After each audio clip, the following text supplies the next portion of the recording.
Good morning, everyone.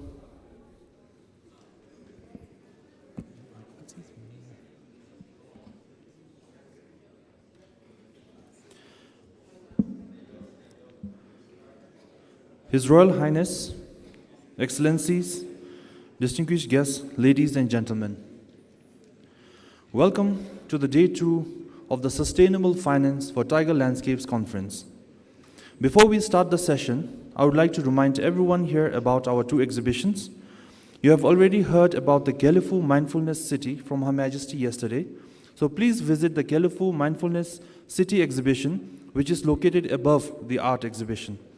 And a gentle reminder about our art auction as well, which will close after lunch.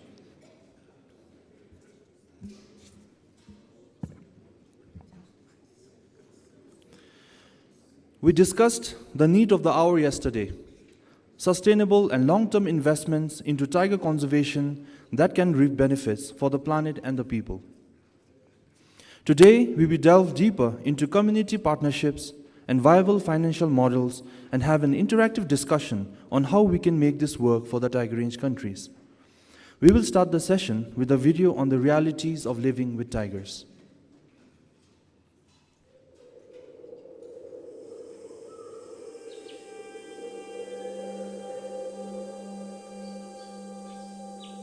Masih sempat disugi tali di kolab kaya mindula. Odi te 𝐶𝐿𝐴 sempat imbelat.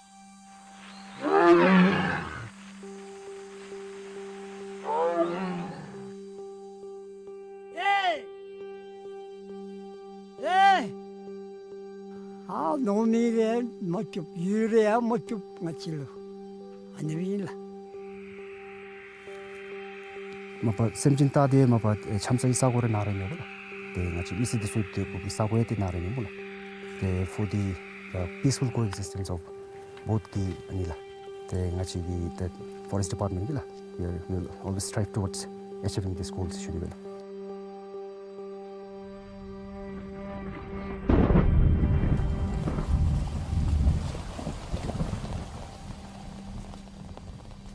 We have done the first nationwide tiger survey using a remote camera trap in 2014 and 15. This is almost 6 years now.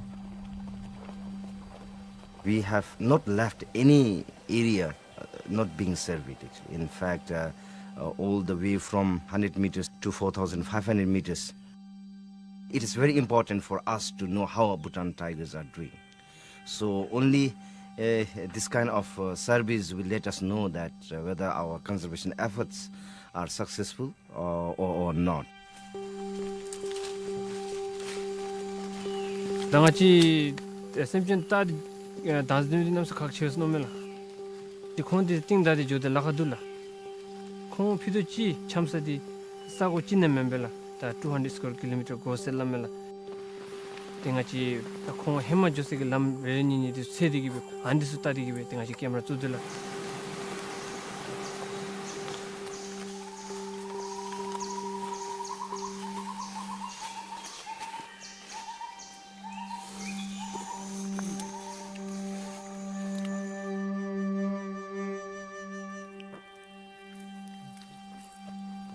Tanya mati tiger tu sih mi desu kita mi sen bela.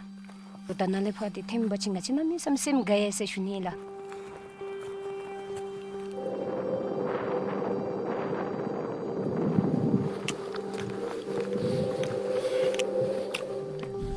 Wow, tiger tu. 다 아니 sempat di mebacin bende, ngaci gora megobe sete, ngaci nodi di nesen se zawacin di tetanira tasabulera tab mede sete. Terus baru dia ni jijo dan jaro, tak kon nobra ini se nomelang lagi bawacin dia lah.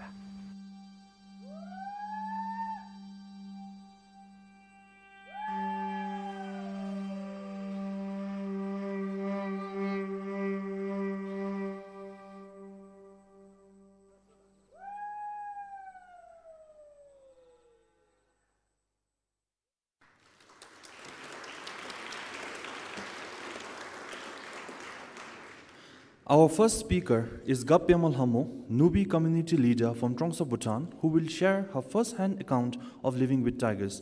Please join me in welcoming her to the stage.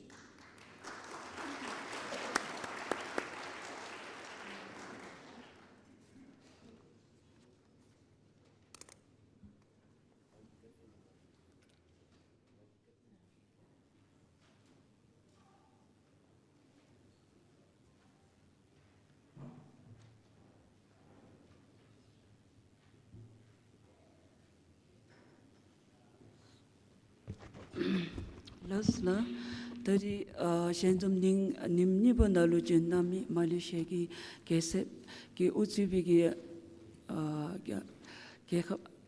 ki kudin garalu te doba dele ta ku sambo se shugela te ngigi mingdi bawachin pe malhamo te ngaradi tongsa zongka nubi gewa ki gappe cha shudula ta tadi ganyewa kha chiwi ki nim de khalu sa jenjin ta da dewa thamigi jenjin ta ki sako nalu jenjin ta ki mangil ki ashisu ki jenjum nalu te nubi gewa nalu jenjin ta da dewa da kangil ki ko lebe ngagi nalema dor disu chibe shuni disu ki captain lu mikti gila.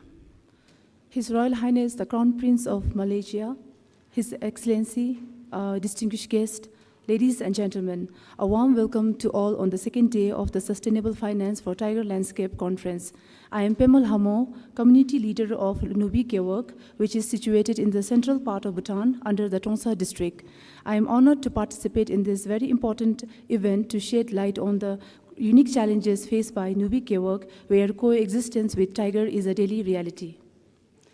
Trongsa zongha nale ngachi nubi 𝐶𝐞 ti ke bomshu chi in se shudola ngachi nubi 𝐶𝐞 nalu igu bewajin keji ngayi te milup ki jangkha bewajin tongtangal hapji da te nubi 𝐶𝐞 ki misi di sukar chowin de tang di gunur da senal lu tendebe demi changsa in se shudola. To start with, Nubi is the largest 𝐶𝐞 under the Trongsa district with about 25 villages and approximately 5,000 population. The local communities are predominantly herders who rely on agriculture and livestock rearing for their livelihood. Tuga khab nale jenjin ta gi deto ma shu tu themni di ngachi nubi 𝐶𝐞 in se shudola dile tendebe ngikdong job ge le gozung di da to chenji gi ba nalu gunur gi semjen sumjal hapjilu nekin ke di se shudola. Nubi is one of the 𝐶𝐞 with the highest rate of human-tiger conflict. To say from 2018 till date, about 300 livestock were depreded by tiger, causing significant distress among our local communities. Dizumgi nekin ke di misigi simgalu chonang jikta kazim chira yudi beru ngachigi tangpo pham disugi ngarsel lamlulu nedi gi benjin ta de topshu shinda gelchiwi gi semjinji inse gelchiwi semjinji inse nodigi bete kholu gyujeb gi thule bete ngachi nubi 𝐶𝐞 ki misi chugi kholu chenjin talu ngachi gi meme ta se anibe gyujeb gi thule bete yu de zumbera de ngarsel durab gebi gi nalu chen durab gebi gi nalu ngachi gi guru doji dolodi taga mochi gi gulu shendi gi be singi zongle be na tak sanglu dani be jem phudi jemi gi loju disulu ta pole ra ngarsel yebale tende tatu gyuja be di yese judo di zumbera jikneng da ani zumbe misi disulu semjin lo thopodi gamchira jodira beru tatu sense ngachi nubi 𝐶𝐞 nalu chenjin talu da ani zumgi khogi chesulu ani zumbe hemaya mi de tatu sense mi se shudola. Despite the rising adversities, there hasn't been a single poaching case from the Nubi 𝐶𝐞. Further, our communities refer to tiger as the meme tak, which means a grandparent tiger, showing utmost respect and belief. And also, in Bhutanese culture, tigers hold profound cultural and religious significance, and it is also believed that Guru Padmasambhava in 18th century arrived at Parotaksang, riding on a tigress from Singezong from the east, marking the sacredness of this majestic creature in our culture. 누비 교육 나루 찐진타기 제tuk 마음 템미디 랑아라기 삼차지 배워진 링가 보험니기 바늘로 임발리 땡기 맹가 세슈돌라 이 카톨로 배워진 나 왕추 자코르기 링가다 대응 카톨로 배워진 지미싱기 왕추기 링가 니기 gelung 링가 니기 바늘로 같이 누비 교육 차디 유발리 땡디 디기베 답마디 템미디 디메나 세당아라 라장짬치기 삼차 인시슈돌라. The rising problem may be because 𝐸𝐴 falls within the biological corridor that connects two important national parks in Bhutan. One is 𝐓𝐡𝐞 Centennial National Park and the 𝐺𝐵𝐶𝐞 National Park, which are the tiger hotspot in our country. Tizumgi jatab madu leha thumbale tindi shungi khatile ngachilu doram disuya namba naw shinduyi jiwa ngagi nalu thilang power tirar nadihi dimase gitu member migi semso 𝐓𝐡𝐞 𝐒𝐿𝐴 𝐶𝐚 톨레베 기토 마망 잉예이 델레 군들 𝐓𝐡𝐿 속잡에 속잡다 데미다 𝐓𝐡𝐞 바나 데와 레심베샤니기 덴로 록타기 라우디수야 나디르 유이시슈돌라. On the other hand, the rising conflict has drawn attention to our work, and we have received support from the government and the conservation partner through support such as electric fencing, compensation program, power tillers, and the development of community grazing ground. However, further and the continuous support is required. ngare디 sakta dubigi thimiji imbale ngaregi genkuta gente mida semchen ki banalu nyensung beshanida dele kunu goata to benidi ngachi goata chugi genku imbale tindi te ngachi gi dewa yubigi gupin chu da chika khalap shimlebe didisu ta to jeba shi jebi gara yuse shudo debeda 디디수 토티니기 델루데 망일 잡초디 메타 미비기 강일지 이 잡초디 토나데라 제나 세슈돌라. As a representative of the local community of 𝐸𝐴, it is my responsibility to share the challenges of the 𝐴, advocate the local communities, and seek support to implement mitigation programs, enhance livelihood opportunities, initiate safety measures, and thereby fostering a balanced ecosystem where both tiger and human thrive together. The jura 다링아나 카치위기 젠좀나루 고컵안에 좀 남이들로 대 𝐸𝐴 카톨레 등아래기베 심기딜레라 까진 체다 지칼로 레림니바 젠좀 님니바 대등하긴 날리 고수벌레 텐디테 날리마다 초토디베 레심베 조주 지위기 멜람다 지칼로 까진 체세 주게라. Lastly, before I end my time, I would like to thank all the organizers here present and all the guests here for giving me this opportunity to share and participate and share my views from the 𝐸𝐴 communities in this very significant day. With this, I would like to wish all the best for the second day and the last day of the program, and thank you all.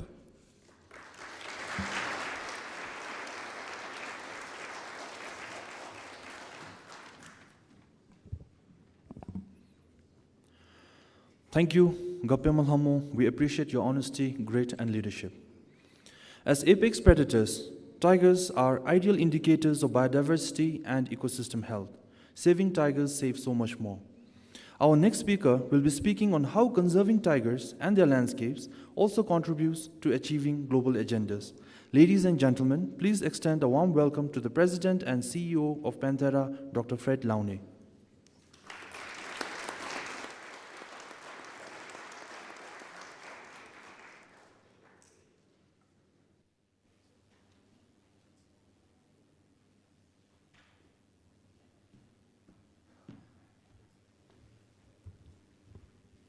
Good morning. Can you see me behind that? Your Royal Highness, Excellencies, distinguished guests, good morning. Here we are on day 2 of our meeting, and I have been tasked within 5 minutes to frame the day. We have heard yesterday of the importance of tiger in Asia. What I heard is that tigers are intrinsic within the ideal of Asia. Asia without tiger will be less of Asia. For biologists, tiger are an essential species. As apex predator, another key indicator species. For biologists, tiger For many people in Asia, also, tiger is an integral part of their culture and identity. Tiger and their habitat are significant environmentally and economically. The ecosystem services they provide are valued at an estimated $11 trillion per year. These include carbon storage and sequestration, flood prevention, food security, water regulation and disease control, along with tourism and opportunity for people to use nature for recreational activities.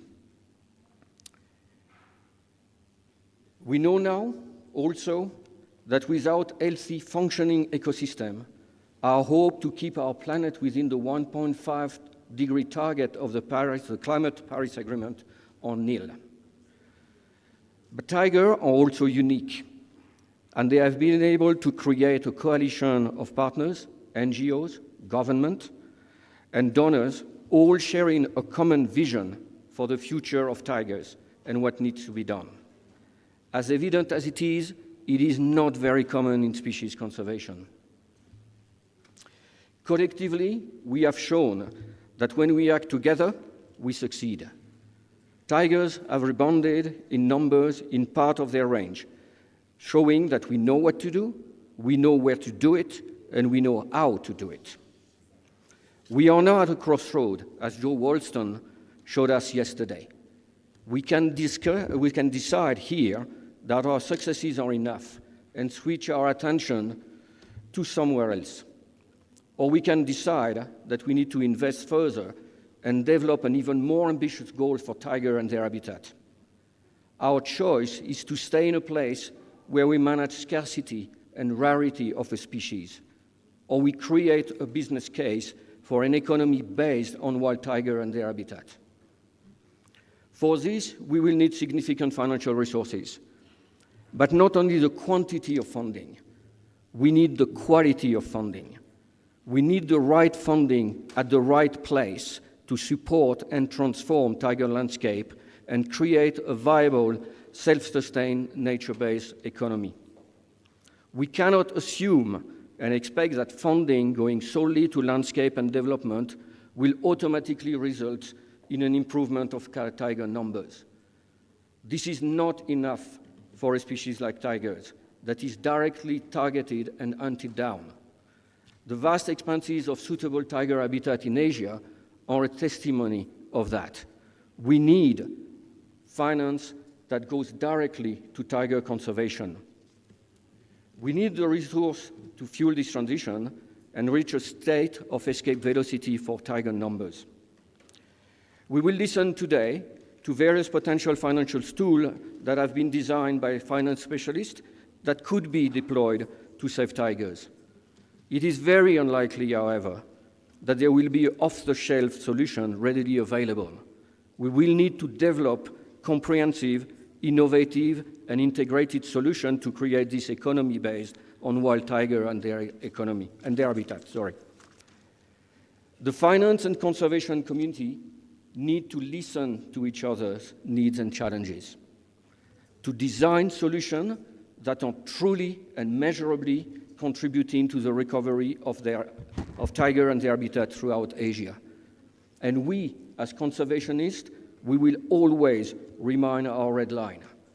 Wild tigers have the right to exist, being bankable or not. Thank you.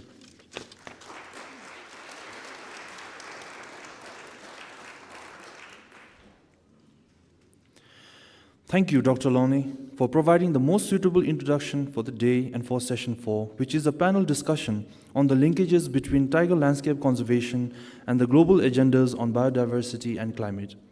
The session will be moderated by the Executive Director of Traffic, Mr. 𝐓𝐢𝐠𝐞 𝐒𝐻. So I request our moderator and the panel members to kindly come on the stage. Mr. 𝐒𝐻, over to you.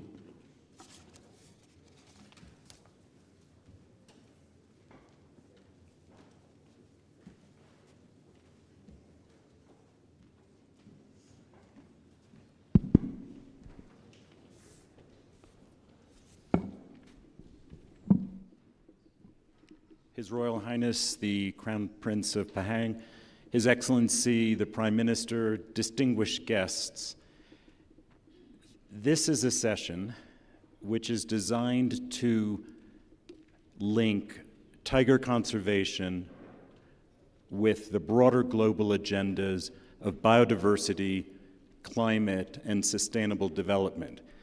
It's the last segment to be making the business case of why there's such an urgency for the $1 billion of additional financing for tiger conservation, which will be the focus of the rest of today's discussion.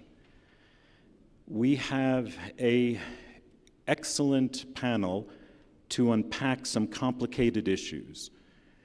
We're going to be looking at how tigers are a keystone species that provide critical indication of the health and integrity of ecosystems. And we're going to be exploring how different approaches of species-level conservation works hand in hand with a broader landscape-level approach to achieve greater impact and therefore provide greater access and impact to achieving all of the commitments we've made in this room for the Global Biodiversity Framework, for the climate agenda, for the Sustainable Development Goals. Our panel is going to be in two parts. First, there'll be a series of questions with this fantastic group of experts, and then we're going to open up the floor to questions.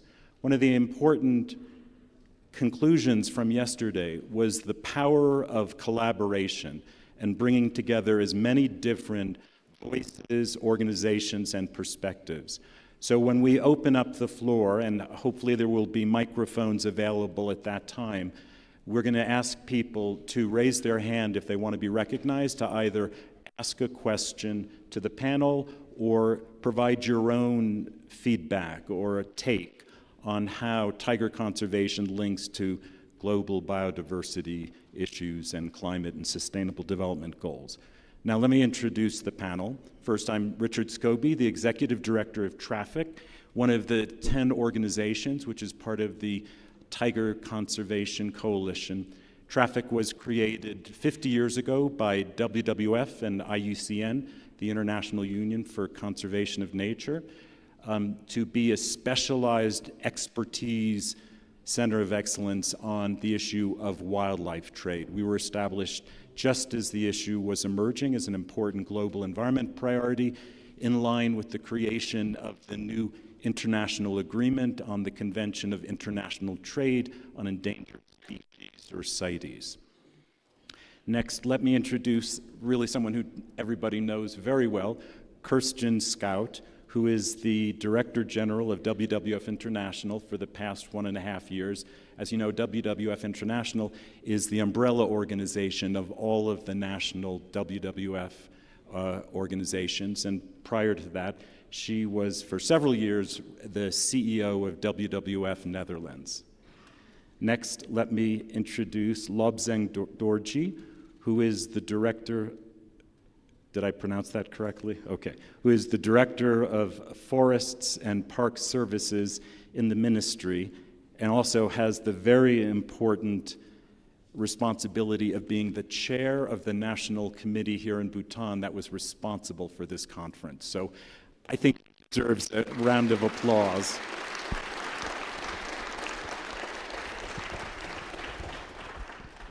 Next, I want to introduce Hannah Fairbank, who's a senior biodiversity specialist and the Asia Regional Coordinator at the Global Environmental Facility, so works under the leadership of Carlos Manuel Rodriguez, who spoke yesterday. Previously, she worked for several years on environment and natural resource management at USAID. Next, I'd like to introduce Ana Nieto, who leads the Global Species Program at IUCN, and is responsible for the management of two very important grant-making facilities related to biodiversity. One is the IUCN Save Our Species, and the other is the Integrated Tiger Habitat Conservation Program. We're very grateful that Anna has stepped in at the last minute. We had hoped that Trevor Sandwith, the director of the Conservation Action Center at IUCN, would be here, but he encountered unfortunate plane problems, and so Anna very kindly agreed at the last minute to join us. And then finally, I want to introduce 𝐓𝐢𝐠𝐞 𝐒𝐻, who is the chief of the Outreach and Projects Unit at the Secretariat of CITES, and previously worked at UNEP and FAO. So you can see we've got the perspective of government, of conservation organizations, of donors, of multilateral environment agreements to dig into the issues. So let's get started. I first want to tease out some issues related to the link between species and landscapes. So Kirsten, WWF is obviously one of the most important environmental leaders in working on the ground in landscapes on tigers through the Tiger Alive program. Yesterday we heard over and over about the importance of this species. Can you tell us a little bit, why is it equally important to look at a landscape level approach? What are the challenges and issues? I'll take this one. So thank you for that, and great question, because we heard yesterday that tigers need landscapes, and if you take a landscape approach, that means looking at the whole of the system. It means going beyond the individual protected areas, or even going beyond the individual tiger species, going beyond the individual farmers, but looking at the whole and looking at the connectivities between those different parts of the system.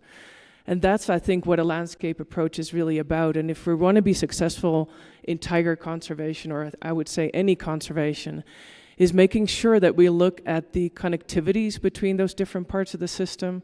So the connectivities between the protected areas, which we've done so well, I think, here in Bhutan, but also looking at the communities who live within that landscape. And so it's the communities that we need to be engaging with when we take that landscape approach. And I think, we've done that well in some places, but I do think we can do that better in other places. And so when we look at this conference and we talk about financing for tiger conservation, I would wish for us to also talk about not just about the money, but also about how do we ensure that that money actually reaches the communities who live in these landscapes. And that means when we take that landscape approach, that we look at setting up governance systems and making sure that we engage the communities from the very beginning of the design of the projects, but also ensuring that they benefit from the conservation of tigers, because in the end, it's the communities that are the best conservationists of tiger landscapes. And so when we talk about a landscape approach, that would be, I think, our approach to that. Lobsang, we heard yesterday about the important achievements of Bhutan and several other tiger range countries, particularly India and Nepal, in improving the numbers of tigers over the past 10 years. Can you tell us a little bit about why did it succeed in Bhutan? What measures did the government take to increase tigers, and particularly to protect and restore the tiger landscape? Good morning, everyone. So, in fact, you must have seen our visionary monarchs and the Queen herself, starting from the morning till the evening. She was with us, and of course, she made it possible to speak to each one of you who had come here. This is the kind of support that we have been receiving, and then our governments, whoever comes into power, are all behind us. It's not the words we make into actions. Whatever is being said, some of you might, yesterday, many of you told me that we had an excellent speech from the Prime Minister of Bhutan. You may think that that was a speech. Down the line, 1 year down the line, 2 years down the line, those speeches will be converted into actions. That is the support that we are getting. And of course, the forefront is the rural community who live in and out. Just now you have heard the girl Pem citing a story from her location. So that's why so many things have happened. We are blessed here. We are lucky to be fortunate. And then, of course, we have some policies, rules and regulations like the Forest and Nature Conservation Act, which killing and trade of derivatives of tigers could result into fines and imprisonment even. And then, of course, when the world, so many of parts of the world, the fragmentations are occurring. In Bhutan, you will be surprised that last year we declared one more biological corridors. That was a big support to us. And so that brings us to 52% of our geographical landscape being put under the protected areas. But it doesn't mean that the other 48% is not protected. In Bhutan, in fact, the forest is a protected area. So that way, now I'm happy to report that our last census, we had 131 tigers. But that tigers came only from out of 20 districts, only 17 reported that. Just last year, we had a camera tap in place, and we are reporting that the tigers have moved out. So that means in almost all parts of the country, we have a tiger with us. And then we have a very strong tiger action plans. So this is implemented either centrally and in the locally down there in the villages. So that keeps us going forward. And then we have a very good dedicated colleagues with us, the forest rangers, who use the latest technology like the smart using of drones. So this has come very handy. And lastly is whatever having said done, I think it is the community. The resilience of the community is much more important. In fact, in Bhutan, we have people living inside the parks and the sanctuaries. Like other parts of the world, we drive the people out from the drive out. So now our people have become part and parcel of the wildlife there. So their livelihood, unless and until their livelihood is taken care of, then the tigers may not live there. So then that's the more integration that's coming in their livelihood, looking at it how best from the human-tiger conflict, we have switched over to the coexistence. It's much more easier than to sit here and then lectures. But every day we have this tiger-human conflict. So that's where we are grappling in, but yet in spite of that, we had been lucky that so many donors, the multilateral, bilateral, philanthropies, on all has been helped us, and we are blessed, and I'm hopeful that with so much of support from Her Majesty yesterday and our Prime Minister, many of you might call me out during this day and say that, how can we help Bhutan? How can we help to conserve your tigers? I look forward to that, and thank you.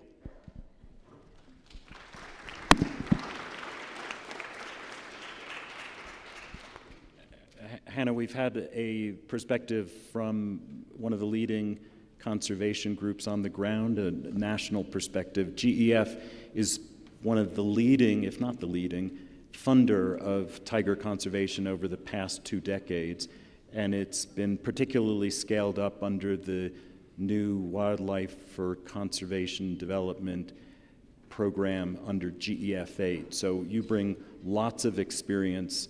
Tell us a little bit, based on that experience, how you see the complementarity of the species approach with the landscape approach, and where should we go? Great. Thank you so much. It's such a pleasure to be here, and I really appreciated the framing of this session, both through the video and the speaker, because I think it really puts a fine point on the current challenges in the context. I think, right off the bat, we can't be effective at tiger landscape conservation or a tiger species approach in isolation. It can't be one without the other. And hopefully we can talk a little bit more about that, but we need to center the needs of the people who are living with tigers. And I think it's actually an area that the conservation community has started to more wholeheartedly address as part and parcel of conservation approaches is the whole issue of human-wildlife conflict and coexistence, and that's incredibly important and demonstrated through some of Jeff's new programming in this area. So just briefly, I wanted to take a step back on where the Jeff is positioned in the global kind of financial architecture. We were founded 30 years ago on the eve of the Rio Earth Summit as the financial mechanism for the 3 Rio conventions on climate, biodiversity, and desertification. And really, we are here to provide, we're a multi-donor trust fund, and we're here to provide financial support to recipient countries to meet their commitments under these big environmental conventions, and now we serve 5 conventions. An important point about how we work, we do both grant funding as well as blended finance, so we'll talk more about that later today in session 6. My CEO will mention that. We're also country demand driven, which means recipient countries receive an allocation, and then they decide with full flexibility how they are going to use those funds in a 4-year period to meet both national priorities and to also generate global environmental benefits against those conventions. So the conservation of tigers and tiger landscapes is a great example of a global environmental benefit. So we're very, very happy to be working in this realm. Another point on financing, I just did a back of the envelope arithmetic with the 13 tiger range states in 𝐓-8. There's up to $490 million that those countries have been allocated to use flexibly. And our current tiger portfolio is about almost $200 million in 7 of those tiger range states. I just wanted to level the playing field here in terms of the 𝐓, so maybe I'll get down to some of the more technical points on tiger landscapes. I mean, one, because we were set up as the financial mechanism for the conventions, the conservation of tigers and tiger landscapes really cuts across multiple targets in the global biodiversity framework. To name a few, clearly Target 3, 30 by 30, Target 4 on species, Target 18, which is very close to our hearts, on policy coherence, and Target 19 on resource mobilization. The 𝐓's biodiversity strategy very much takes this holistic landscape approach and designing initiatives around addressing those drivers. So leading off of what Kirsten said about taking a systems approach, that's very much embodied in our strategy. You know, the tiger range can be used to define a target landscape, just as a way to kind of draw that line on a map. It's not that simple, but clearly the landscape species approach that some of the organizations in this room have used for decades now clearly are used for tigers, but also retaining a focus on tigers as clearly a metric of success. Counting tiger numbers, prey numbers, this is all an important piece to bring together. I think the last thing I'll say is, given my experience working for a bilateral donor for quite some time, and now the 𝐓, I mean, the 𝐓 is very unique in that we do take an integrated approach, and we have been setting ourselves up over the last couple of cycles to address systems transformation of those economic systems and other systems that are driving the loss of biodiversity and climate change. And so you'll see that in our new wildlife program, this Wildlife Conservation for Development program. It's taking a very comprehensive approach, so wildlife landscapes, human-wildlife conflict, wildlife-based economies, and then countering wildlife trafficking. So I won't say more on that right now. My final word is that Bhutan is exemplary in terms of embodying policy coherence. It seems like what we've heard so far is that there's really been much more of an institutional integrated approach to addressing environmental issues. Like the 𝐓-7 Bhutan Child Project for Wildlife is focused on nature-based tourism in the east of the country, and the Department of Tourism is leading that. in concert with the Environment Ministry. And so that's a great example of that, working across sectors and across boundaries. So I'll leave it there. Thanks. Thanks, Hannah. And I want to move from the link of species to landscapes to the link to national action and global commitments. IUCN is an incredible network of national knowledge institutions, government partners involved in nature. So you're very well positioned to understand how action at the national level fits in with multilateral environmental agreements. We all know there can't be success at the national level unless there's clear transboundary global frameworks for action that set the stage. So tell us a little bit about how IUCN sees tiger landscapes fitting with some of the global environmental frameworks, particularly the Kunming-Montreal Global Biodiversity Framework. And I don't want you to say anything about CITES because we're going to have Haruko do that. I keep that for you. No, thank you, Rick. I think it's really a pleasure to be here, and I'm sorry that Trevor couldn't be here with you today, but I'm happy to step in and answer the question that you just posed. So indeed, tiger conservation can certainly benefit from the complementarity of conservation targets and goals adopted by the international community. But despite the fact that biodiversity continues to be lost, there is at least a very clear ambition and a very clear will to conserve species. And I think that this is really important. I mean, in particular, the Global Biodiversity Framework under the CBD provides an integrated approach for halting this species extinction, to increase the coverage of protected and conserved areas, and also restore degraded ecosystems. And coupled with this, there is also a great ambition in trying to address the unsustainable use of natural resources and addressing the impact of invasive alien species. So tiger conservation can benefit from all of these prescriptions, since it demands an approach that varies efforts from landscape to local level, and also from species to habitat, and also with people, with the local communities and with the livelihoods. So one other thing that the GBF emphasizes is the importance of undertaking conservation in a manner that is equitable and that is just.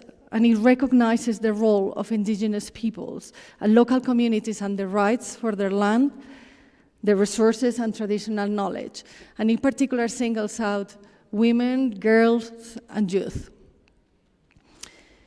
So those involved in conservation practice, they already apply these principles. They already know well that working with the local communities is essential for successful conservation of species of tigers and addressing human-wildlife conflict.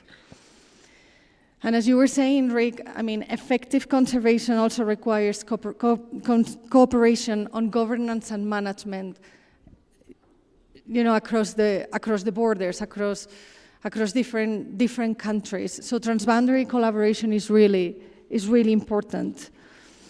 And we believe that the international multilateral environmental agreements, such as, for instance, the Convention on Migratory Species, offers an opportunity for countries to use some of those protocols. And we believe that the tiger range countries could be making use of these protocols more and more efficiently. So we know that tigers live in forests, they live in grasslands, they live in wetlands, and these are also the best carbon sinks that nature can provide. So conserving tigers can also make a great contribution towards the goals that we have in the UNFCCC. So just closing, just to say that tiger conservation can take advantage of the full suite of complementary multilateral environmental agreements, so we need to make use of this, and also the targeted and goal-oriented layering of planning, capacity building, governance, management, and knowledge management tools that they provide. Thank you. So Haruko, CITES was established 51 years ago, exactly to protect endangered species from the threat of international trade. You are hugely active in the space of tiger and big cat protection. Tell us a little bit about the work you're doing to protect tigers and their habitats. Thank you very much. Thank you for the invitation for this meeting and for this panel. And it was good to hear already CITES being mentioned in some of the country presentations yesterday. As you've already heard, CITES is an intergovernmental agreement of 184 parties today that tries to balance the economic and livelihood benefits of trade with wildlife conservation interests. And for tiger species, it's a very special case for CITES because it comprises, it's a part of 3% of the 40,000 species that is being regulated by the convention that is in a group called Appendix 1. And that means since the 70s, tigers have not been permitted for commercial trade. The commercial trade in Appendix 1 species is prohibited. So that means whilst the 97% of the 40,000 species, we do try to look at how to regulate trade in a manner that's sustainable and legal, tigers have always been, the focus has been to combat illegal wildlife trade, to prevent illegal trade from happening. Now, again, for the last 20 years or so, CITES parties have agreed on a set of recommendations in a document called Resolution. And this has a set of recommendations on how parties can improve conservation and trade in tigers, and also in other Appendix 1 Asian big cat species. And this also requires parties to collect information and updates on this set of recommendations and report back to the Standing Committee and the Conference of the Parties so that we are kept abreast of the efforts that are being made by parties such as the ones present here. Also, CITES has been part of an international coalition to combat wildlife crime, 𝐓𝐡𝐞, again, for which many of the parties here have been part of. And this is a coalition that really works with other UN agencies and international organizations that have expertise in combating crime of different types, international crimes of different types, and using their know-how on preventing wildlife crime as well. But you can also imagine that wildlife trade is perhaps just a small piece of a puzzle in wildlife conservation, and it's only a very tail end of the chain of command with regard to illegal wildlife trafficking and poaching and so on and so forth. So CITES also has been trying to see how it can contribute to the greater wildlife conservation in terms of species and habitat, as well as landscapes. And I'd like to give just 3 areas where we have been working more recently in terms of working with other actors and conventions. So first and foremost is the work with the Convention on Biological Diversity on the Global Biodiversity Framework. And within that, CITES has always been a part of the discussion from early on how it can be featured in the GBF. And that resulted in Target 5, which is entitled Ensuring Sustainable, Safe, and Legal Harvesting and Trade of Wild Species. And again, in the context of tigers, what this means is eliminating the poaching and trafficking of tigers, and also perhaps minimizing the impact on the prey and other ecosystem services that tigers do play, has an important part of the long-term planning for countries, as well as the recovery plan of tiger species in those ecosystems.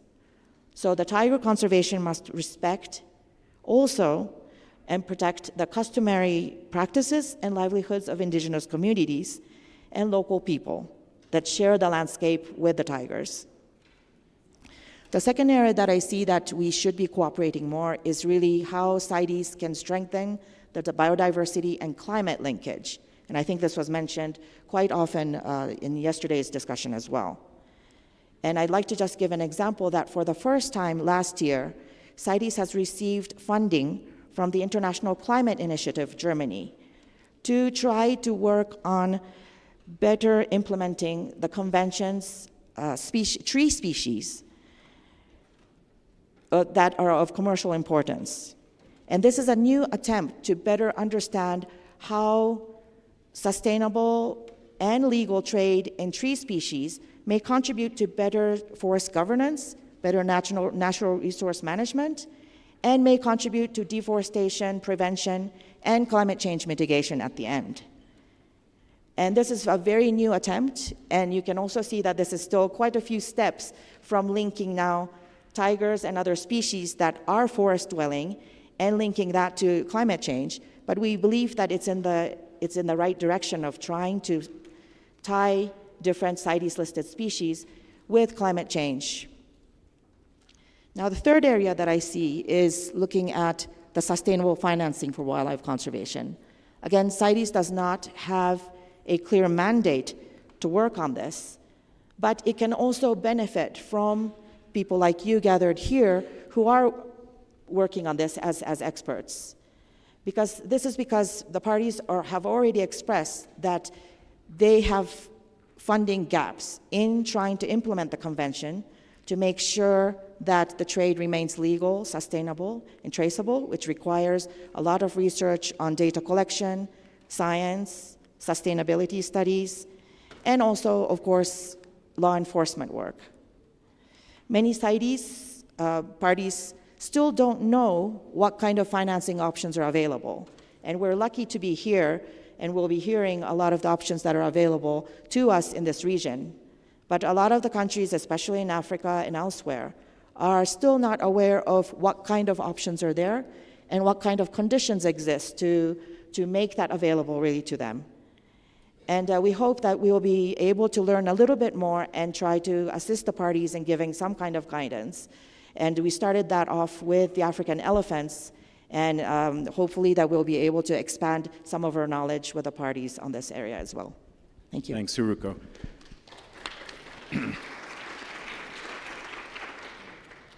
Lobsang, it's easy for all of us to advise the governments what needs to happen, but it's the ministries in Bhutan, in all of the Tiger Range countries who are sitting in the front row, who have the hard work to balance these competing economic, social, environmental goals and the national priorities with the global commitments. So tell us a little bit about how you do this in Bhutan. How do you integrate the national tiger strategy with the separate national biodiversity strategy and action plan, and your climate commitment, and your 2030 Bhutan development strategy? It's a tough balancing act. Thank you. In fact, I think the three steps that makes us our way forward is very clear. One is, so the focus is on the gross national happiness. So that is the central pillar that we revolve around economic versus the environmental conservation. So that philosophy has been driving through, and thanks to that philosophy, so we are with this. So wherever the sustainable development happens, those are guided by the pillars of the environment. Then we have institutional linkages together, like we work together.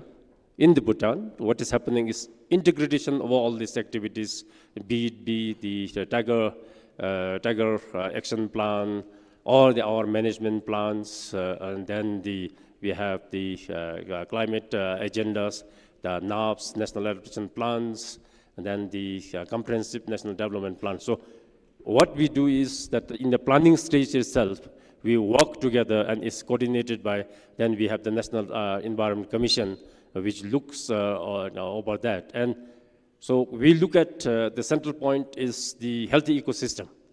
If there's a healthy ecosystem, then the human beings will taken care of.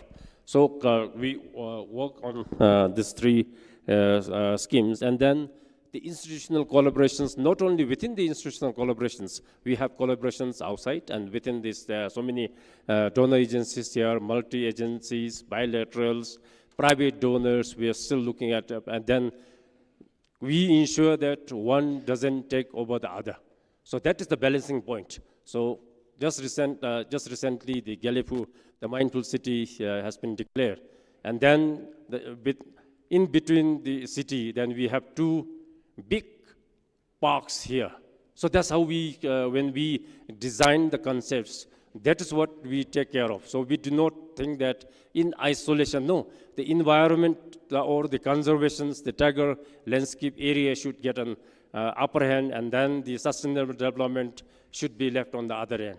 There's a balanced approach together. So I can presume that in the Galefu Mindful City, people, when they want to have a peace of mind or something, you want to stress out, you have two parks, you can go anywhere. There's two beautiful, the highest biodiversity parks there, easily accessible. So that's where you ease out your mind. So then when you plant, this is how you plant. You take care of the concept of both the conservation and the sustainable development. So, and again, the one thing is the Bhutan being a Buddhist country, the life centered around human beings or the animals, this is what we believe, that killing is a sin. And every form of life we respect. So that's why we are blessed to be here, and then we had been champions of this on the environment conservation. So what we must learn is both, neither the sustainable development or the conservation activities should overshadow the other one. As we have two hands, so we need to do a balanced approach. And so today, thanks to I mentioned again to the guiding, the founders, the monarchs, then the governments, then the bureaucrats, and then the people there. We work together, we work hand in hand, and that's how today we are able to do that. And I think that in future we would still continue to do that. Thank you. Thank you. In the last round of questions, I want to get at what are the blockers, the challenges from more effectively linking tiger conservation to the global goals of biodiversity, climate, and sustainable development. And particularly, what are the actions and solutions we should be scaling up? Kirsten, you in your opening remarks talked about communities. Every speaker recognized that tigers are in some of the most densely populated countries in the world, here in Asia. What should we be doing to better manage the human-tiger conflict and improve coexistence? And how should we be working with communities to ensure they derive more benefits from tiger conservation? Thank you. So, a human-wildlife conflict is real, and I think we've heard it here at this conference, and it's probably one of the biggest topics that we address in most of our conservation programs as WWF globally, whether we sit here in Bhutan or whether we work in Africa when we talk about human-elephant conflicts, and even in Europe, human-wildlife conflicts is top of our agenda when we talk about wolves. And so it's easy to sit here on the stage and to talk about how we should deal with conflicts that are real and that are facing communities on the ground every single day. I think the most important thing that we should be focusing on, again, as we've discussed, is, when we talk about human-wildlife conflicts, it's easy to talk about end-of-pipe solutions. So we talk about fences and we talk about insurance schemes. I've walked and visited projects in Africa where communities, farmers have run out of their homes to me and said, "Your elephants are destroying my crops." This is not the kind of conservation programs that we want. These are not WWF's elephants or WWF's tigers. These are local community species. And so the end-of-pipe solutions, even though they are important, I think they have a role to play in human-wildlife conflicts. We need to go to the beginning of the design of projects and programs. So that means including communities in the design from the very, very beginning of those conservation programs. They know often what needs to be done. They're the best conservationists. They know probably how to deal with issues of climate change, with issues of human-wildlife conflict. So let's listen to their voices, bring them in the execution of the programs, in the monitoring of the programs, and then also address the end-of-pipe solutions. we visited the Bhutan office a few days ago, and I was happy to see that community-led conservation is a central piece of our work in Bhutan. It's increasingly a central piece of our conservation work globally. And so I'm really proud, and I think it will address human wildlife conflicts, but really just conservation sustainably over the long run. I wanted to raise one more example because it's a wonderful example where we get to design conservation with tigers from the beginning, which is the example of Kazakhstan, where we're working on one of the biggest reintroduction of tigers ever done, of species ever done. And so we get to design those programs from the beginning, and it's not just about creating protected areas. It's not just about creating food for those tigers. We're reintroducing deer and all sorts of other things. But probably one of the central pieces that you're doing in Kazakhstan is working with communities.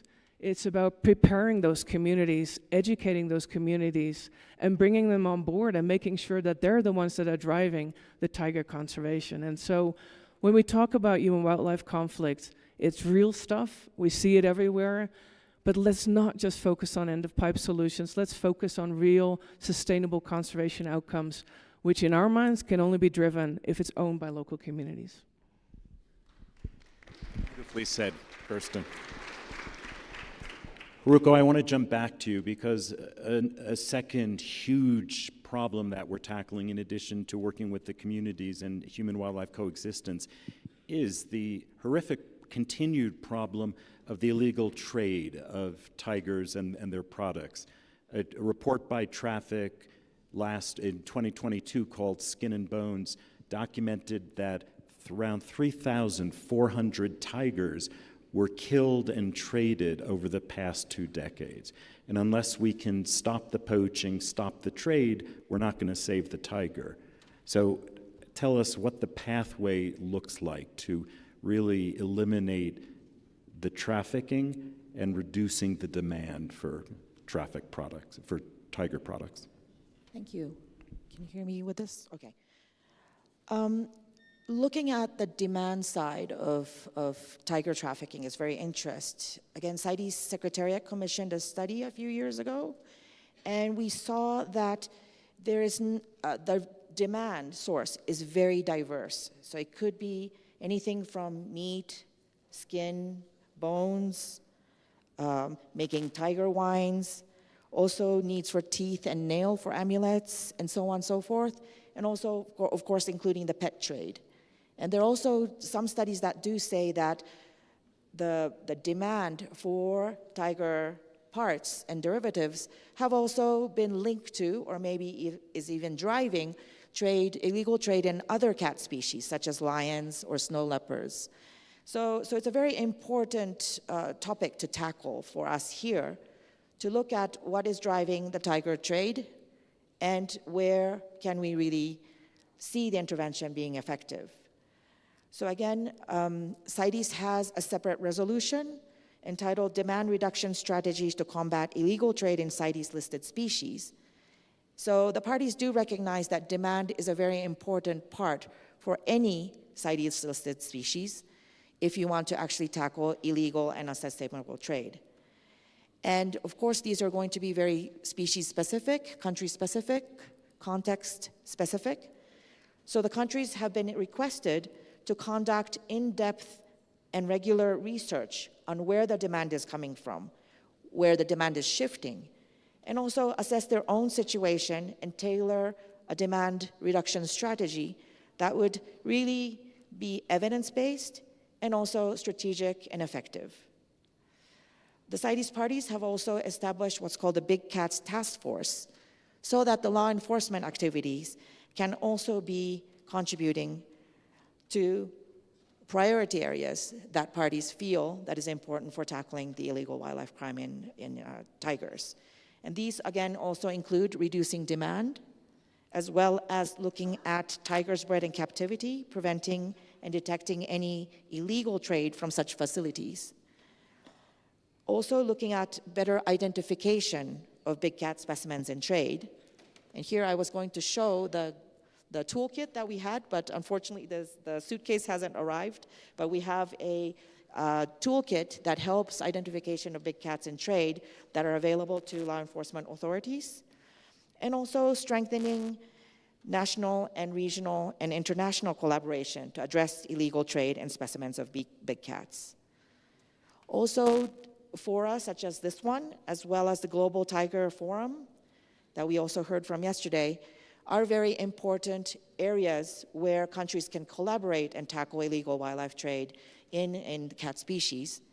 And of course, CITES has been a non-implementing partner in the Global Wildlife Program, which also has quite a lot of law enforcement and demand reduction strategies and activities, which I believe Hannah will probably describe a little bit more.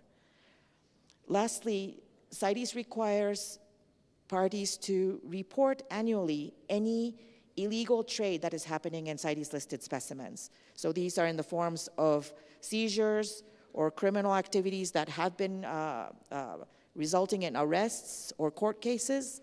And collecting these data and monitoring the trends in where the illegal trade is happening is also seen as very important to see what is coming next and what kind of approaches are needed to tackle them in the future. Thanks. Thanks, Yuriko. We've 2 more questions. I'm going to ask Hannah and Anna to be brief so we have enough time to hear from the floor. Anna, I have a question really about what's the role of the private sector in the protection of tiger landscape. Yesterday, the Crown Prince told us a very inspiring story of new developments with the Ngong Holding Company to develop private management services for the protection of a new tiger reserve. I see Sonia from Mandai Holdings in Singapore, which is doing fantastic work in linking private sector knowledge and capital to species protection. IUCN plays an important role in convening business leaders, so tell us a little bit, what's the scope for mobilizing knowledge and capital from the private sector to accelerate tiger protection? Not so much in raising the money and writing the checks, which we're going to be twisting arms later today for, but more as private sector as a driver of knowledge management implementation. Yeah, thank you. I think that the gap in terms of being able to address biodiversity loss and conserving species is huge, and there's not enough public funding that can address that gap. So I think that the private sector needs to play a clear role and step up its contribution to the conservation of nature. We will hear later, as you've said, that there are many different instruments, like we probably will hear about bonds, we'll hear about biodiversity credits and also other instruments. But one thing that I like to highlight is that, and this came up in several conversations also yesterday, that we need to be better at communicating with the private sector what kind of role they can contribute to scale up and achieve this transformational change across the different sectors. So we in IUCN in particular have experience working with the private sector through grant funding. Several companies have been willing to contribute towards well-managed and high-impact grant investments that support countries, that support the conservation organizations, that support the local communities to design and plan to restore habitats and save species from extinction. But of course, the private sector can also play a key role through leadership in many different sectoral contexts by avoiding or mitigating damage caused by infrastructure and activities that require the extraction of natural resources. And these very specific commitments include promoting due diligence and impact assessment methods focused on biodiversity and human rights, carbon neutral blueprints, circular and economic business models, among other areas, or corporate innovation and sustainable consumption practice. Thanks. All right, last question. It's a question of hope, Hannah. What does GEF see as the opportunities for solutions? We've heard all of the constraints and problems. We share the a strong joint vision to better link tiger protection to global goals? How does GEF see the opportunities for accelerating impact and action? Thank you. That's a big question, but I'm ready. So, Haruko, thank you for setting up the work under the Global Wildlife Program. I just want to mention that all of the groups sitting on this stage partner as part of the Global Wildlife Program. Although we are a new integrated program with a financial incentive in 𝐓-8, we've actually been going through 𝐓-6 and 𝐓-7, built this quite impactful partnership, 38 countries, $365 million in partnership with the World Bank. So we'll be hearing from Valerie Hickey later on video. But messages of hope. I'll move away from the challenges to talk just a little bit about like the evolution in our approach. So to address illegal wildlife trade and trafficking, we're really taking a supply chain-based approach, and that's something that goes throughout the 𝐓 integrated approaches, but looking at demand, trafficking, and supply in terms of poaching and tailored approaches to address each of those points in the chain. In terms of demand reduction, we have seen an increase in donor emphasis and resources going to demand reduction, but it's still very small. You know, we're doing this donor analysis, international donor analysis for IWT. We've seen it go from 2% to now 7%. That's still a drop in the bucket. But a message of hope around this is we've seen an evolution in the approach to reducing consumer demand for wildlife products from more of a very generalized, just awareness-raising campaigns that actually haven't been so effective to taking more of a behavior change, communications and social science-based approach, and we're working really closely with traffic on that. So some of the best science-based approaches to reducing demand. So that's an area of need and emphasis for more financing and attention. So there's some hope there. And then also really evolving the approach to take on human-wildlife trafficking, human-wildlife conflict, as we've talked about. One health and zoonotic disease spillover. The pandemic has put a very fine point on this. So taking a healthy people, healthy planet approach. And then the last thing I'll say is an issue that I've been working on for some time now is that of sustainable infrastructure. And in 𝐓-8, we have now an integrated program on sustainable infrastructure that's going beyond the project-by-project approach, going upstream, working with countries on integrated spatial planning, landscape planning, not fighting bulldozers at the site, but really taking a very measured approach that's working upstream. So the question of infrastructure development is not whether, it is how. We are going to see 25 million kilometers in new roads between now and 2050, and this is an issue that we really need to work on together.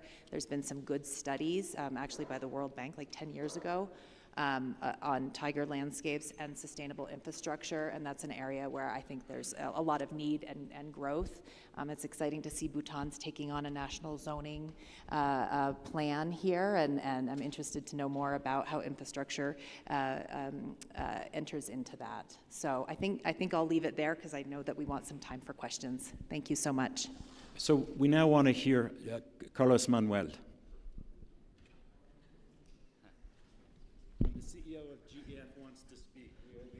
Thank you. Thank you, Rick, and thanks to all the panelists. I do have a dream. I dream that when we get to the 1.5 climate, there will be 100,000 tigers in planet Earth from western Turkey all the way to Bali. This is my dream. And we can achieve that. But in order to achieve that, we need to address a major issue that has been partially addressed by this panel, which has to do with the fact that we understand nowadays, particularly after what we have done from 2010 on, that we can live, humans, in tiger landscapes. But in order to go from 5,000 tigers to 100,000 tigers from Western Turkey all the way to Bali, we need to recognize that there is a major institutional failure at the government. We don't have institutions that work at the landscape level or the seascape level.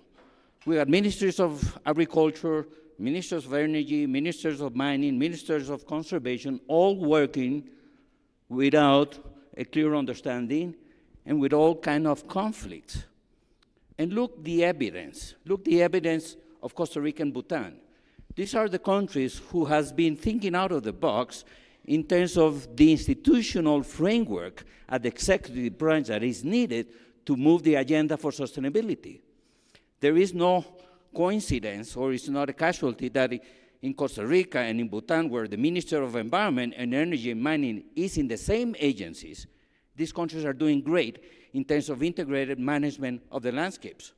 These are the countries where the Minister of Energy says it doesn't make any sense to go with the oil and gas adventure, as opposed to many other countries in planet Earth where the major threat for the ministers of environment are the ministers of energy and mining, which are trained to do oil and gas. And they don't care if the oil and gas is in community-based logging projects or in protected areas. So I just want to bring this very important issue, and I would like to hear from panel members, how do we go from understanding what we can do at the landscape level with regards to the fact that the setting, the institutional setting at the executive branch will become our major limitation as we continue to have too many agencies managing too many natural resources with many different visions. And we need to break down with this tendency of dividing agency that manages renewable and non-renewable natural resources. And the good case is Bhutan and Costa Rica. These are high forest, low deforestation nations. These are nations that are 100% renewable energy in the electric sector, and that is because of this special setting that has been done with these agencies. But again, what do we do with the agriculture? When I met the Minister of Agriculture of Bhutan yesterday, I was blown out that 1/4 of the agency manages biodiversity. So I asked myself, being the policies coming from ministries of agriculture, the main driver of deforestation in developing country, I asked myself, why do we keep having ministries of agriculture and ministries of environment in the same landscape, working with the same stakeholders with different visions? What is the difference within both of them? For me, the difference is very subtle. Ministries of agriculture, they work with domesticated biodiversity, and ministers of environment with wild biodiversity in the same landscape with the same people. So why do we have them separated? As a matter of fact, all ministries of environment came out of the Ministry of Agriculture 35, 40 years ago. So I just want to bring this issue to the attention of everybody here. Thanks, Rick. Perfect issue to bring. And I'm going to invite the panelists to respond to that in your 1-minute reflection summary at the end. I particularly want to open up the floor now to people who haven't had a chance to speak, because we want to make sure we get perspectives from other organizations. So I'd like to see a show of hands.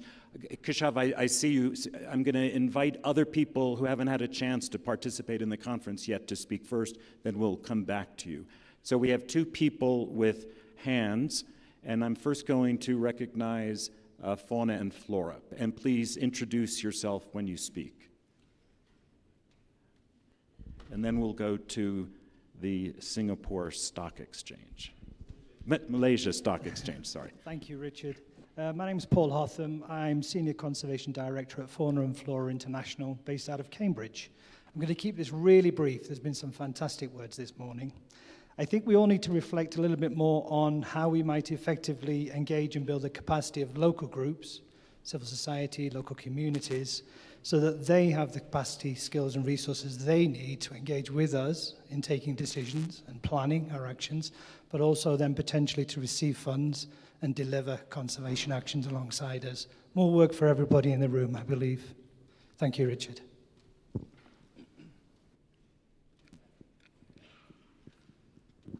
Thank you, Richard. My name is Wahid. I'm the chair of WWF in Malaysia.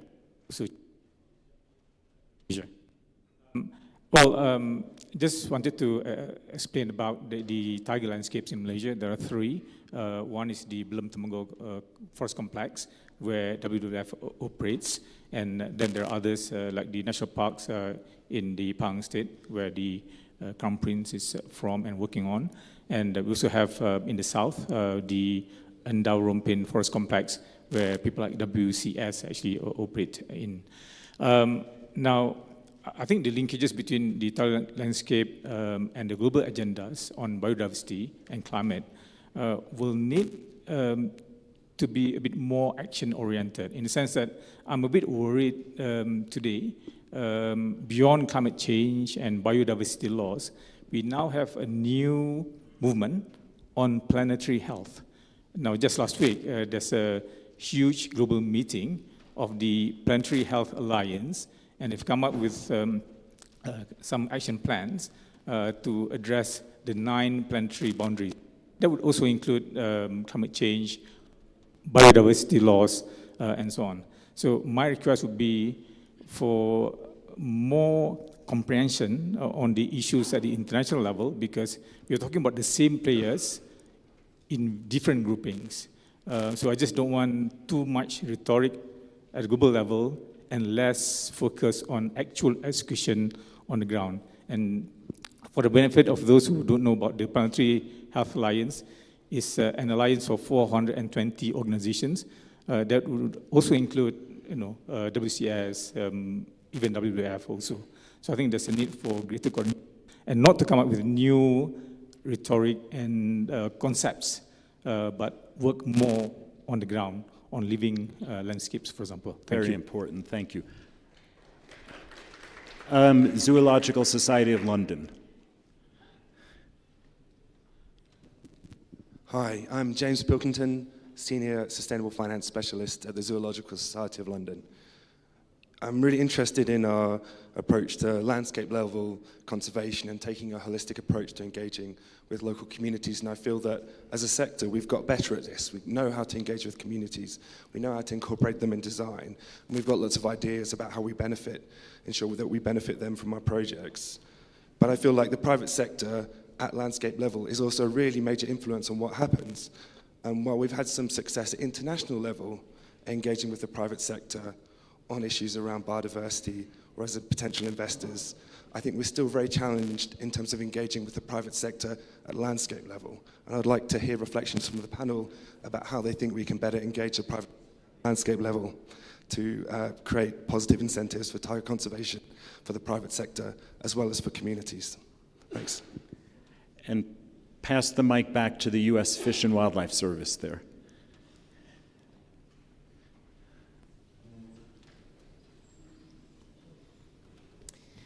Hello, my name is Leslie Catherwood. I'm with the U.S. Fish and Wildlife Service, which is a ministry of the U.S. government. The U.S. Fish and Wildlife Service manages a dedicated tiger conservation fund, which provides funding to NGOs for tiger conservation activities in all of the tiger range countries. And I'm happy to announce that this summer we will release a new funding opportunity for tiger conservation. We welcome all proposals for tiger conservation activities in all of the states. So I wanted to share that tiger conservation is important to the American people and that the U.S. Fish and Wildlife Service remains dedicated to tiger conservation across the entire range. Thank you. That definitely gets applause. I saw a hand from the German BMUV ministry.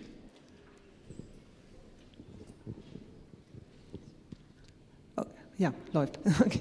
Thank you. Dear panelists, thanks a lot for the. My name is Taina Düker from the German Embassy to India and Bhutan, covering climate and environment. So yeah, thank you for these inputs on these important topics on linking global biodiversity and climate goals. So I'm coming back a bit more on the global level.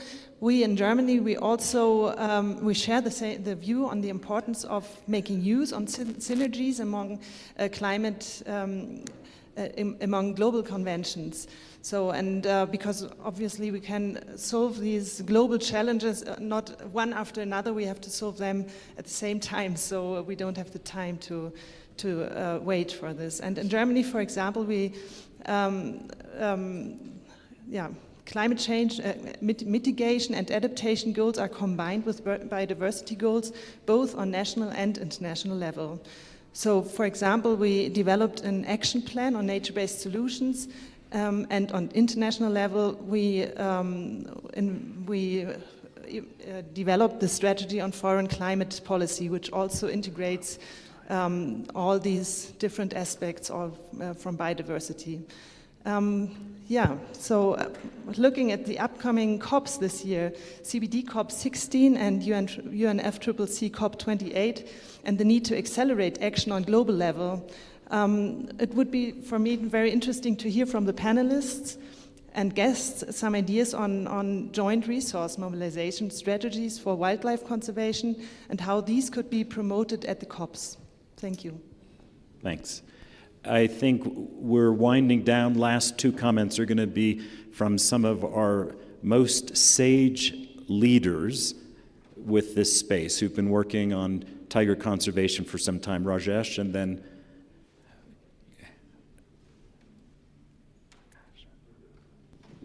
thank you so much, Richard. Just to update, very much relevant to the panel discussion.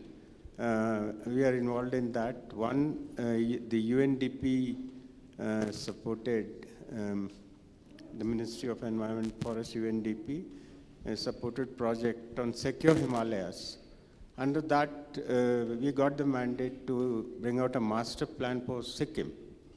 So the concerns of Sikkim is one state where we have, like Bhutan, tigers now seen at higher altitudes. So we have envisioned a master plan factoring in the concerns of tiger in sectors of development where tiger is not the goal.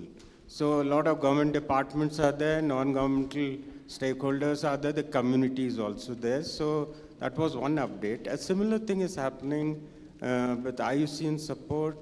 This again relates to high altitude tigers, covering 3 important countries. One, of course, is Bhutan, where Bhutan agencies are working. The other one is India. And the third one is another high altitude country, neighboring country is there. So similar master plan approach with a centrifugal vision we are working on. That was an update. Thank you so much. Thanks, Rajesh. Keshav.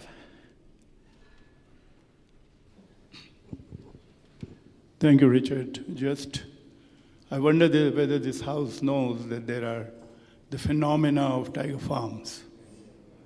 There are over 9,000 tigers in tiger farms in China. Tiger farms have mushroomed in Cambodia, Laos, and Vietnam, and Myanmar, leading to extinction of tigers. So I think one thing is CITES has avoided referring to it or engaging with this phenomena. But our problem in the South Asia, particularly in Southeast Asia, is that tiger farms are continuing to stoke the market and demand. And there was the Vladivostok resolution to shut down tiger farms. We have to find resources and support these countries which are running tiger farms for commercial purposes and for making tiger wines and all kind of stuff. So this is a very, very important thing to, unless we stop the tiger farms, we will not be able to stop the poaching. So Thanks, people Kushal. should understand the significance of it. Thank you very much, Richard. Thank you. I know you know that. Important point. Sonia from Mundai.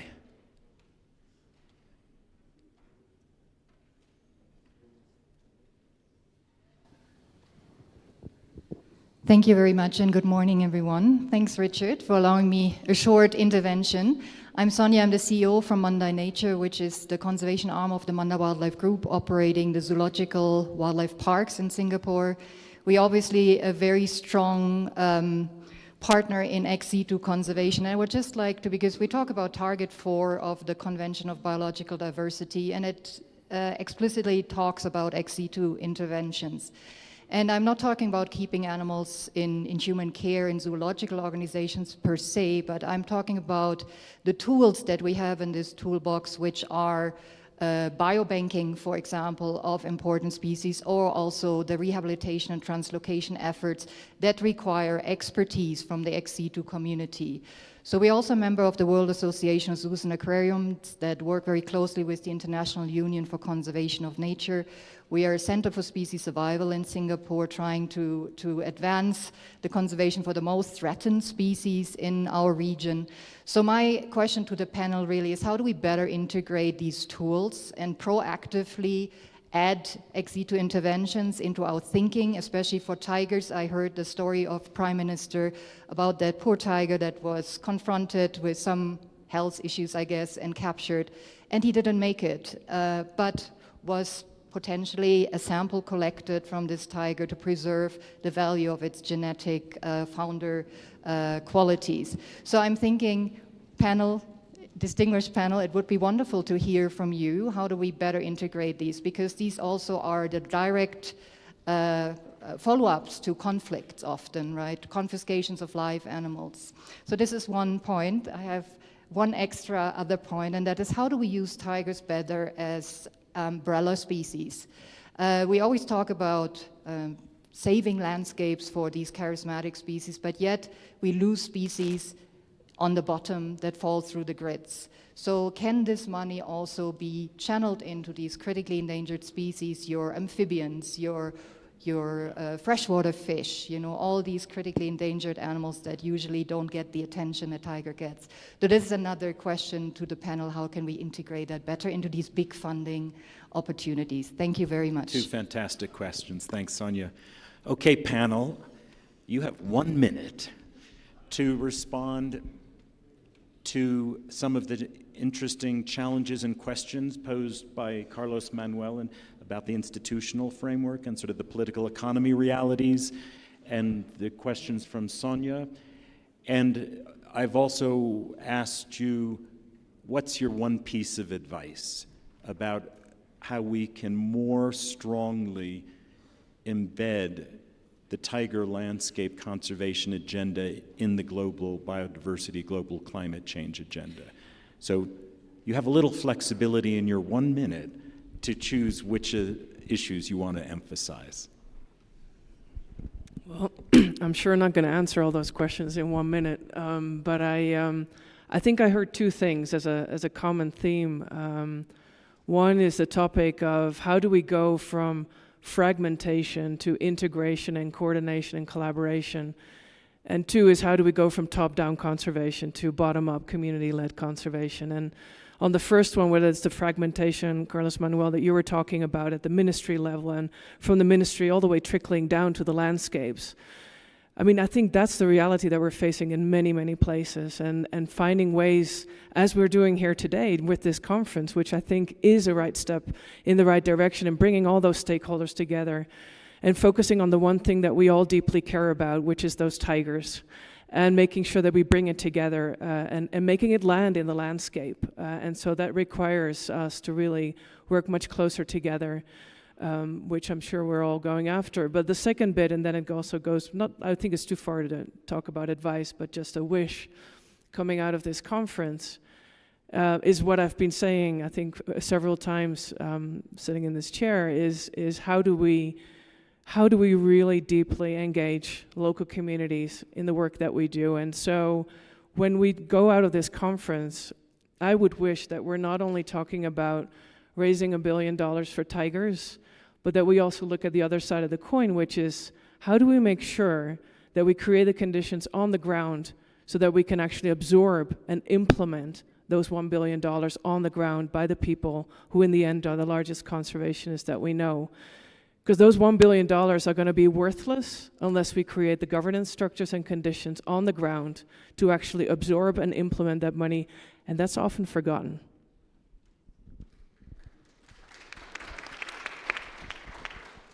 Thank you. Sophie very clearly stated that what can be done. I think the fragmentations, we are talking about the land fragmentation, but within the tiger itself, there's so much of fragmentations. So many institutions, so many organizations, so many initiatives are coming up. Rather than that fragmentations coming up, why don't we have a holistic one?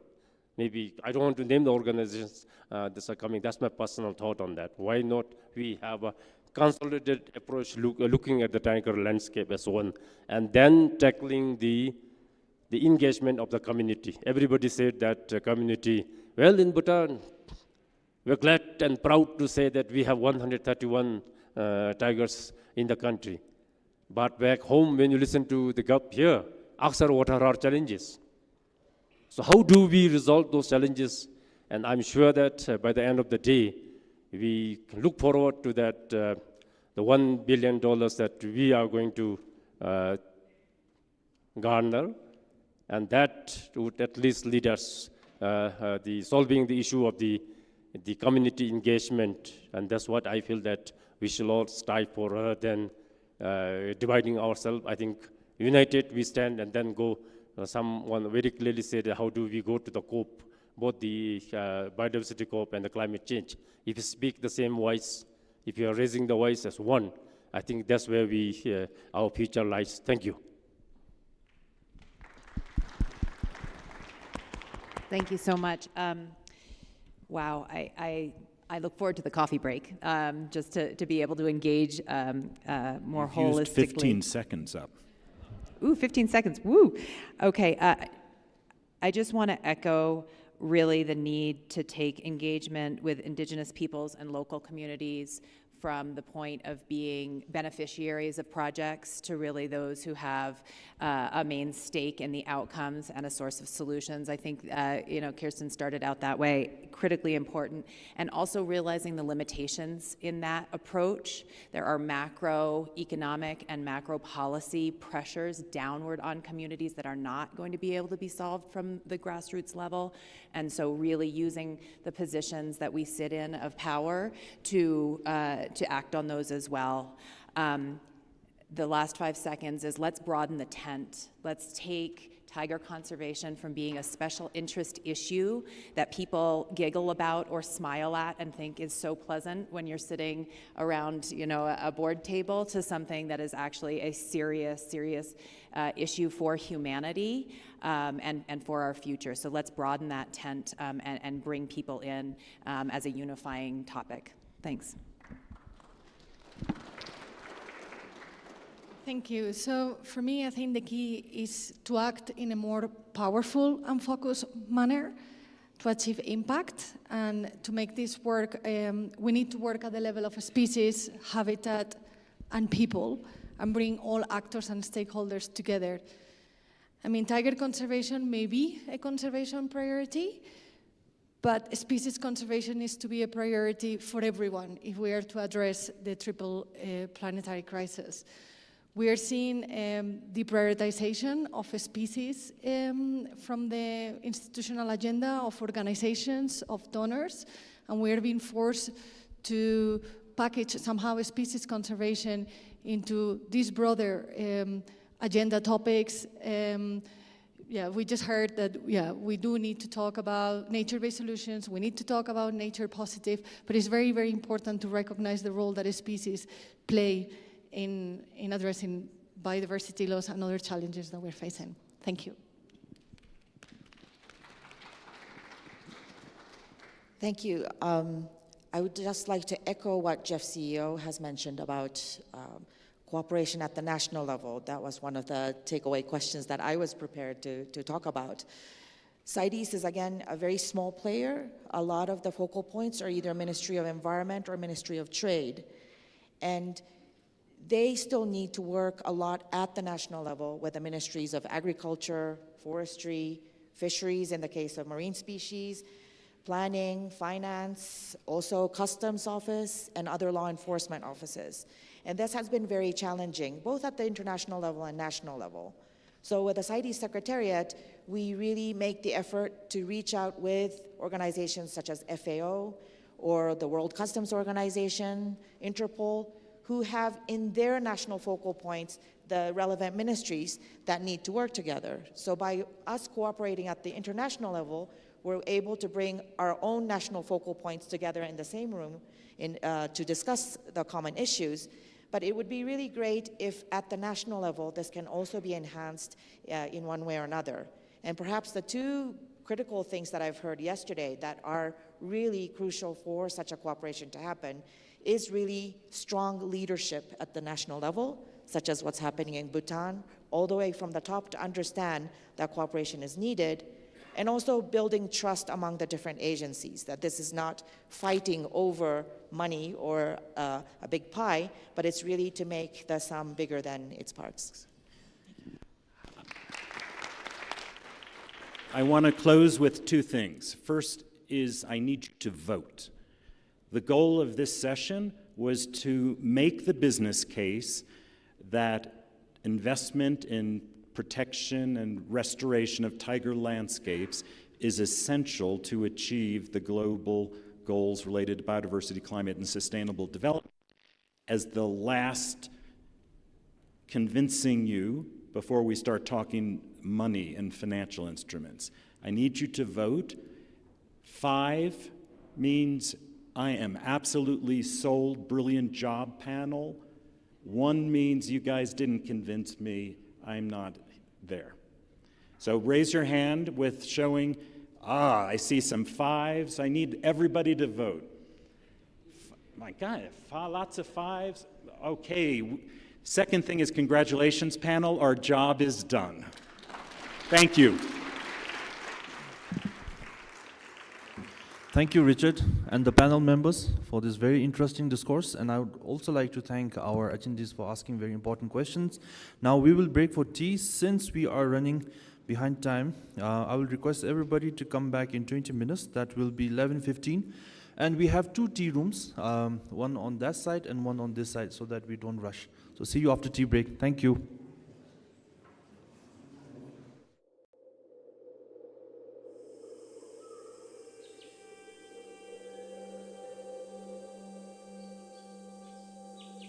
Masih sempat disugi tali di kolab kaya mindula. Odi te cenzi gap sempat imbelat.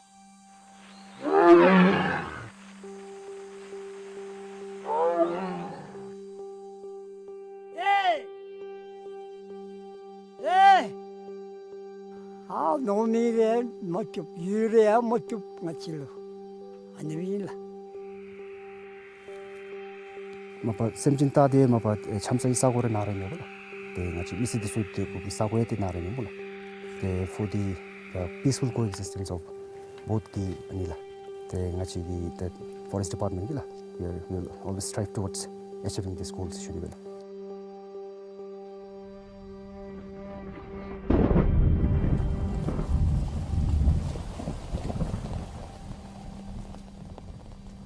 We have done the first nationwide tiger survey using a remote camera trap in 2014 and 15. This is almost 6 years now. We have not left any area not being surveyed actually. In fact, all the way from 100 meters to 4,500 meters. It is very important for us to know how our Bhutan tigers are doing. So only this kind of surveys will let us know that whether our conservation efforts are successful or not.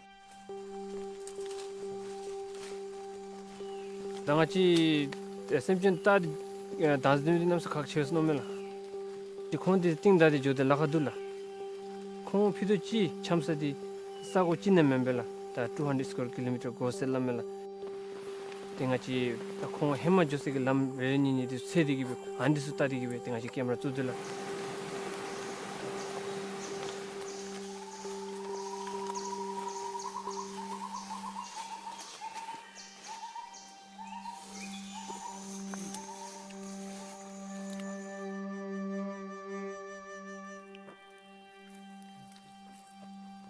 Tanya mati tiger tu saya mi desu kita mi sembela. Utanale phati them bachinga china mi sim gaye se shunila.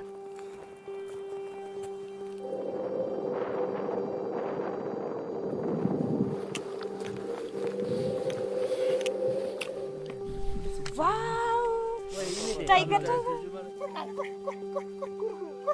다 아니 생기디 메바친 벤데 같이 고라메 고베세 같이 노디디 내센치 자와친디 때니라 타사불레라 탑메데 세데 더럽베로 다니 지조단다 로타 코노브레인 세노멜랑하기 보아친데라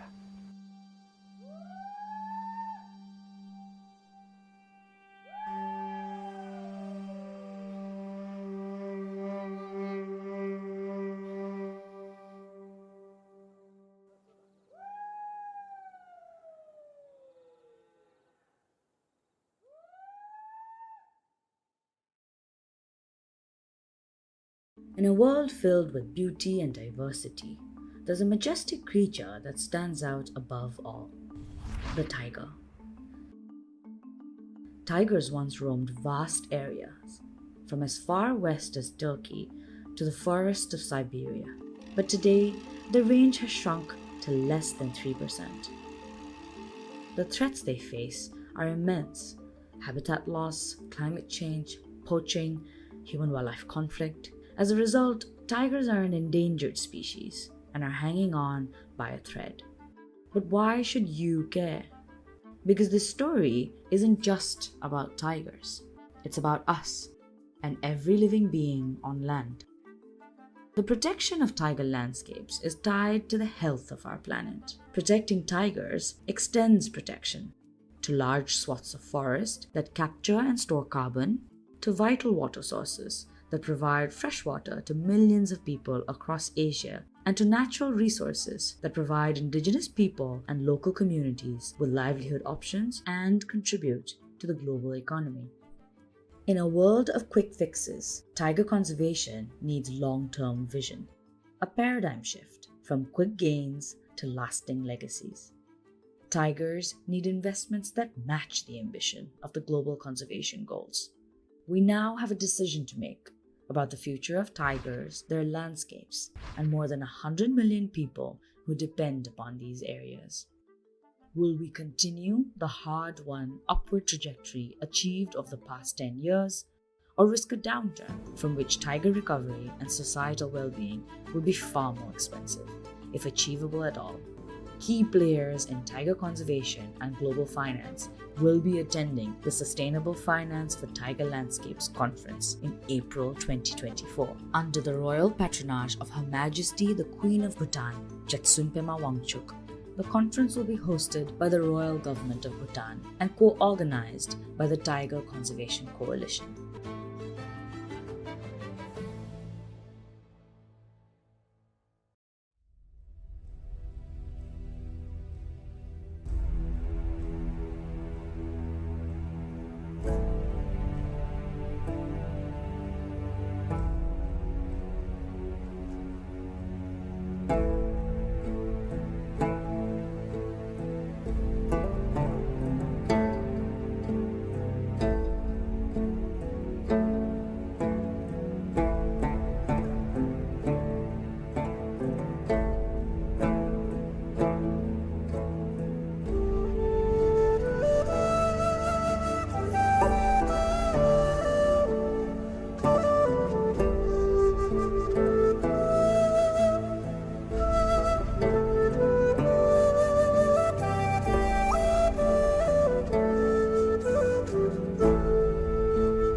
같이 샘진지 수기 딸리지 콜합 가야 민둘라 어디 때 젠지기 갭숨치 임벨라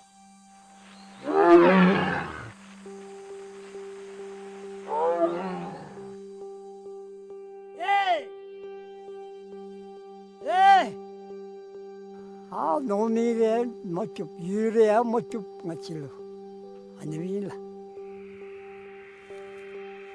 mapa semjin ta de mapa chamsa isa gore na re bola te ngachi misi de sut de ko isa go te na re bola te for the peaceful coexistence of both the anila te ngachi the forest department gila we will always strive towards achieving these goals shuni bela.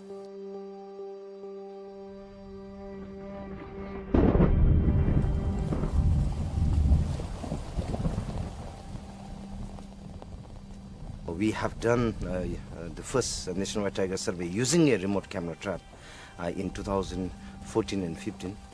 This is almost 6 years now. We have not left any area not being surveyed actually. In fact, all the way from 100 meters to 4,500 meters. It is very important for us to know how our Bhutan tigers are doing. So only this kind of surveys will let us know that whether our conservation efforts are successful or not. 당아치 SFTL 다 다즈님이 남서 각 채서 놓으면 이 콘디 띵다디 조데 라가둘라 콘 피도치 참사디 싸고 찐는 멤벨라 다 200 square kilometer 고셀라멜라 땡아치 콩 해마 조세기 람 레니니 세디기 안디스 따디기 땡아치 카메라 뚜들라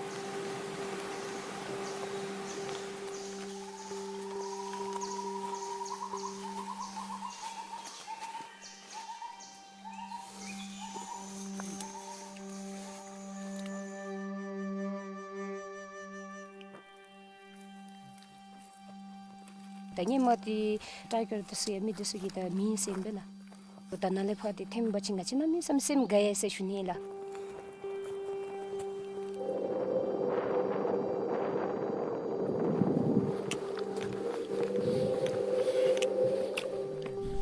Wow! Tiger tu.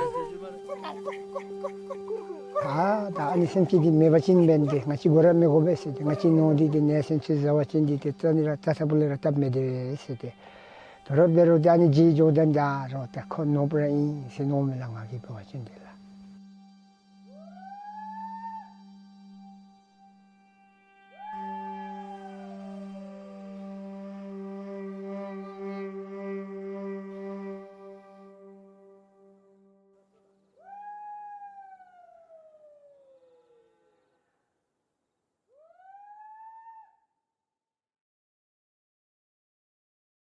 In a world filled with beauty and diversity, there's a majestic creature that stands out above all: the tiger. Tigers once roamed vast areas, from as far west as Turkey to the forest of Siberia. But today, the range has shrunk to less than 3%. The threats they face are immense: habitat loss, climate change, poaching, human-wildlife conflict. As a result, tigers are an endangered species and are hanging on by a thread. But why should you care? Because this story isn't just about tigers. It's about us and every living being on land. The protection of tiger landscapes is tied to the health of our planet. Protecting tigers extends protection to large swaths of forest that capture and store carbon, to vital water sources that provide fresh water to millions of people across Asia, and to natural resources that provide indigenous people and local communities with livelihood options and contribute to the global economy. In a world of quick fixes, tiger conservation needs long-term vision, a paradigm shift from quick gains to lasting legacies. Tigers need investments that match the ambition of the global conservation goals. We now have a decision to make about the future of tigers, their landscapes, and more than 100 million people who depend upon them. The best way to learn something is to ask. And ask we did. When tackling the subject of innovation in nature finance, we reached out to industry experts, the global finance community, and the pioneers in this space. In this session, we will have the pleasure to hear from them about their programs and the lessons they have learned.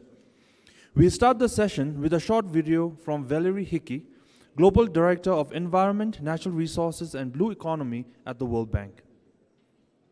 Excellencies, good afternoon. I wish so much I was with you today in the wonderful country and kingdom of Bhutan. We are so proud as the World Bank, through our Global Wildlife Program, that's Jeff financed, working in 38 countries, including in the 8 tiger range landscapes, to be with you today, even if we have to do this by video.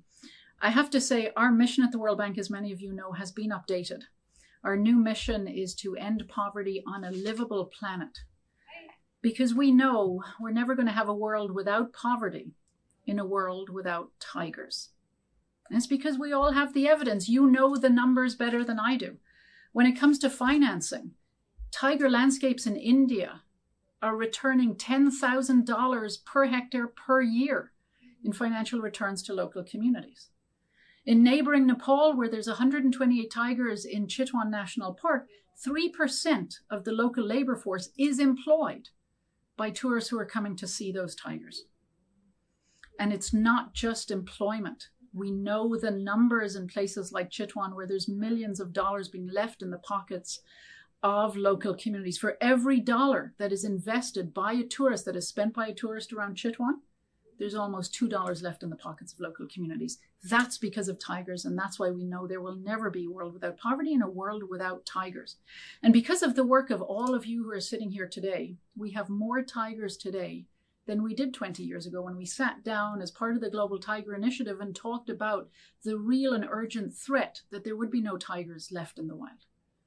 That was a time when there were 3,000 tigers. Today, because of your work, there's 5,300. And of course, that doesn't come without problems, and we have to admit that the incidences of human-wildlife conflict have gone up, and these are terrible incidences. I just talked about Chitwan. In Chitwan, in 2019, there was $3 million worth of crops and livestock lost to human-tiger conflict. That's not good enough. That's $3 million taken out of the pockets of families who are trying to eke out of living next to national parks. We know that here in Bhutan, between 2018 and 2021, the number of human-tiger compensation cases have tripled from 500 to 1,500. That's 1,500 incidences of people losing, some cases, their lives, but their livestock, their crops, because of run-ins with tigers. In Bangladesh, the numbers are quite frightening. 46 tigers dead, 300 people dead. So while we sit here today celebrating the success of having more tigers, we have to admit that it hasn't come without some challenges. And so as the World Bank, we are most interested in thinking through, including through the Global Wildlife Program, how do we not just talk about bringing back more tigers, but how do we talk about bringing more benefits to local communities who are coexisting with these tigers? And what does that take at the end of the day? And that's why we're here, money. And so I want to spend a couple of minutes talking about money. When we talk about money, there's 3 places money comes from. The first, of course, is domestic public budgets. And when it comes to conservation, there's less than 1% of national domestic budget spent on conservation. And in a world where 60% of low-income countries are struggling or are already in debt distress, that amount of money isn't going to shift. So what we need to talk about is how do we spend that 1% better, and how do we make sure the rest of the 99% of that budget doesn't undermine tigers. We have to talk about the private sector, the second place money comes from. And except for investments in tourism, the private sector isn't investing in tigers. Too often the money the private sector is spending is actually undermining tigers and tiger habitats. So when we talk about financing green and having the private sector finance more green projects, we also have to talk about how do we green private sector finance. And of course, money comes from overseas development assistance, from MDBs like the World Bank. And our money needs to be used in 4 ways to make a difference, because it's never going to be enough. First way, of course, is helping countries with policy reforms. How do we talk through repurposing subsidies, for example, that globally can sometimes lead, particularly in the case of agricultural subsidies, to increasing land degradation, deforestation, and the loss of tiger habitat? How do we build strong institutions with money from MDBs so the kind of success many of you have had because you've been able to strengthen not just your ministries of environment, but your ministries of infrastructure, your ministries of finance? That's the first way that MDBs and the World Bank, we need to spend our money better. The second way is making sure that we can help countries build the infrastructure you need, but do it in a way that's not just resilient, but that's nature positive.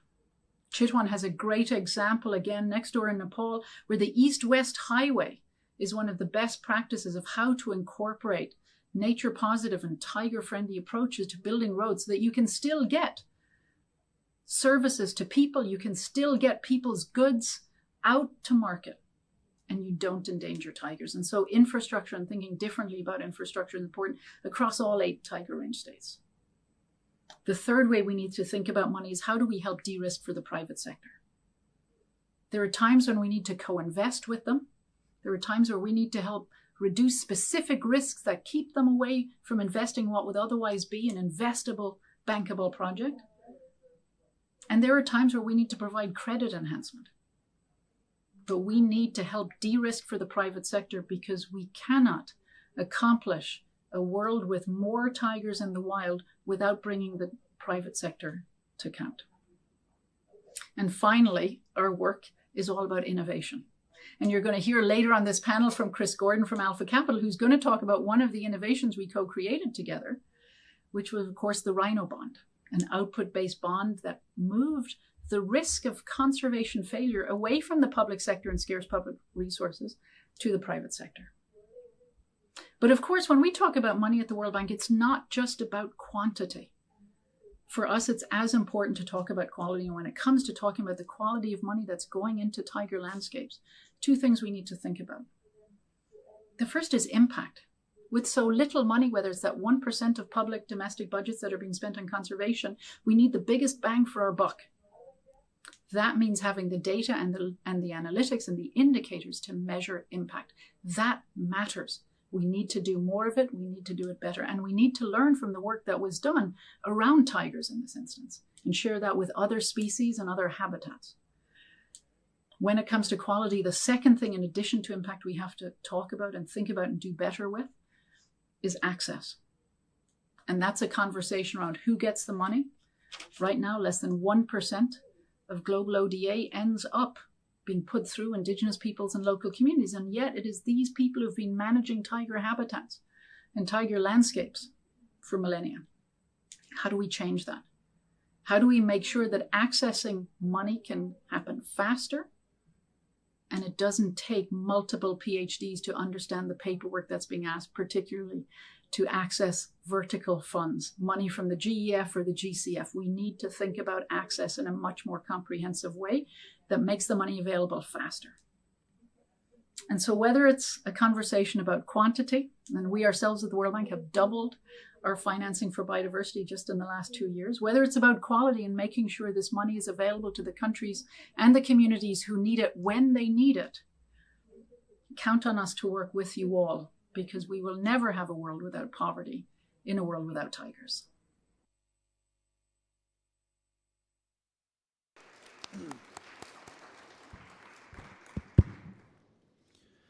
Ms. 𝐶𝐞, your words of inspiration and encouragement have truly touched us, even though you couldn't join us in person.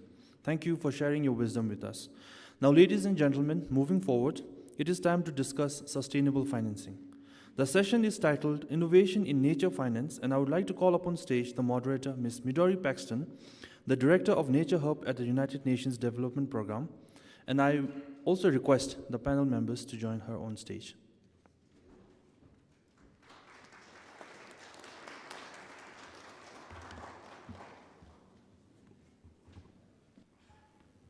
Good morning, everybody.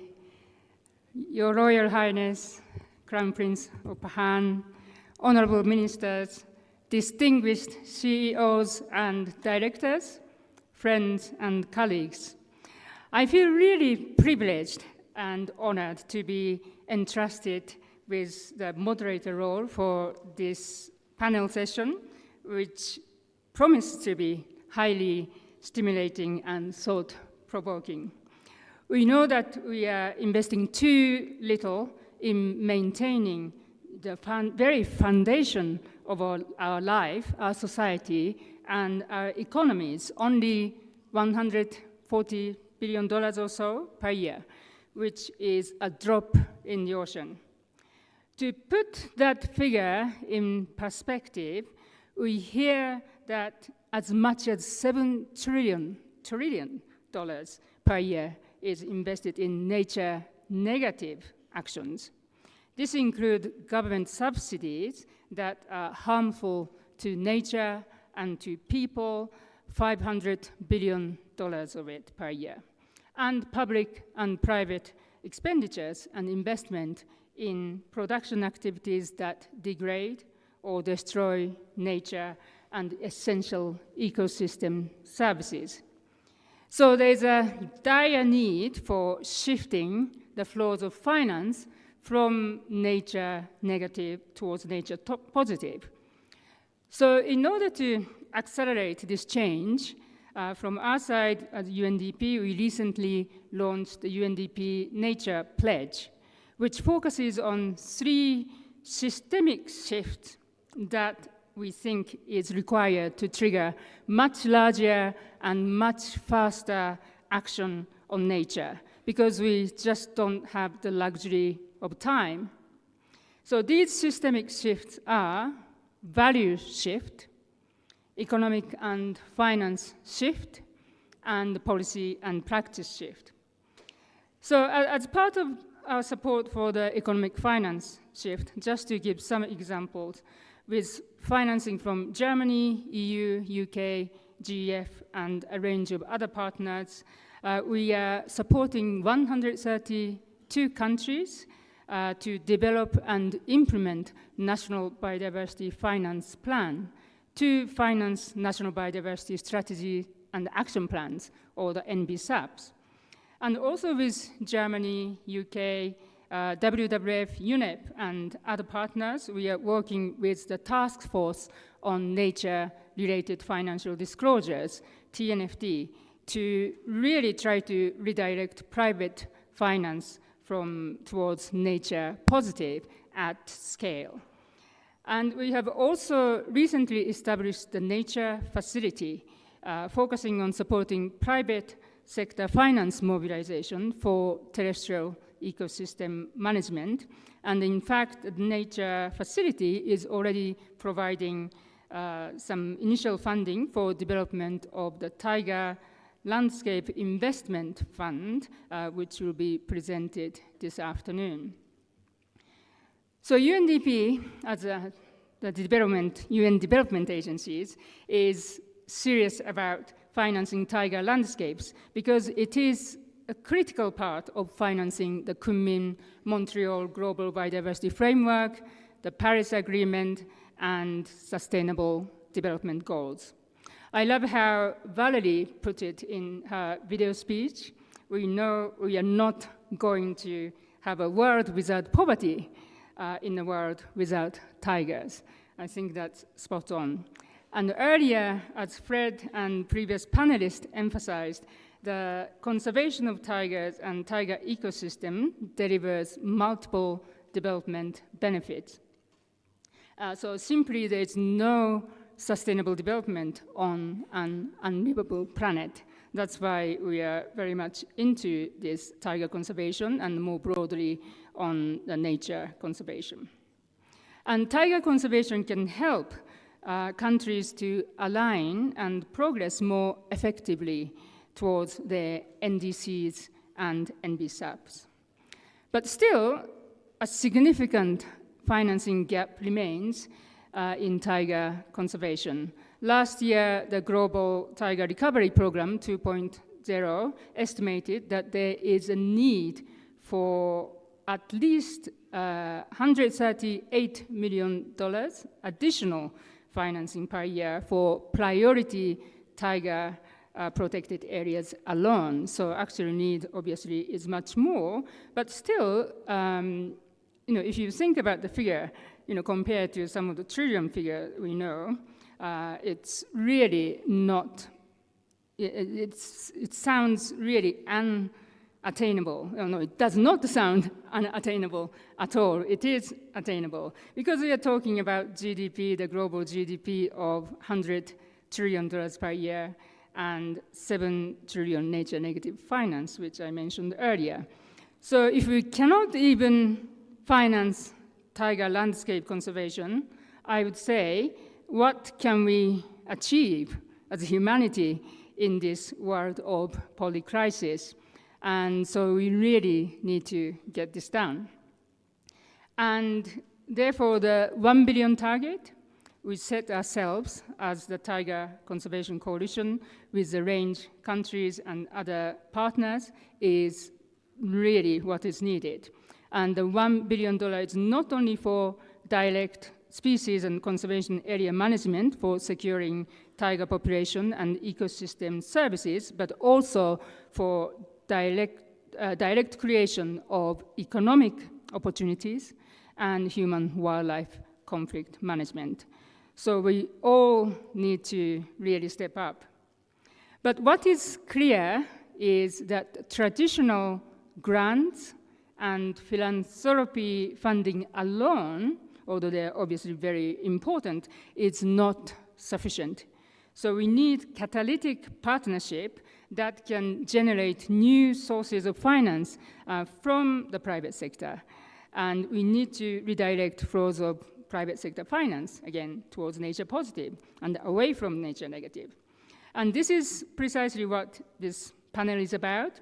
And in this panel, we will be hearing examples of innovative finance mechanisms for nature, and we will present solutions that can catalyze private sector financing. And we will discuss how these can be relevant or applied for tiger landscapes, including challenges that have been experienced or issues that might emerge in tiger range countries. We heard in earlier panel that it's not only quantity, but also quality of finance that matters. And more finance needs to reach directly to communities that live side by side with tiger and other animals. So that's our panel discussion topic. And so we have 5 distinguished panelists here on the stage. I will introduce from this, for you, the right-hand side, Dr. Pema Wanda, the Executive Director of Bhutan for Life. Previously, Dr. Pema served as the Chief Forestry Officer and the Head of RED+ Readiness Secretariat within the Department of Forest and Park Services in Bhutan. And next to Dr. Pema is Mr. Gerald Perlman, CEO of Everland. Through his work with Everland and Wildlife Works Carbon, he has been instrumental in providing innovative solutions in sustainable sourcing, regenerative agriculture, and environmental stewardship around the world. And next is Dr. Amitav Mehta. Amitav, the Director of Nature and Climate Finance, Natural State. Amitav is an innovative and structured finance specialist with over 25 years of experience and at and advising investment banks such as Deutsche Bank, various multilateral development banks, and multilateral organizations. And next to Amitav is Mr. Rupesh Madlani, a founder and the CEO of Bankers Without Boundaries, which brings former investment bankers for the benefit of environment and social good. And last but not least is Mr. Chris Gordon, Managing Director of Conservation Alpha, based in Kenya. Chris has worked in many successful conservation projects in Africa and in Asia, and also is a former Kenya country director of ZSL, Zoological Society of London. So thank you all for being here on this panel this morning. So how we are going to manage this panel is that each panelist will make a short presentation, up to 8 minutes, and introducing what they have been working on, introducing this particular financing mechanism they have been working on. And then there'll be a bit of question I might ask, but I'd like to really keep enough time to engage with you so that you can contribute with your experience of what you might have worked on or any questions and suggestions you may have to the panelists. So let's get started. So I'd like to now request Dr. Pema to come to the podium. I will vacate here and start your presentation.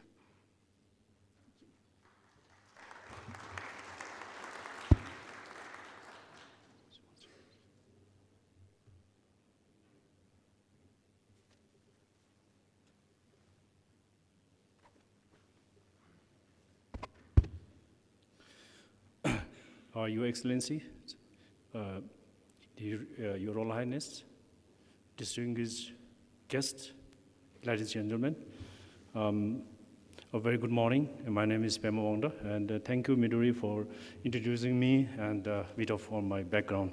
I'm the Executive Director for Bhutan for Life, and today this is an opportunity for me to talk about Bhutan for Life, our first PFP initiatives that we initiated in Bhutan.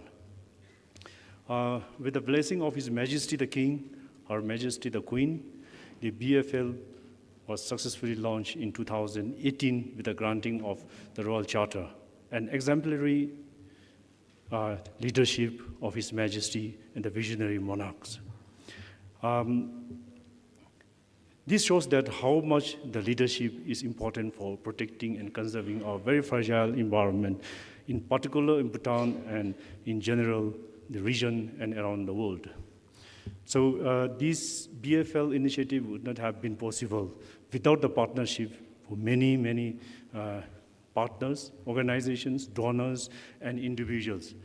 To name a few, I would like to state that the leadership of His Excellency, the Prime Minister of Bhutan, Tashut Singh Topge, and the President CEO WWF US, the Carlos Robert, the Carter Robert, for their steadfast leadership and bringing all these partners together for making BFL, realizing its initiatives and visions. So we have started our BFL implementation in 2019.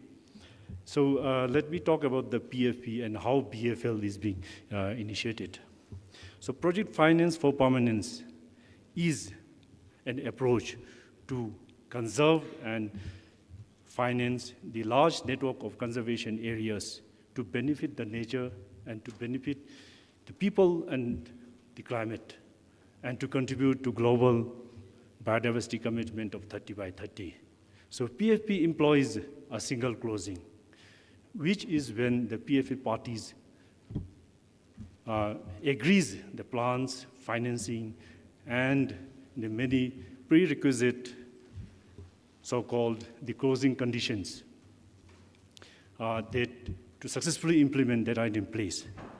So at the closing, the PFP parties agrees that plans and this financing and other the prerequisites called the closing conditions to implement are placed. At this party, each PFP parties agrees to formally implement and make its commitment.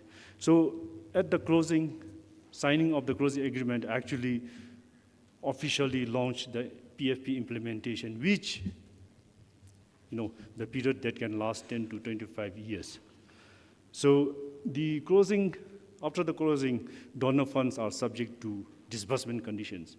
And these disbursement conditions are the tailored policy, programs, and the financial milestone that must be met for the donor funds to be disbursed. And the fulfillment of the disbursement conditions is tracked by an independent multi-stakeholder boards that provides the oversight and transparency. And this ensures that PFP approach is a performance-based model that provides long-term incentives for adherence to the original commitments. So to secure the sustainable financial sustainability, many PFP initiatives employ a transition fund in which private and public donor funding catalyzed by the PFP is drawn down over an agreed upon time frame, while the sources of in-country finances come on board at an agreed rate of increase. So the PFP is in implementations. And I'm happy to report here that just yesterday, coinciding with the Art Day, Mongolia launched the Eternal Mongolia, the PFP, the 7th PFP in the world. So of late, which are in implementation, there are 6 PFPs successfully implemented around the world. The Costa Rica, Canada, Brazil, Peru, Colombia, and Bhutan in implementation. And now with the additional Eternal Mongolia is the 7th PFP in the world. In Brazil, the PFP ARPA for Life has avoided 265,000 hectares of deforestation. And this corresponds to about 104 million tons of avoided carbon dioxide emissions. And that is equivalent to 17% global, by global domestic aviation sector. It's like from the global, the aviation sectors. And the Great Bear Rainforest PFP in Canada has created over 1,250 permanent new sustainable jobs for the community members and 61 new businesses for First Nations in British Columbia. And of course, Bhutan for Life has supported increasing the population of tiger and snow leopard in the country. So now protected area systems of Bhutan. Basically, this is the landscape of the BFL initiatives and BFL landscape. So protected area system encompasses 52% of the total land area. So that's the area where Bhutan for Life is investing our donor funds to make a park a sustainable management. That constituted the reservoirs of biodiversity. It serves as the upper watershed source of major river basins of Bhutan that benefits Bhutan and as well as outside of Bhutan.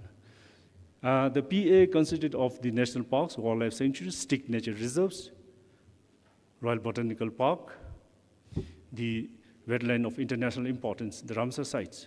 And these are all connected by the biological corridors. And earlier panel, the Director of Forest said that the declaration of the 9th biological corridor in 2023.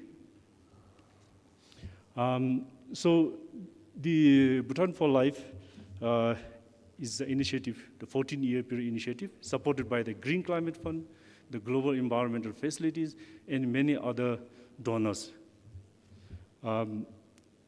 It helps to support and manage the improvement of the park management for now and for perpetuity.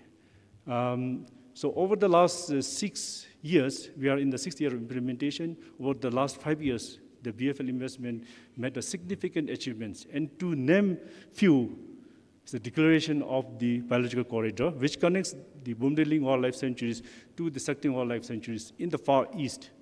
And that adds up to like 0.6%, and that constituted now the 52% of total land area under the park system. And of course, the carbon sequestration capacity of 9.6 in 2015 baseline to 11 million tons of carbon dioxide in 2022. And also the 82% of the household, we talk about the human-wildlife conflicts. And we invest into reducing the conflict and trying to help the local communities through various ways like adoption of alternative measures, technologies, and through financing mechanisms such as the compensation and insurance schemes and so on. And of course, we also take into consideration of the communities. 314 households have access to nature-based employment. And the overall management effectiveness has increased increase to 78.1%, an increase of 17.1%, an increase of, from the 2016 assessment, which was like at 66%. So this shows that BFL's investment is really making an impact on the management effectiveness of our protected areas. And of course, we talk about the tiger and how BFL is connected to these tiger conservations. So tiger population is increased by 27%. I think repeatedly we're talking about the increased tiger population, but tiger conservation, the increase in the number is one of the milestones of BFL. So increasing like 20% from 2015 baseline, but we achieved by 7% more. And similarly, the snow leopard population from 96 to 134 snow leopards, which is about 40% increase from the 2016 baseline. So these are some significant achievements that BFL made over the last 5 years. Dr. Pema, if you could wrap up very shortly. So now, to achieve all this, we need to adopt a financial model. So this is a financial model that BFL adopted, built around the creation of the sinking fund, where we try to project the required the funding gaps that need to be filled in through where. So we have this the donor funds that fill up the gaps that is indicated by the green line on the top and the existing funding on the gray along the bottom. And this existing, the initial gaps being filled by the donor funds in the beginning, and gradually the royal government contribution increases over the time until it takes up the whole of the cost of the park management. And also, of course, looking forward, how BFL can be an example to adopt in other the tiger range countries. So looking forward, the PFE is an opportunity to other Asian countries that values the natural places and that values the natural resources.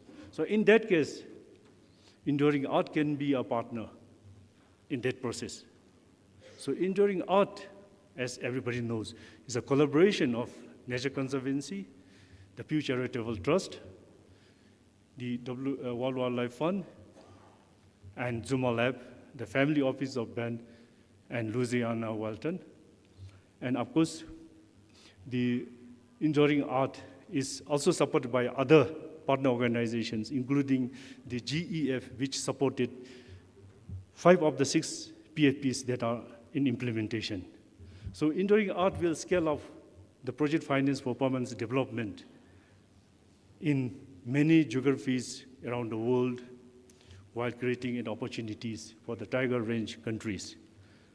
So with this, I would like to thank, because in a very short time, I think there's so many things to be presented, but I'll end here with acknowledging the partnerships, the Royal Government of Bhutan, Green Climate Fund, Bhutan Trust Fund for Environmental Conservation, Wildlife Fund, the DT Foundations, Family Foundation, UNDP, GEF.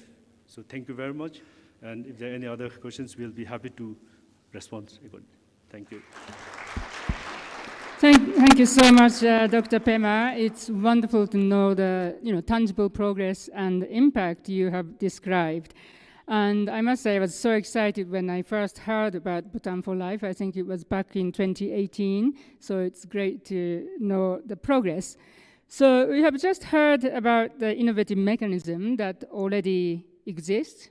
And we also heard that there's a tremendous potential for other range countries as well. And for this, and to maintain the permanence of conservation action and impact, a revenue stream is critical for bankability and to be able to repay investors. So now I'd like to invite Gerald to the podium, and Gerald will speak about the one way to create those revenue streams through the carbon markets, which may not sound very new. I think we are all familiar, but it would be good to know how that, what your work has been and its applicability in financing tiger landscapes. Gerald, the floor is yours. Thank you for the nice introduction. Good morning, ladies and gentlemen, and esteemed guests, and so many new friends. I have some really good news to share today. There is a finance solution for wildlife conservation that could apply to tiger landscapes. The solution was thought up, envisioned by the UN quite a while ago. It's a climate change mitigation strategy.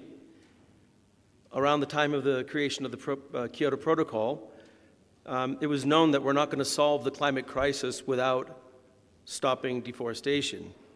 So the UN came up with this idea called REDD+. It's an acronym that stands for Reducing Emissions from Deforestation and Forest Degradation. In 2008, before I started Everland, I went to work for a company called Wildlife Works, which some of you know in the room. It's a conservation business with its flagship project in Kenya. This project was focused on wildlife conservation, elephants in particular, but there's over 300 species of wildlife at this project. In 2008, Wildlife Works implemented what became the first community-based, wildlife-centric REDD+ project for the world to generate a carbon credit for successfully stopping the deforestation.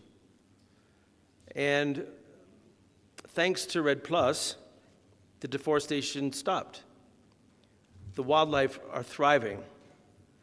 And a local community of 120,000 people living on the edge of life now have a pathway towards basic needs.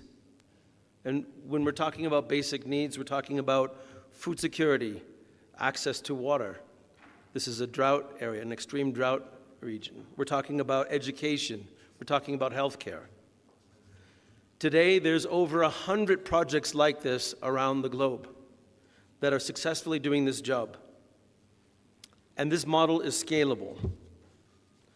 But there's a lot of misconceptions, criticisms of the work. And so what I thought I would do is just take a moment and provide a REDD+ 101. And my goal is that in the next 3 minutes, you're all going to be experts on REDD+. And do you know which button? Yes. That one. Okay. So, actually, I could explain the work of REDD+ in 10 seconds. What we're trying to do is to take forests that look like that in green and prevent them from becoming that. That's the story. That's the simple explanation. The key operating word in a REDD+ project is threat. The forest has to be under threat. And a project developer has to prove, like a legal case beyond a shadow of a doubt, that the forest that you're trying to protect is going to disappear if there's not an intervention. So how do you prove that a forest is going to disappear in the future when here we are today? And the way that that's done is by looking in the past.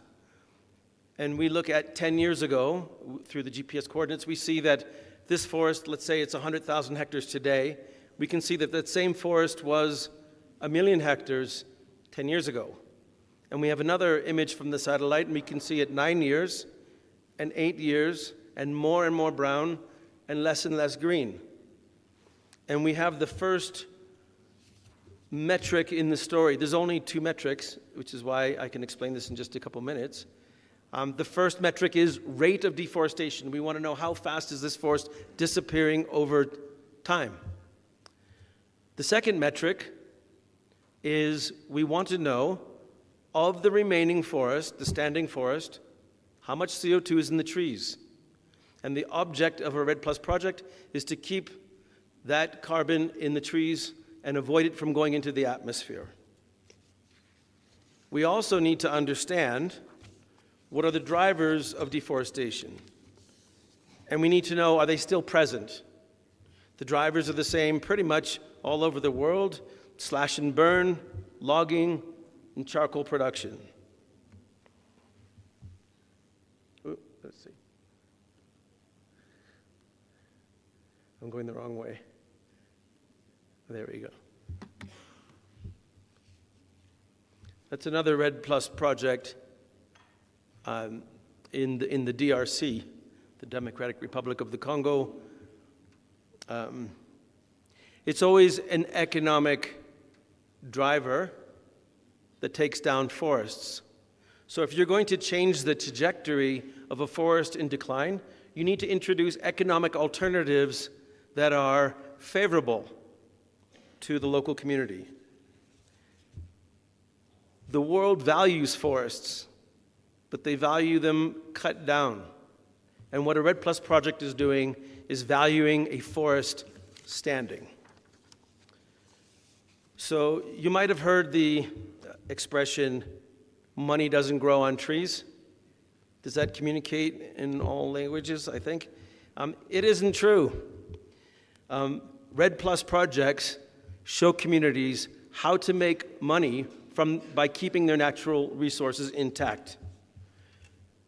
This isn't charity, it's a business. It's a business deal with communities, with governments, and with the private sector. But it's based on performance. The performance is that the deforestation has stopped. The performance is the amount of CO2 that's been prevented from going into the atmosphere against a historical baseline of what was happening without the project. This performance is reflected in a carbon credit. And at Everland, we market these credits to corporations who care about the impact. The reason that every corporation that we market these projects to supports these projects isn't necessarily about the carbon, it's the conversation starter, it's about the impact. And of course, people love the wildlife stories, but first and foremost, it's about the communities as the number one reason that corporations support wildlife-centric projects, at least from our experience. So this elephant wore orange today in solidarity of the plight of tigers. This is an African elephant. And just in closing, while all of this is, why is all of this relevant? As you know, when you protect a forest, you protect habitat. That's it.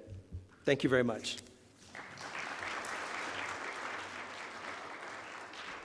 Thank you very much, Gerald. I was just wondering, you mentioned money doesn't grow on trees, but it does. And there's also another expression, money talks. So can you please just tell us what sort of scale of finance you're talking about, which you have been able to mobilize through your work? Sure.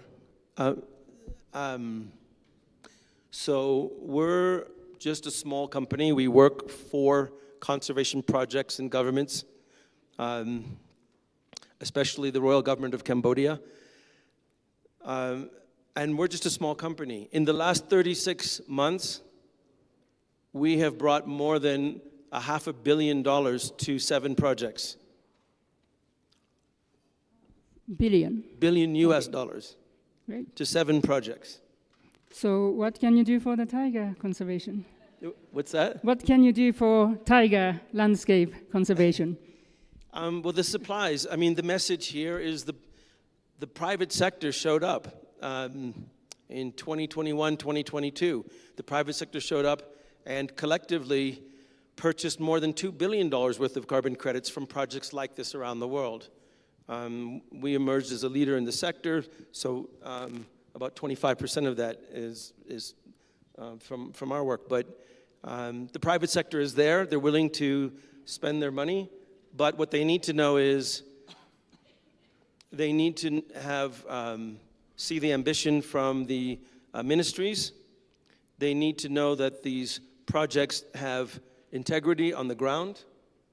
And the combination of top-down and bottom-up gives corporations the comfort that they need to invest in these projects. And again, Cambodia is a leader in this in the world, in this exemplary way of conservation. Great. Thank you very much, Gerald. It's really encouraging. So now I'd like to move to Amitabh, request you to go to the podium. So we now talked about carbon credit, but of course another mechanism you often hear now is biodiversity credit. And from our side also, we are one of the founding partners for the Biodiversity Credit Alliance with a number of methodology developers and other partners. The aim is to ensure the integrity of this newly emerging biodiversity credit rather than it, and prevent it from becoming a sort of greenwashing mechanism. So Amitabh will tell us a little more about the biodiversity credit, how it could work, how it could keep the integrity. Thank you, Midori. Your Highness, colleagues and friends, I think the key thing I would like to start off with saying is that don't fear finance, because I think the first thing when any of us mention anything about an entire panel on finance and innovative financing, the first thing is, oh my God, what's that going to be talking about, and do we understand any of it? I think there is a simplistic way forward on this, and as we're talking through the different areas here, the key is that there is no way that we're going to be able to fill a gap, a biodiversity gap globally of whatever, 700 to 900 billion per year, depending on who you talk to, by just looking at one kind of a model or another kind of an instrument. It's going to be a blended version of different kinds of instruments and mechanisms, some of which we're going to be talking about here and which we are talking about already. At different life cycles of different kinds of ecology, nature projects, we might need a different kind of intervention in terms of financial mechanisms, I guess. And one of these certainly is going to be biodiversity credits. And I say this because obviously we are very privileged to have had Gerald speak about carbon credits, which are actually in the market for quite some time.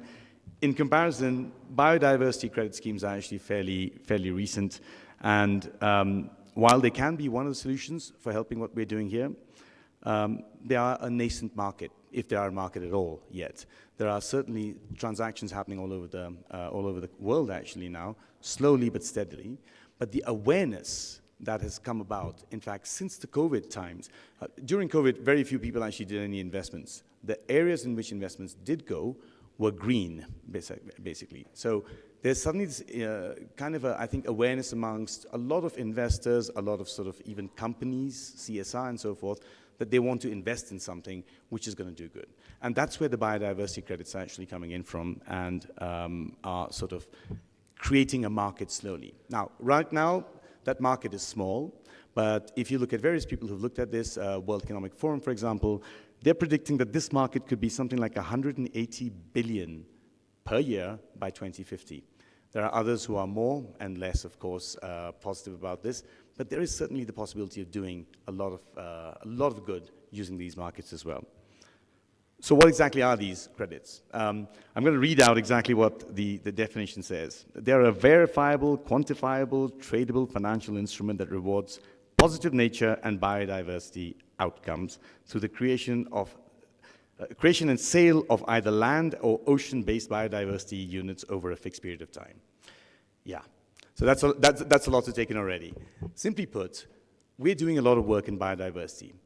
Obviously, we all understand that there's a value to what we're doing, and there's a value to the uplift that we're doing from those interventions. That value is we're giving it a financial value. So there's a biodiversity value, we're assigning a financial value to that, and then we're wrapping it in an instrument called a biodiversity credit. And so it's going through the jargon, it's simply capturing that value in a financial way. And we have to look at it in a financial way because we are trying to attract money from the private sector, right? I think you heard earlier Valerie saying that there's very little money coming from the private sector in this area, if any, and certainly within the tiger space, not at all. So if we want to get that in, how are we going to do that? It's not just biodiversity credits, it's going to be carbon credits along with it, and potentially also something called social impact benefits as well. So all of these are basically measuring value, bringing them together, and selling them to the people who actually think that there's value in it as well to try and invest in that. And the aim is that these revenue streams that get created from these credits or potential credits in the future will then be enough to go to an investor, whether it's a bond investor, whether it's a project finance investor, a PFP investor, for example, as well, and say to them, listen, if you lend us money up front to scale up what we're trying to do now, we have a revenue stream based on an instrument that's going to come in the future. And that's how we're going to achieve this. Rather than using the money that we have currently going into biodiversity to go and fund projects, clearly not enough, we want to use the money that we have from philanthropy, from grants and so forth, to go and fund the risk of these projects. And if we can fund the risk of these projects, the private sector will then find these projects much more bankable, much more attractive to come into, and then with a revenue stream behind it, which could actually give them not just a principal return, but also a coupon return on top of that. So that's really where the aim is for that. One thing to note is that biodiversity credits are not offsets. It's very important to make this point as well, because I think there's a lot of negativity around offsets. That's a different discussion altogether, whether these are or not. These are typically sort of quantifiable, and they're going to be used for people who can't typically measure what their biodiversity footprint might be, for example. I'm a bank, as an example. There are bankers here. We give money out.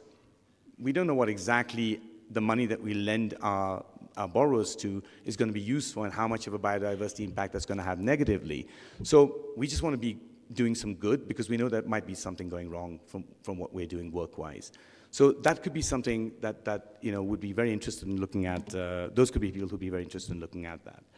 Sorry, I have got these up, but I'm trying not to I'm trying to talk through these as opposed to sort of walk through them one by one. There are corporates that care. A lot of corporates out there are becoming very, very interested. These are the guys who want to buy these things. Why? Well, because they want to do good. If you look at the TNFDs that Midori spoke to earlier on as well, TNFC, TNFD, a lot of people out there who are very interested in talking and investing in this to try and do better effectively. So I see my 2-minute point up there as well. So let me sort of quickly talk about one other thing. There are issues to this market. It's not there yet. It's going to take time to get there, and we are going to have to work very hard to do that. One of the reasons is that there isn't enough scalability in the projects right now.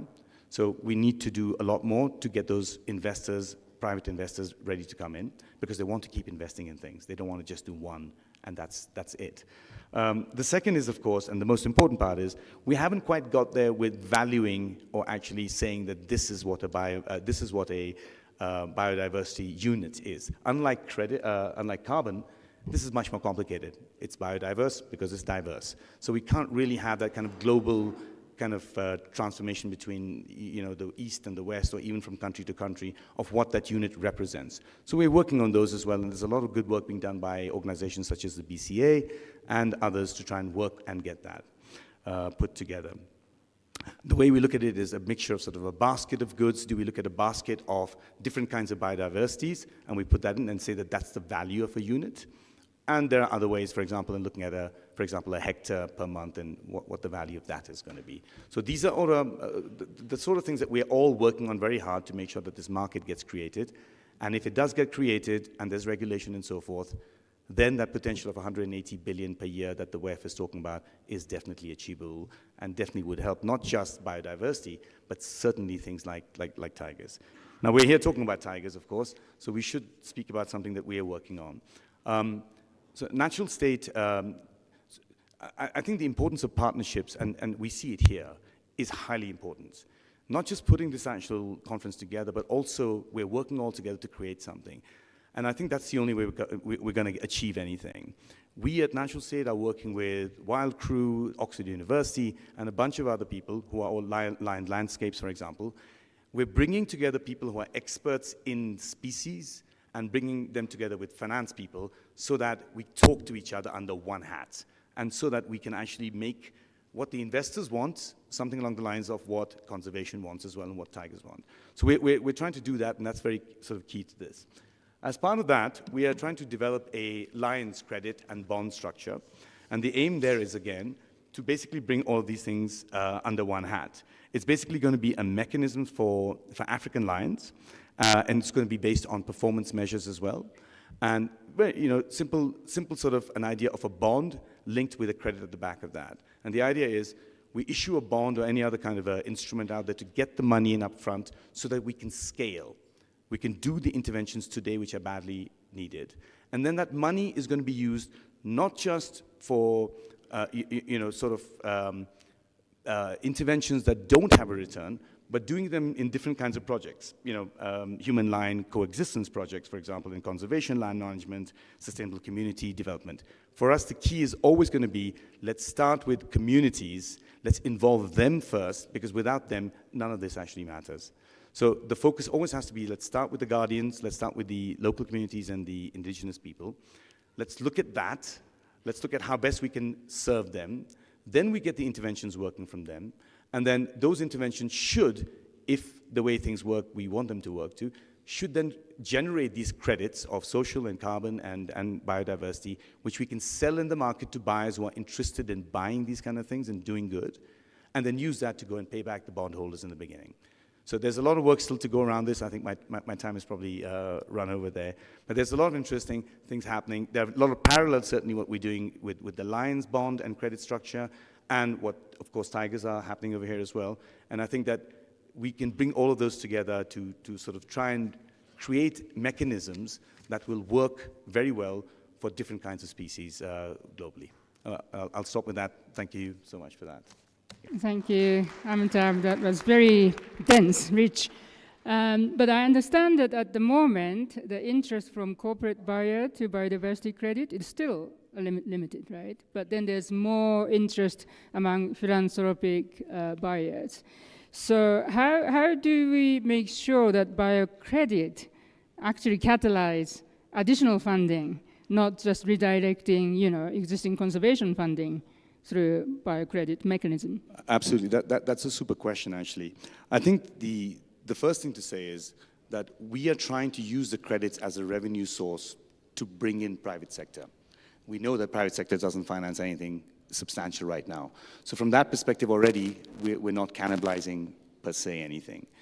The second thing is that what it's doing is it's creating a mechanism which is not just useful for lions, but also highlights something that can be used for species around the world using charismatic species. So I think over time the aim would be, hopefully, that we can create an instrument that will actually not look at just a single species, but a series of single species, so that people who are interested in this area can actually look at that. And of course, we're not just looking, of course, only at the tiger or the lion and so forth, but we're looking at the landscapes around it. So there are different kinds of financings that we can actually try and tap into to bring those in as well. And I think consolidating them under one sort of charismatic landscape or charismatic species would be the way to actually increase the funding through the private sector, as opposed to cannibalizing things as you might be worried about, of course. So. Great, thank you very much, Amitabh. I'm sure some of you in the audience will have some other questions later as well. So yeah, now I need to turn to Rupesh. So Amitabh talked about biodiversity credit and Lions, bond. But now Rupesh is going to help us understand more about the upfront financing with sustainability-linked bonds. So Rupesh, floor is yours. That photo was from a few years ago, because I have aged now in terms of. It's great to be here. Thanks for inviting me, and I'll try and be as efficient as I can in terms of timing. So the starting point for SLBs, I think, is. Let me try and hit the right button. Oops.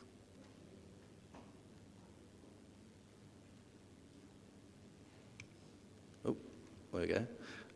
The starting point for SLBs is to kind of recognize that nature is an asset in its own right, and depending on which valuation you take, it's worth between $5 and $10 trillion.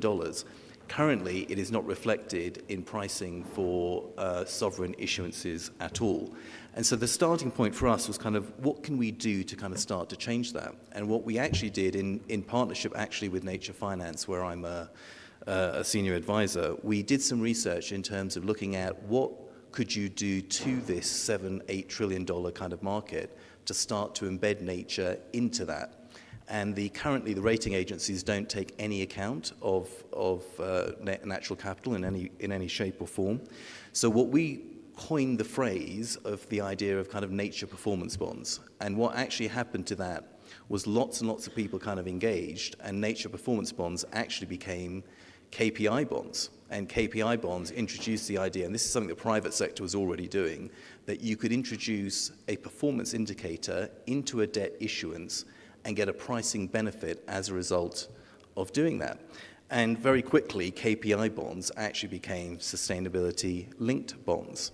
And how that actually works is, if you think about how traditional bonds have been issued primarily by developing countries over the last 50 years, the cost of capital of these traditional bonds have just gone up over time.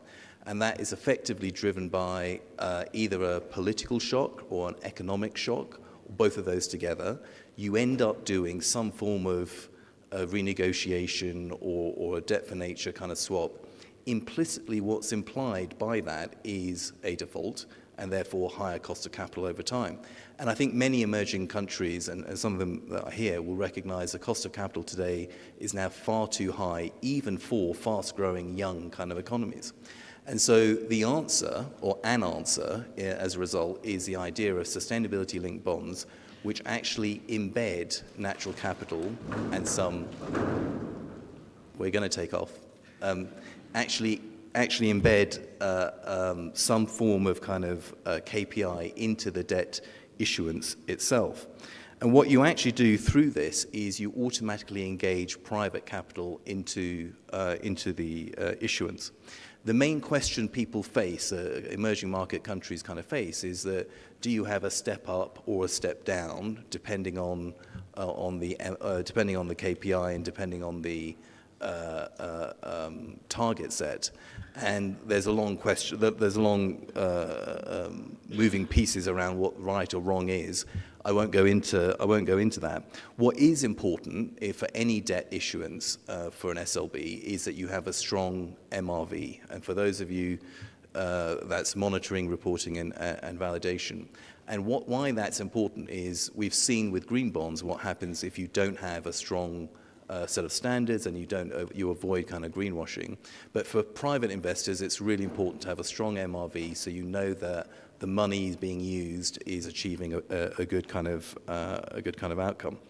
And so how do you include nature and, for example, tigers into SLB kind of issuance?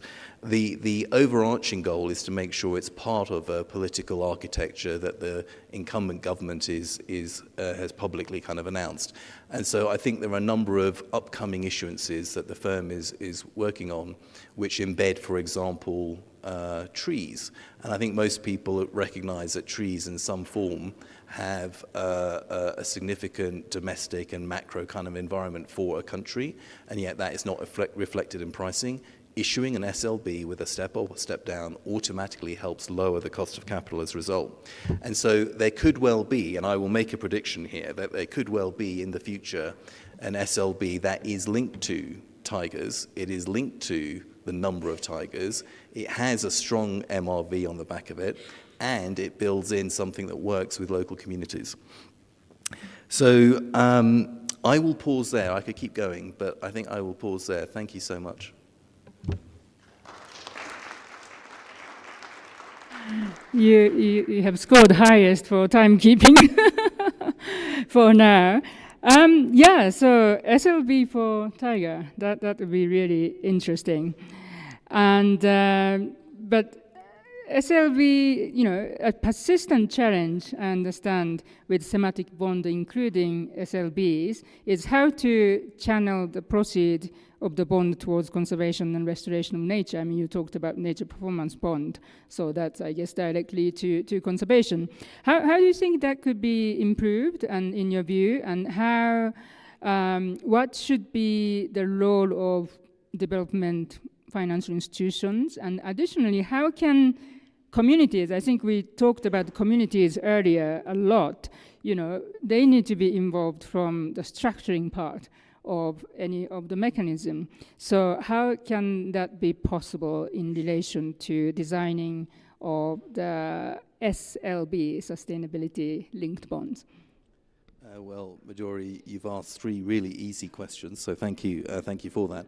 And I think I will be a little bit controversial here, if it's okay. That I know that there are so many people here that are so focused on doing, what's absolutely perfect in so many areas, and I totally agree with that.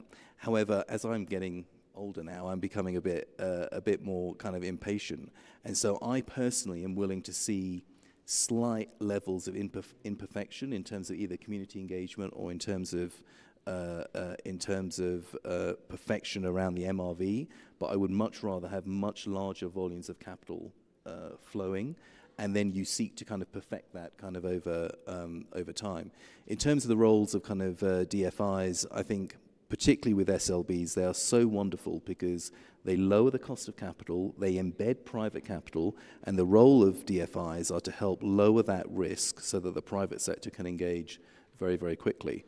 And what I would like to see, we're working with 20 countries on a range of different issuances to effectively make sure that over time the market can feel comfortable to price the different SLB elements. So I personally think that MRV around, for example, tigers or, for example, trees is actually very, very easy. There are going to be other ones that are a bit more variable that will take the market a little while to kind of get comfortable with. But again, I would rather see a much larger flows of capital rather than perfecting it to the nth degree, but waiting 5 years for that to happen. Great, thank you. And I'm sure, again, it's provoking some thoughts among the audience as well. So now I would like to invite Chris to the podium. And we started this session with Valerie's video, and she also touched upon the Rhino bond, which was issued by the World Bank. And we were also involved through our GF financed Rhino bond project, working with ZSL to actually come up with a KPI and MRV system. So I was very excited when the bond was finally issued some years ago. So yeah, please tell us more about that and how it really works and what would be the potential for applicability for the tiger landscape and tiger bond. Thank you very much. It's an immense honor to be here in Bhutan. I hope I still have your attention and your stomachs aren't calling you for lunch.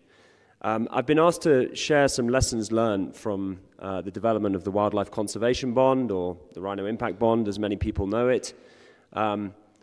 This is a 5-year, $150 million World Bank issued SDG bond, which generated $10 million for rhino conservation in 2 protected areas in South Africa, with investor returns linked to verified rhino performance, paid for by the Global Environment Facility as the outcome payer. Working with many partners, including UNDP and several others in this room, Conservation Alpha were the design agent on the development of this bond, and I just wanted to share a few lessons. We heard yesterday and earlier about the shortfall of finance for nature, $800 billion a year. Addressing this gap not only requires more efficient use of the finance we have, but we need to access private capital. The good news is that there is significant finance available. As an example, the impact investment market has been recently estimated at $1.1 trillion and is growing year on year. Unfortunately, only a fraction of this finance is being channeled towards biodiversity, and that's largely because we don't have investable products in this sector, and we need to develop them. To address this, we need to understand what the finance sector needs, and we need to make sure we're designing projects at the right scale to drive investment. We need to ensure we have trust in the impact that we're trying to deliver. We need to ensure that they're sellable. But the thing I hear time and time again when engaging with the finance sector is that we need to address risks. And when I talk about risks, I'm talking about financial risks, performance risks, reputational risks, greenwashing risks. Who are the implementers of these projects? What's their track record? What's their mandate to deliver? Do they have the systems in place to manage investor finance? Do they have the processes and policies in place to mitigate reputational risks? What are the governance structures like as well? And if we want to scale impact-based products, monitoring, reporting, and verification, I've lost a slide. Anyway, if we want to scale impact-based products, monitoring, reporting, and verification is critical. Once investor returns are linked to impact, we need the highest standards of MRV so that we can stand up to scrutiny. One needs to definitively prove that any change is a result of the impact of your interventions. Recognizing that at this point in time, financial markets, and maybe a few people in this room not included, do not understand the complexity of biodiversity. We need to design simple indicators that are measurable and underpinned by rigorous science. As discussed yesterday, species like rhinos and tigers are great indicators for broader ecosystems. For the Wildlife Conservation Bond, we used a capture mark recapture model to understand detection probability so that we can have confidence in population estimates. We need to be incredibly careful not to mistake an improvement in monitoring effort for impact. So we need to design these things properly. While impact measurement can be underpinned by statistics and models, we also need to ensure that we communicate clearly in a simple manner to investors and outcome payers. Science might use a KPI like net population growth rate. We used net compound annual growth rate, a term that's well understood by the financial market. So we understand how we can deliver sufficient precision on our monitoring estimates, but in addition to this, we need to ensure we have cost-effective monitoring, independent verification, security on our data and evidence, and we need the monitoring capabilities that we have to be maintained at the required standards. There is a risk to investor returns if that monitoring effort drops during the life of the product. For the Wildlife Conservation Bond, we designed cost-effective, auditable processes and developed data management systems to address these needs. We worked with PwC, who were trusted by the market, to review these processes and provide confidence to investors. Our cloud-based data management systems ensure that we have security on our data and provide traceability on the provenance of all the evidence so that the independent verifier can perform their role in an incredibly cost-effective way. We reduced the costs of monitoring by placing the burden of evidence on the implementers. The implementers need to be monitoring rhinos anyway, given security needs and the needs to be able to enable adaptive management decisions. So our monitoring processes only required a subset of this information to inform the bond. The implementers have to provide at least one date time-stamped, GPS-linked photo of each rhino each year. Our aim was to ensure that the costs of MRV were less than 5% for the bond. The evidence has to be approved by the site managers, so we have a single set of approved evidence that can be independently verified and inform the population modeling. The models were peer-reviewed and published so that we have credibility in the outputs. I wanted to finish by sharing a little more on the structure of the bond. One challenge with investing in conservation, particularly in something like rhinos or tigers, is risk imbalance. For rhinos, as an example, the maximum upside we can achieve is biological performance, let's say 10% growth per annum per year. But the maximum downside, theoretically, is minus 100% if we have systematic poaching in a population. To address this, the bond was structured so that investors purchased an SDG bond issued by the World Bank, where only their interest was put up to finance conservation interventions. To reward the investors for taking this risk, they instead stand to receive a success coupon at the bond term linked to rhino performance, in this case with a target of 4% per annum growth. And our interim KPIs on the bond so far have shown that we've been achieving just over 7% growth. The structure creates a win-win scenario. Investors are investing in sustainable development and rhino conservation. Investor principal is protected by this mechanism. For the outcome payers, the GEF, they are only paying if the rhino population performs. So this is an efficient use of donor finance. And what's more, this was structured so that we did not cannibalize South Africa's star allocation. This came from the non-grant window. The true benefit of these models comes in understanding the cost of failure that donors currently face. For many donors, they're deploying funds with mixed success and often with an inability to demonstrate impact. Often they actually end up looking at an output level. This model allows donors to rather pay for guaranteed and verified success. I'm almost out of time, but there are a few final pertinent points I wanted to make. We need to reduce the length of time to develop these models. We spent far too long developing this bond, and that was partly because we were the first doing this, and we had to learn a lot of lessons along the way, and that's why I want to share these lessons with you. But it took a long time to get approvals. We ended up having COVID hit us, so we had some excuses, but we need to be better and faster at doing this. We're working on a wild dog bond at the moment with the aim to issue in under a year. The second point I wanted to share is that it's really important for donors to take a long, hard look at how efficient and how effective their capital is, and whether they could actually be more efficient by transitioning to a pay-for-results type model. The third thing I just wanted to share is, where possible, we need to integrate revenues so that we aren't necessarily needing outcome payers in these structures. So there are other ways that we can structure these types of mechanisms. And finally, the investor appetite is significant.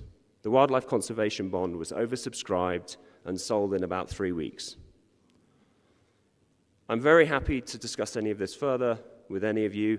Thank you so much for your time. Thank you very much, Chris. It was very useful, focusing on lessons learned. I have lots of questions I want to ask, but I will register so that you have the time to contribute and also ask questions, or maybe talk about your experience in different financing mechanism. So the floor is open. The ladies there, please say who you are in the beginning. Thank you. Hello, good afternoon. My name is Andrea Prada. I come all the way from Colombia, WWF Colombia. And my question goes maybe for our colleague from Everland.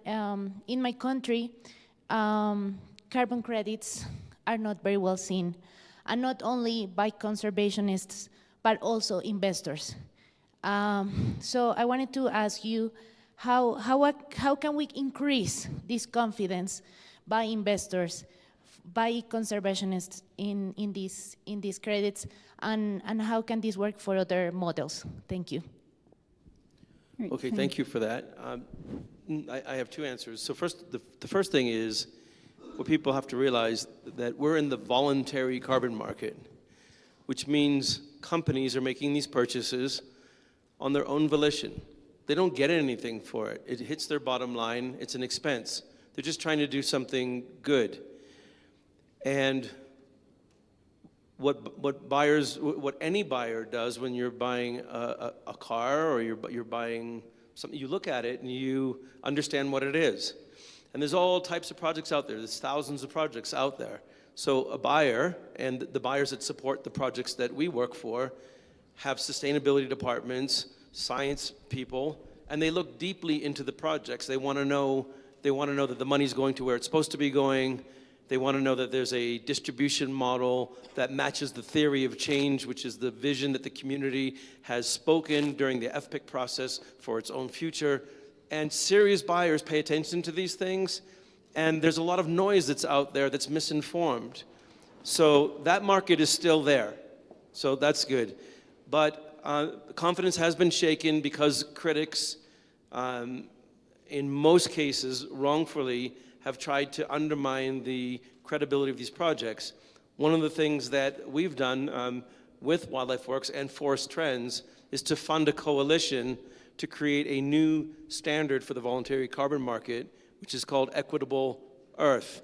It's a standard for Global South governments, for indigenous peoples and traditional communities, not as recipients of a completed standard that's handed to them, but one that they're involved with at the very center of creating. It's in development now. It's a standard for landscapes that address avoided deforestation, restoration, and intact forests, so that indigenous peoples, if they're doing a good job protecting a forest and they can't participate in the avoidance of deforestation, they can still participate in carbon markets.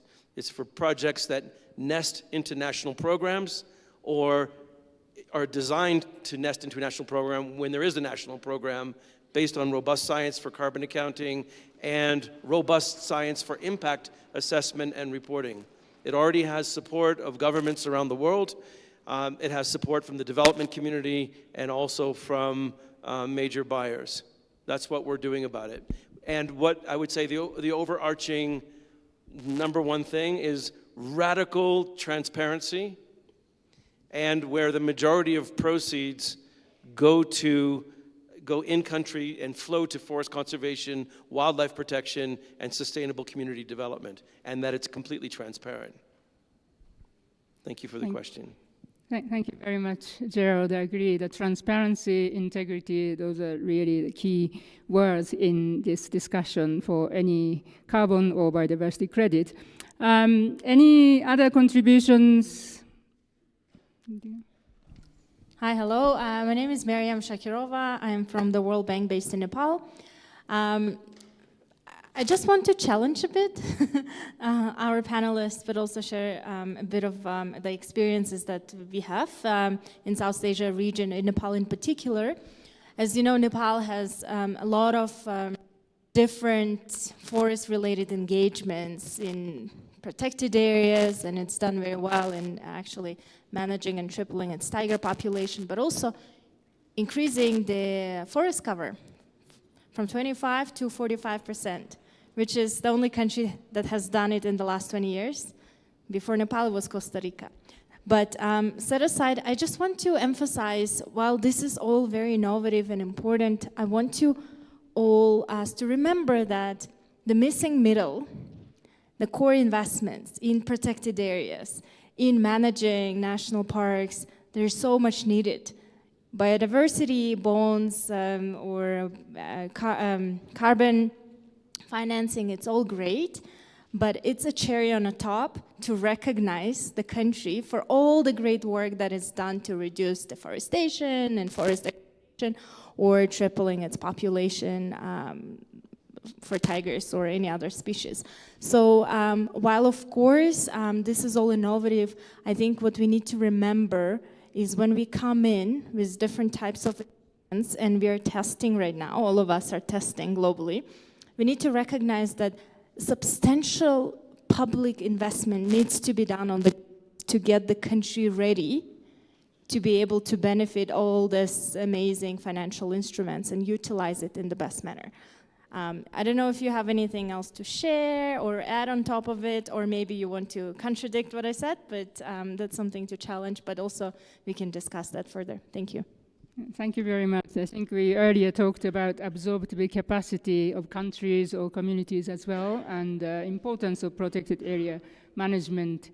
So capacity and effectiveness is also duly noted. Yes, you're ready to take on? I'm happy to kind of thank you so much for the question. I think what's really interesting with that is that, you know, Nepal has made that progress, but how much of that has been reflected in pricing and cost of capital? And I will bet it is actually zero, and in fact the cost of capital has been going up. And this is precisely why SLBs are so important. So if there were 4 SLBs that built in an MRV around that 25 to 40% kind of increase, and that you saw a step down as a result, you would be standing here saying we have seen a 50 bips improvement in pricing for something that has made our country more resilient, and you would be an example to other countries to issue SLB to help lower the cost of capital and see benefit. So I totally agree with the comments that you made. I think it's exactly why SLBs are around, and it's not the only solution, but it's definitely part of the way forward. And the key point is to kind of lower the cost of capital and reflect that natural nature as an asset. Anybody else? Amitabh? Yeah, I'd just like to add a little bit more. I like the fact that you're challenging it, so we'll put it back to you as well. The question is not whether the public sector money is important or not important, or is, as opposed to these innovative mechanisms. Public sector money and any money that's coming into the area right now should be catalytic in starting something. So, we were talking about, Dr. Pema was talking earlier about the PFP. Initial amount of money that comes in, it sets up the PFP and then it starts working and you start doing things. But that PFP is a sinking fund. At some point that money's going to run out. And the same goes with governments. Money always runs out, right? And of course the demands of that money are much higher. So what we're saying is, use that money in a smarter way. I think, Rupesh mentioned that when he spoke. Why do you want to use the money just to do the project? Why not use it to cover the risk so that you're able to get the private sector in to work in tandem with you together, not as opposed, as opposition to you. So the idea is to work it together, use the monies that we have smartly to get in more private sector money in, and that private sector money then should be able to maintain the good work that's been started off rather than sort of sinking away to oblivion, and then otherwise coming back and looking after 14 years for some more money from the government, by which time it's got 100 different other people asking for money as well. So I think that's kind of the way I'd look at it as well. Thank you, Amitabh. I think we can take probably the last contributions, but then I see 2, 3. Okay, so quickly, the last 3, the gentleman at the back, and that's Frank, is it? And where was the third? Thank you very much, Midori. My name's Ruben. I'm from ZSL. Just a question for the entire panel. In my experience, I think talking to the private sector, they always want to have an element of novelty.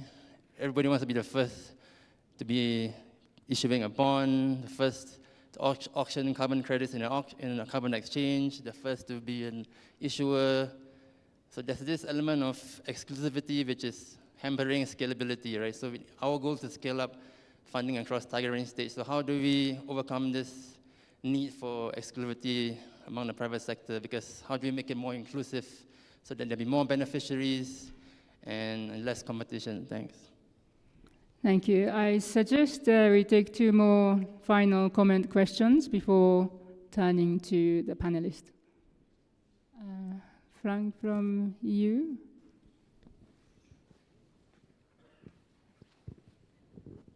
Thank you very much. Just to mention, Frank Vio from the Head of Cooperation for the European Union for India and Bhutan. Thank you very much for all the information you shared. I just want to mention that at the EU level, in terms of development cooperation, we are putting a lot of emphasis on guarantees. We are under the European Fund for Sustainable Development Plus, so we have a lot of priority investment programs. Some of the panelists know them, and they start being signed with European or international financial institutions, and for the first time, they will be used in the Asia-Pacific region. So these can leverage, especially when we talk about the nature capital, this can leverage a lot of private sector investments, and we hope within or around the protected areas or the landscapes we have been talking about for 2 days. Those are being signed in Brussels, one after the other, and I hope at the next conference we will start counting the funding. Thank you.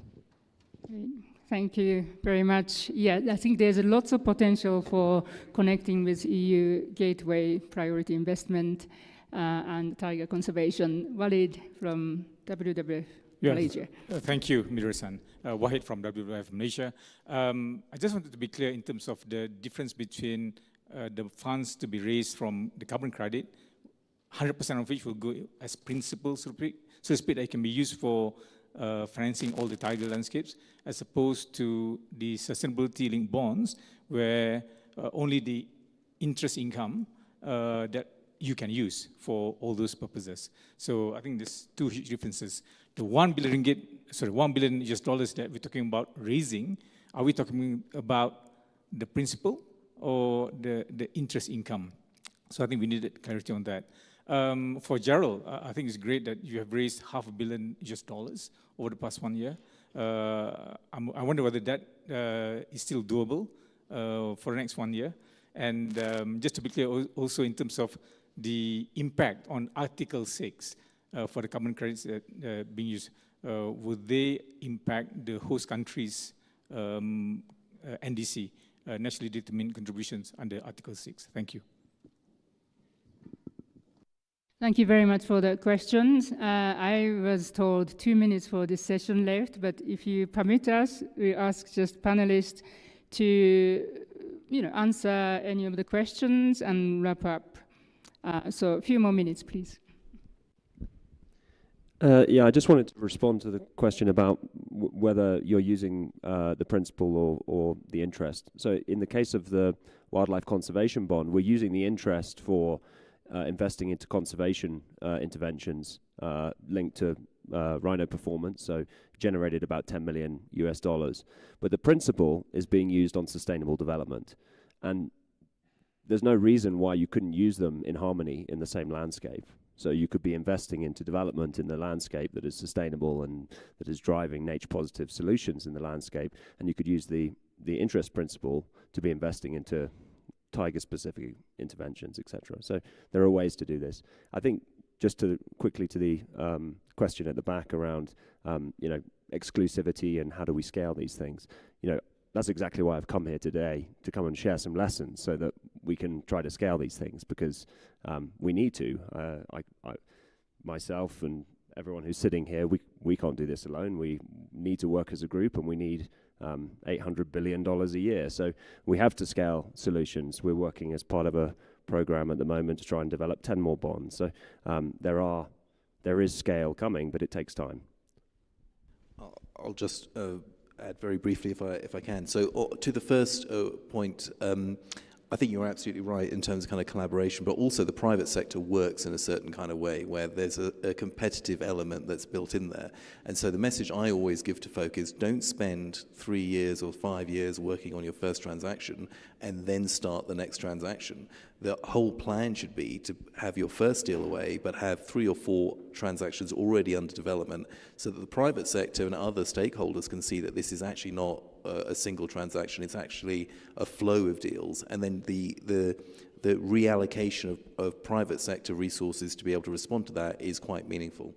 To the question on EU deals or EU progress, I just want to congratulate the EU on the tremendous leadership it's shown in this area, and certainly one of the things we're doing in Europe is building a capital hub to move 100 billion a year. We see great leadership, and it's wonderful that it's coming out to Asia. And then on principle and interest, I totally agree with my colleague here that actually I think for a tiger SLB, you could use the entire amount for tigers, and how that would work from a government perspective is exactly as the Tiger Fund is designed, so that money goes into restoration, ecotourism, agriculture, all of these things that we know can be structured to help tigers. So you achieve a policy goal of supporting tigers and restoration and conservation, but actually at the same time you generate a kind of return, and that's precisely how the SLBs can be structured. I'll pause there. Sorry, I'll add to the same thing actually. We're here using the tiger as a charismatic species to get money in for the landscape around it, right? So we're kind of using that lever, as it were, to get more money in, right? At the back, to answer your question.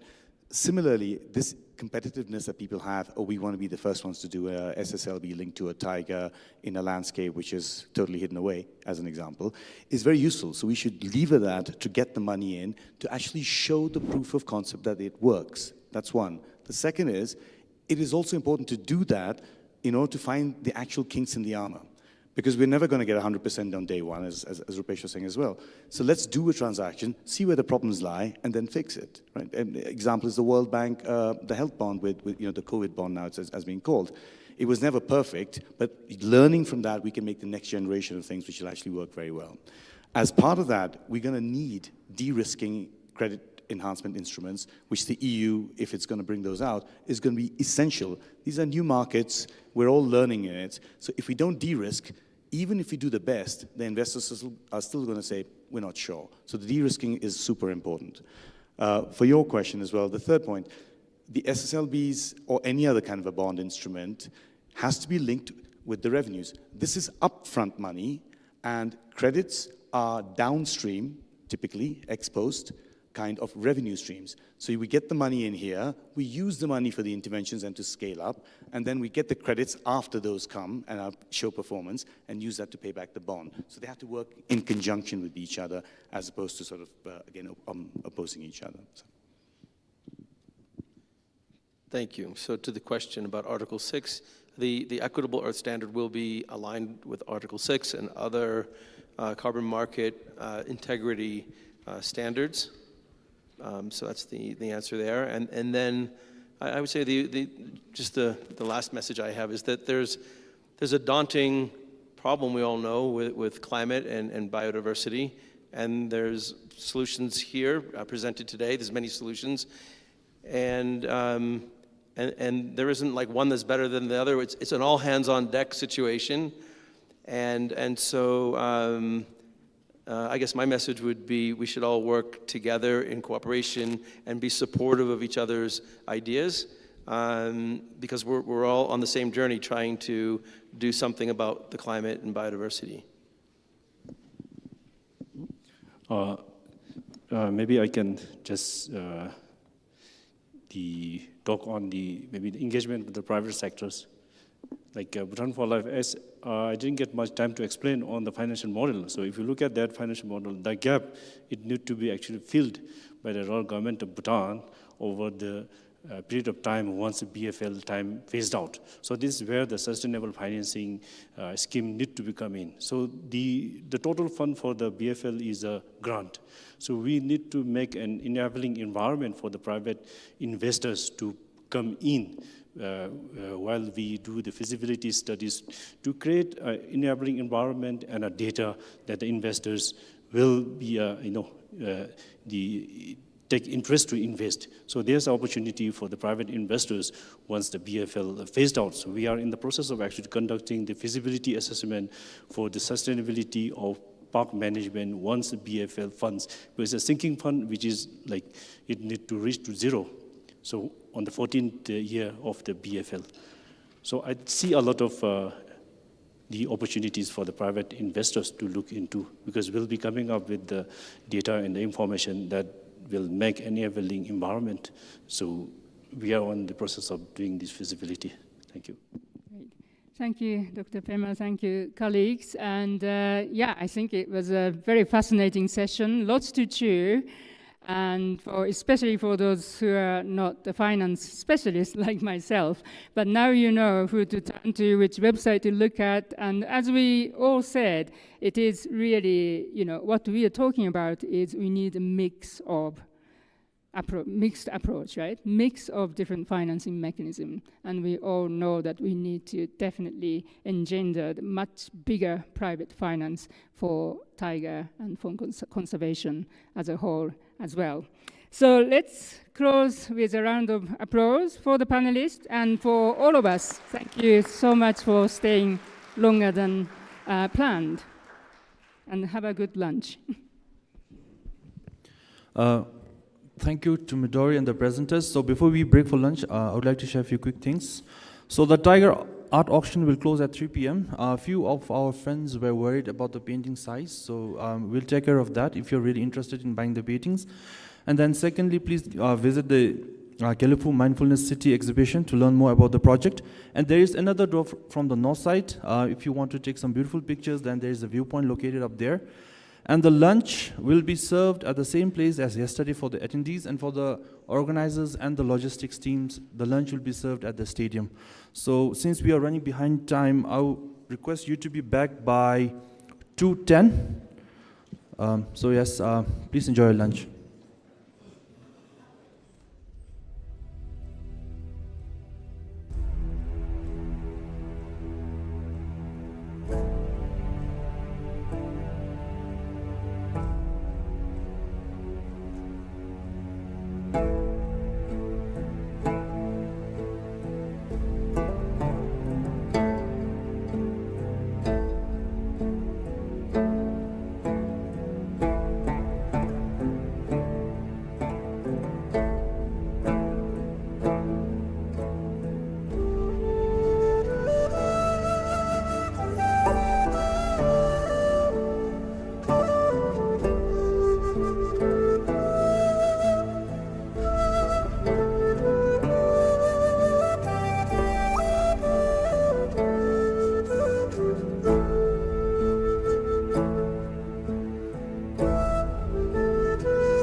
perspective on tigers and its symbolism, it is my pleasure to introduce Ms. Zimbiri, who is an artist with a specialization in featuring tigers in her artwork. Please join me in welcoming her on stage and enjoy the visual presentation she has prepared for us.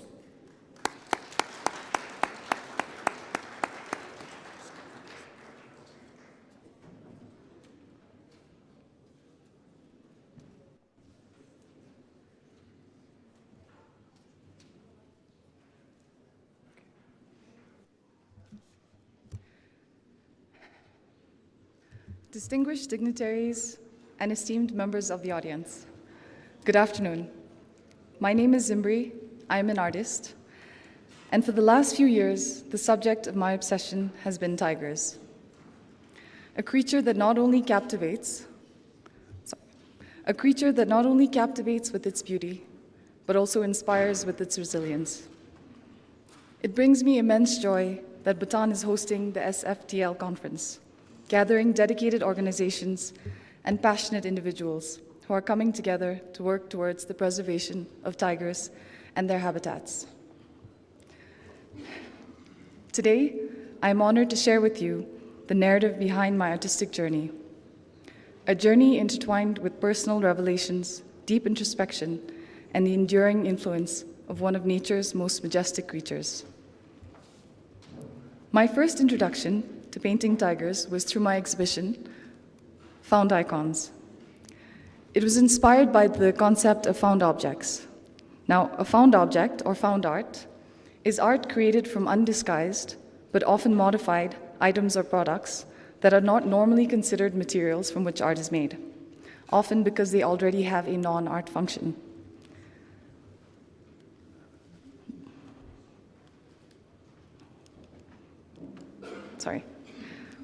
The Fountain by Marcel Duchamp, for example, he took a regular, mass-produced porcelain urinal, placed it flat on a pedestal, titled it The Fountain, and signed it 𝐴𝐲𝐻𝐼. When asked to explain his work, he stated that they were everyday objects raised to the dignity of a work of art by the artist's act of choice. I found that traditional Bhutanese icons were particularly suited for this exploration, as they are singular in nature and intended function, akin to everyday objects with distinct purposes. Structured and recreated with meticulous precision, these icons often lack variation and are reminiscent of mass-produced objects that permeate our modern world. With this in mind, Found Icon series takes pre-existing images from traditional Bhutanese art and presents them in a manner that sparks new conversations and reflections. Much like found objects, the representation of these icons offers the audience a platform to contemplate how these familiar symbols are transformed within a new context. By reinterpreting traditional Bhutanese icons, I aim to create scenarios that reflect society and its behavior, inviting viewers to engage with these timeless symbols in a fresh and thought-provoking light. Through the Found Icon series, I endeavored to challenge the perception, evoke introspection, and invite viewers to explore the intersection of traditional and contemporary discourse through the medium of art.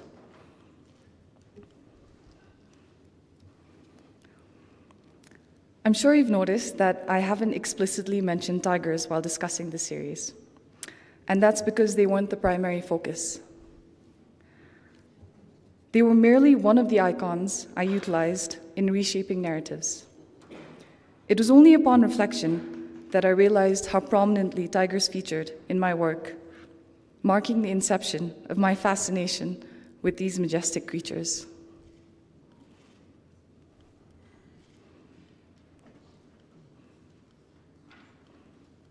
Sorry, the clicker is giving me a little bit of trouble.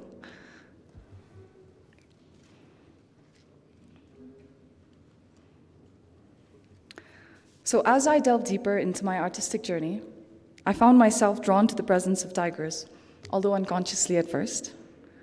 It wasn't until I embarked on a series of works at Nature Mort Gallery in 2019 at the Delhi Contemporary Art Week that I truly found myself pondering the significance of these recurring tiger motifs. While I had been aware of my tiger paintings, it wasn't until then that I truly contemplated the underlying reason behind their prevalence in my art. It was during this time that a friend posed a simple yet profound question: why do you paint tigers?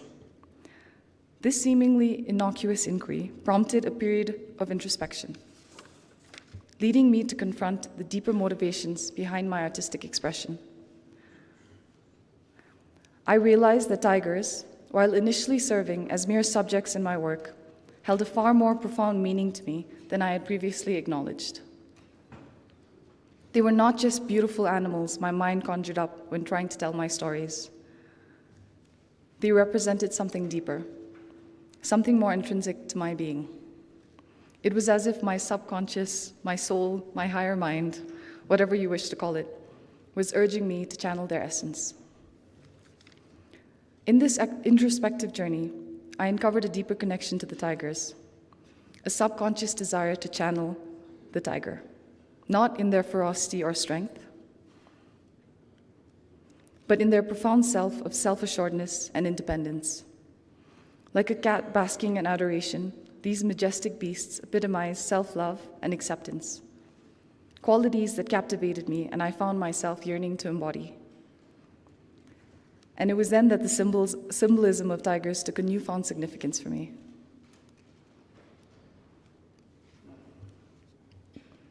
You know, it's odd that despite my obsession for painting these big cats, I have actually been a dog person.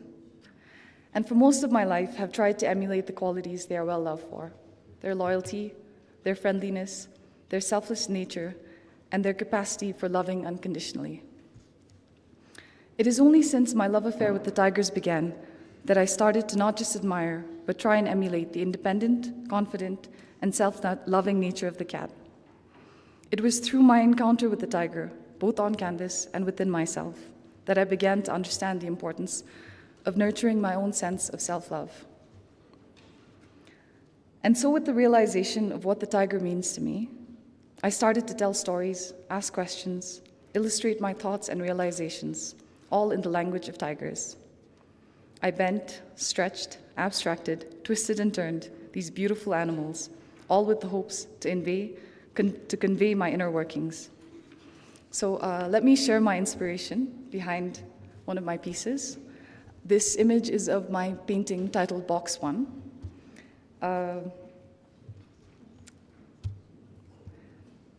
It's of 2 cubes adorned with tiger stripes. This piece emerged from my contemplation on the notion of identity.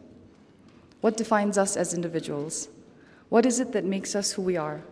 Is it our name, our age, physical features, personality, nationality? In mirroring this inquiry with the tiger, I questioned what truly makes a tiger a tiger.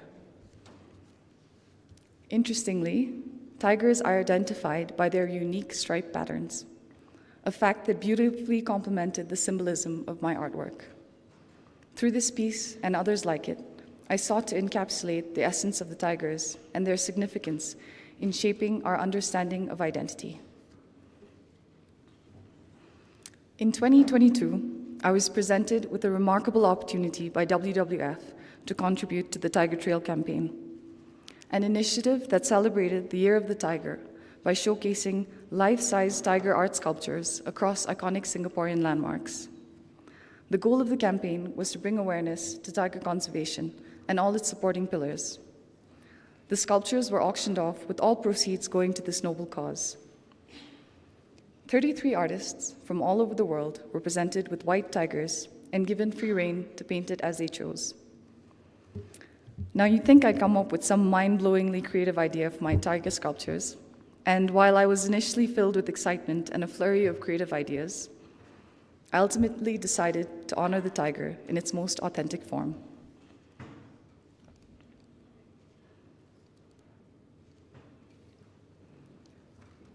A decision perhaps unsurprising, given my enduring fascination for these striped beasts. When you've been painting tigers as obsessively as I have, it's hard to resist the classics. So as I embarked on painting my tiger sculpture, I sought to infuse it with a message that deeply resonated with me. drawing from the rich cultural heritage of Bhutan, where the tiger holds a revered place among the four dignities.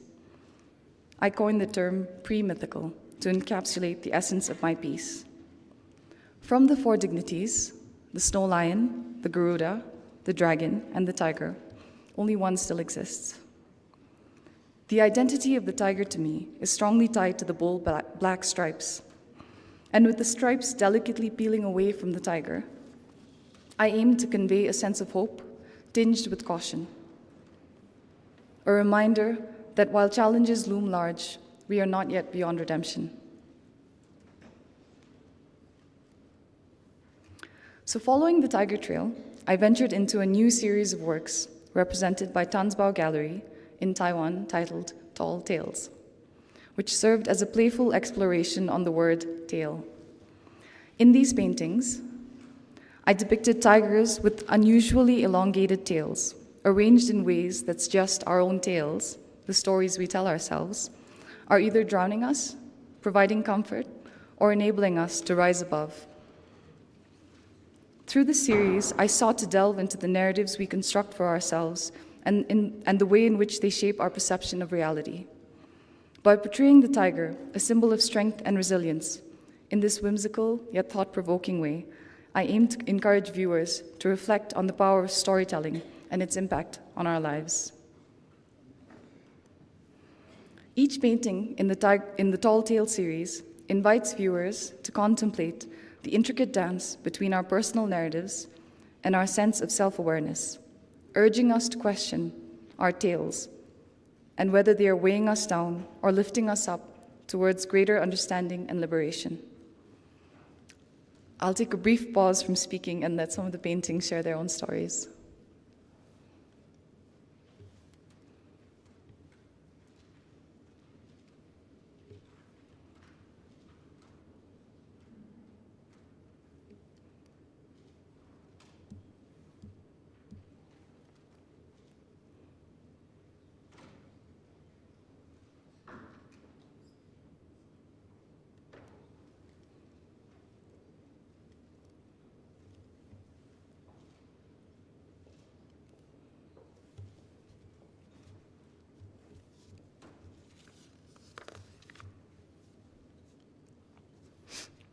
My most recent exhibition, Me, Internal Conversations, took place just last month at Nature Mort in New Delhi. This series of paintings delved into the intricacies of my own psyche and journey towards self-understanding. Me, Internal Conversations was an introspective exhibition featuring a collection of paintings that serve as a visual journal of meaningful interactions, experiences, and realizations. Through the medium of tigers, I convey my inner thoughts and queries, inviting viewers to embark on a journey of self-discovery alongside me. Each painting in this series shares a unique experience, thought, or realization, offering glimpses into the intricate web of my internal conversations. From moments of doubt and fear to clarity and courage, these artworks illuminate the multifaceted nature of the human psyche and the profound impacts our thought have on our lives. Through this visual journey, I hope to foster a sense of connection and resonance, inviting viewers to reflect on their own inner dialogues and experiences. These paintings stand as a testament to the universal human experience of navigating the complexities of the mind and discovering the profound truths that lie within.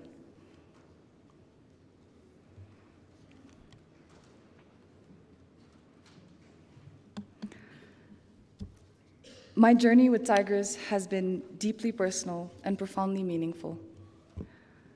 They are not just subjects in my art. They are an essential part of my work and a reflection of my deepest values.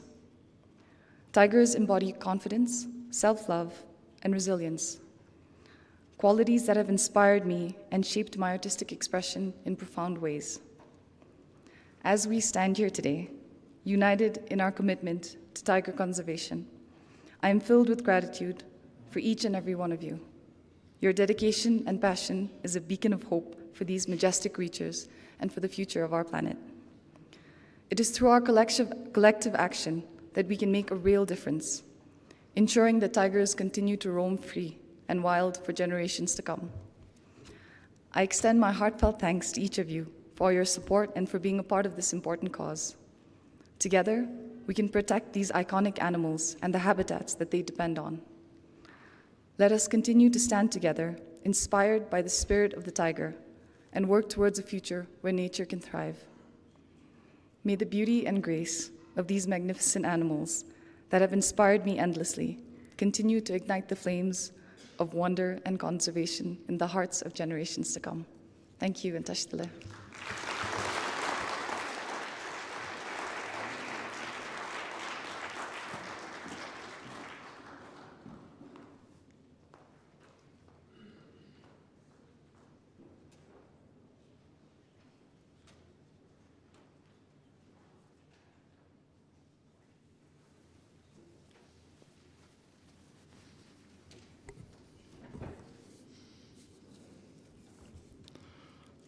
I would like to take this humble opportunity to welcome Your Majesty the Queen to the second day of the conference. Thank you, Ms. Zimbiri, for showcasing your remarkable work with us. It is evident that our audience enjoyed the art, the story, and could truly appreciate how it has the power to inspire action for tiger conservation. We now enter Session 5, Innovation in Nature Finance, the Tiger Conservation Coalition Initiatives. Innovation in nature finance is crucial for addressing the pressing challenges of biodiversity loss, climate change, and sustainable development. Many mechanisms have been piloted, replicated over the years, and many have been successful. I request Ms. Yoko Watanabe, Director of Environment, Asian Development Bank, to kindly take the stage, and I also request the panel members to join her on stage.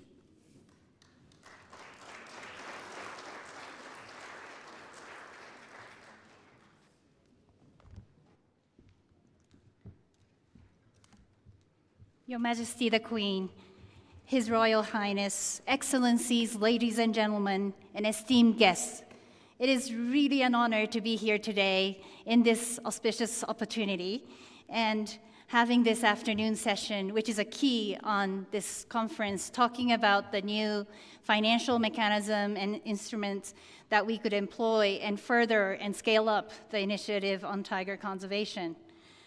And it's really particularly special for me personally to come back to this tiger conservation sort of forum, because I have enjoyed being here in 2012 with Gustavo Fonseca, a great mentor of mine from GEF, who have passed away, but continues to be a mentor of us, and who's been a champion on species conservation and all other matters. And it's really heartwarming to meet old friends and new friends. Even though our hair have been grayed or lessened our hair, we have shared the passion for tiger conservation and continue to work on it together. So the first time I came, we worked on snow leopard conservation. That led to also tiger conservation, and also, of course, Bhutan has been showing great stride in conserving over 70% of their forest resources. And this progress has been really remarkable. And I really think that this is a really great moment that we scale up our initiative, bringing in particularly private sector financing, come up with an instrument that can be workable with partners, and scale up the work as we move forward. So it is a real honor to actually be with us, our today's panelist, Maya Bankova, who is the Sustainable Financing Committee Chair of the Tiger Conservation Coalition, and also 𝐸𝐴𝐕 Gupta, who is the advisor of the Nature Hub at UNDP, who will be providing presentation to further explore innovative financing mechanism for tiger landscape and the proposed Tiger Landscape Investment Fund.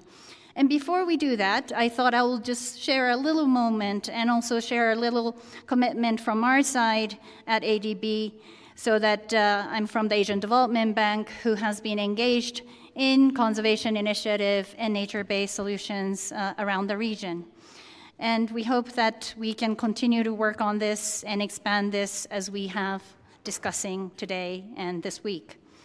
So as we heard yesterday and this morning, significant progress has been made in recovering the population and reduce habitat fragmentation. But the funding gap, as we have been mentioning, 700 billion a year for the next until 2030, and really bringing the needed public and private sector financing, we really need to take further notch and further initiatives to make that happen. And here is where tigers, as such iconic species, can play a key role in inspiring investors to fund nature conservation when traditionally they may not have been engaged or interested in doing so. And we see quite a lot of investors in this table here, and we really are encouraged to see so many interests from this region and beyond to invest and see what we can do individually as well as cooperatively, as well as an institution like ours as a multi-development banks can do together. So in terms of Asian Development Bank is concerned, our tiger conservation work has been going on for the 10-15 years, largely through focusing on reducing ultimate avoid impacts for linear infrastructures like road or railway and others. And actually, it was in Bhutan, the first one that we worked on, the road network project, where we saw the elephant crossing the overpass in 2015. And this has been now replicated to Nepal and Bangladesh and others to enable and ensure that these wildlife corridors are maintained and the green infrastructures are developed. Some other speakers earlier has mentioned about that too. And this is a really important element as we need to develop and raise economic growth. We do need to consider these green infrastructure and how we develop in both urban and rural areas. But in recent years, we have seen those progresses, but we also see that this is not enough. While we are working on these, the restoring habitats and increasing of population requires more efforts. Unfortunately, we are now seeing a real commitment on the ADB side that as a climate bank of Asia and Pacific, we are investing $100 billion up to 2030.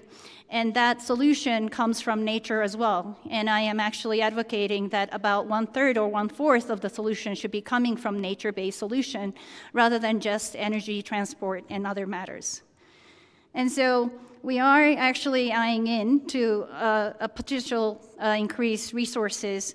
And we see that one of the key initiatives is the Nature Solutions Finance Hub that we launched at COP28 last year, where we are increasing investments on nature-based solutions and also mobilize private sector and public sector from about $5 billion resources. And so we hope that we can reach this goal by partnering with many other organizations, NGOs, governments, and others, so that we can do the needed scale-up of these initiatives. There's so many good work going on in individual countries, in the region, but this is really the moment that we really need to scale up. So in that matter, learning from the Rhino Bond that was also mentioned earlier, I think this is really high time that in Asia, we particularly consider on the Tiger Bond. And there is outcome-based bond and sustainability-linked bonds that has been explained in the earlier sessions. And we do think that this has paved the way through learning from the Rhino Bond, and there is more innovation that we can employ too, and use the iconic species moving forward. So in that matter, ADB, based on the green and blue bonds, and even the health and gender bonds that we have issued in the past, we are now actively looking in to explore opportunities to support relevant countries with innovative financing instruments such as Tiger Bond, and to engage private sector investors and promote nature-based solutions. And finally, before handing over to our esteemed speakers, I really want to reemphasize that while we increase the capital flow, it is really critical that we continue to consider equitable sharing of these finance with local communities and indigenous peoples, where my heart lies. And without working with local communities and indigenous peoples in these tiger landscape, it would not be possible to sustain positive trends. So with that few words, it is my real honor to invite my friend, Maya Vamboka, the Sustainable Financing Committee Chair of the Tiger Conservation Coalition, to talk about demonstrating the case of sustainable finance in 5 representative landscape. The floor is yours, Maya.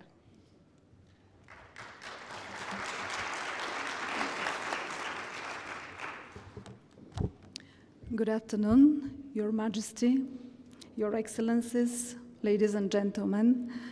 Thank you very much for hosting us in this wonderful country of Bhutan. It is my first time to be in Bhutan, but I'm deeply impressed.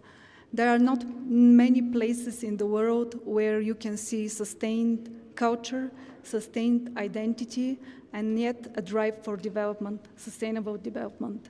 And on the top of that, you have beautiful nature. I'm really impressed.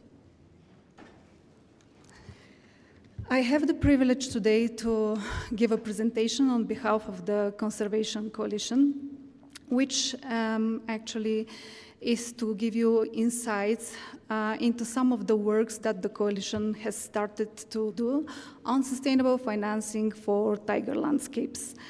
But let me give you a little bit of background why we initiated the work. You heard a lot about the Tiger Conservation Coalition, that it unites 10 organizations working on the conservation of the tiger. And also you have heard that the Tiger Conservation Coalition is here to support the tiger range countries in their ambitions to sustain the tiger population, to expand the range, and also to create an environment of coexistence of tigers and people. But of course, as we also heard during these days, there is need for sustainable financing for this effort. And we, as conservation organization, has been aware of the situation that funding has mostly come from grants or philanthropies, from generous donors, of course from multilateral agencies, and government budgets also have supported the conservation effort. So we wanted to explore a situation, we wanted to explore and analyze how we can overcome that situation of having only mostly public budgets and philanthropies investing in tigers, how we could invite investors to support tiger conservation. We also heard that there is a huge funding gap. Some people say that is not big, but actually we need to mobilize the funding resources to cover the gap.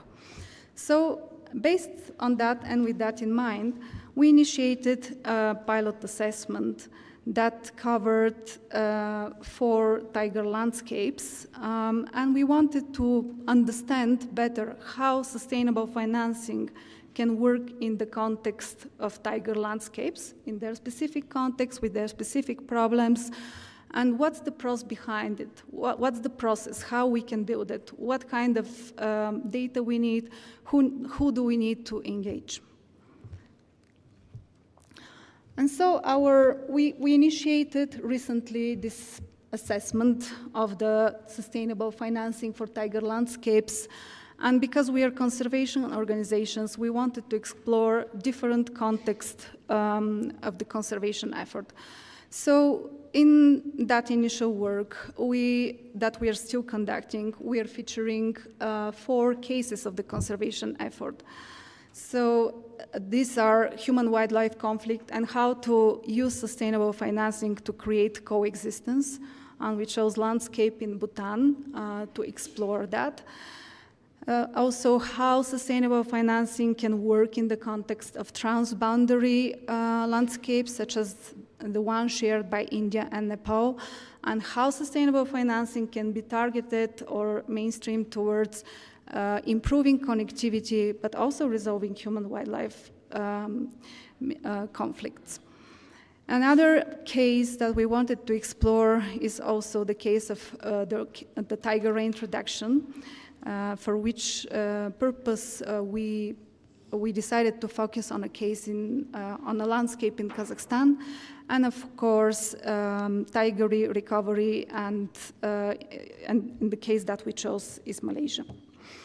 I just want to mention that the assessment is still under development, and my presentation will focus on the process, which we think it's really important to be aware of.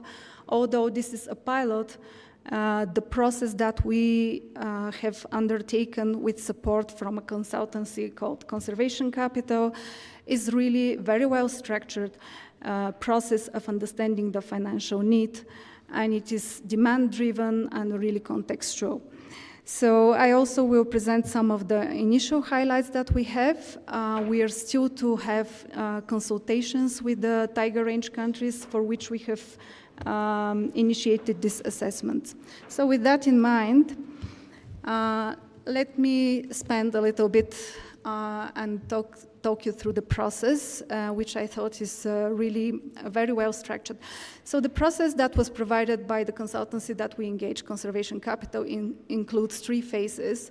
The first phase, framing, is actually understanding really well the landscape and its conservation need, as well as understanding the threats on the ground, socio-economic context, the structures that work, like the government structures, but also the other institutions and stakeholders that are involved in the conservation effort.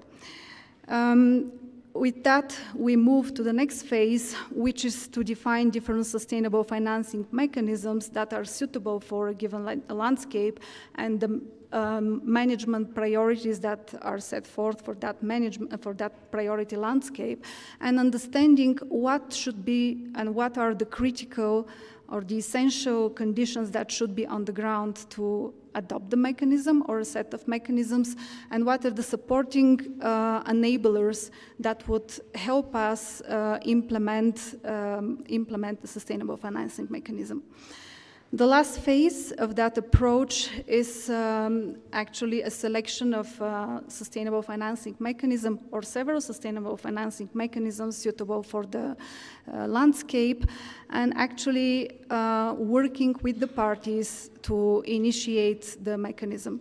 So our work as a coalition on this assessment has stopped at step 6, because the last step of this approach requires really a market analysis, actually deploying the resources, and we thought that that would need further discussions and negotiations with the Tiger Range countries. I know what my colleague will say about that slide. It's very crowded, I know that, but I kept it. I wanted to show you the different instruments that we and Conservation Capital have been exploring for the 4 pilot landscapes. And so the process that you saw on the previous slide has been applied to all of these mechanisms in the context of the landscapes, just to see what would work in a given situation. So let me give you some insights about some findings actually about the landscapes. So you can see some main figures and facts about the landscape in Bhutan, which is 𝐓𝐢𝐿 𝐒𝐿 landscape. I think a lot has been said about the landscape, but I just want to focus your attention again that what we try to tackle here is how sustainable financing can work to create coexistence. And we heard a lot about human-wildlife conflict in Bhutan and other countries, and how much this is necessary in order to continue the conservation effort. A little bit about the socio-economic context. There are 5,500 people living in the landscape and it's on its periphery. And the main living of these people comprises actually small-scale subsistence farming activities. There are small-scale tourism activities, as we see, but we are all here visitors of this country, and we can see how much potential is there in ecotourism, in local products, and this potential could be explored further. Of course, living close to nature is a huge privilege, but also it comes with its other aspects. And given we are trying to resolve human-wildlife conflict here, this has been also a main objective of the government and the management authorities. So based on assessments of the funding needs for these areas, we have assessed that the area needs around $300,000 per year in order to be able to cope with the human-wildlife conflict, but also address some other management needs. On this slide, I have listed some sustainable financing mechanisms or opportunities for sustainable financing mechanisms. And you can see carbon credits, debt for nature swaps, insurance. So again, all these instruments are derived based on the methodology that was followed. I just want to indicate, and it was said over the past date, that there are these opportunities for different sustainable financing mechanisms because Bhutan has a very strong commitment in the face of the royal leadership, but also the royal government of Bhutan in driving sustainable development, of which conservation is an integral part. And also there are many previous efforts in innovative financing and sustainable financing. So, for example, sinking funds, endowment funds are nothing new, and we heard earlier the presentation about the Bhutan for Life. There have been also some cases in which Bhutan explored insurance that would provide coverage for loss originating from human-wildlife conflicts. So all these are possible mechanisms, but it's also important to acknowledge that more work needs to be done. Some startup capital needs to be provided for this to be originated. And more importantly, there are lessons learned from existing mechanisms that should be taken into account in the way, on the way forward. I will move on with the next country and the next case, which is Kazakhstan.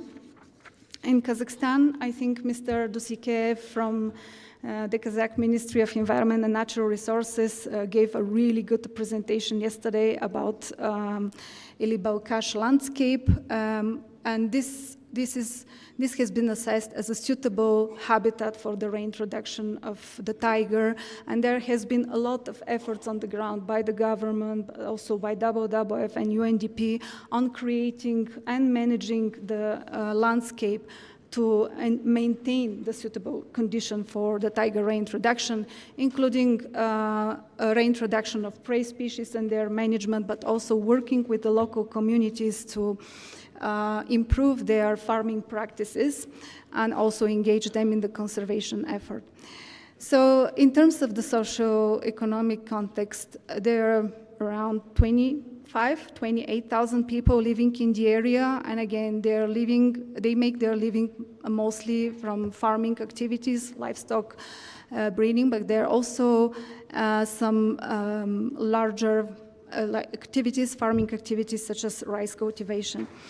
As I said, and as it was mentioned yesterday, so the reintroduction of the tiger requires also resources, and the assessment of the annual funding need for the conservation effort, which would include also anticipated human-wildlife conflict, is up to $2.5 million per year.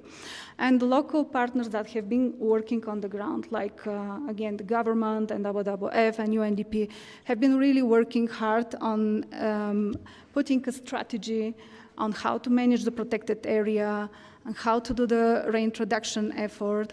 And for them, we have listed and we have assessed different funding opportunities, different sustainable financing opportunities, such as endowment funds and sinking funds.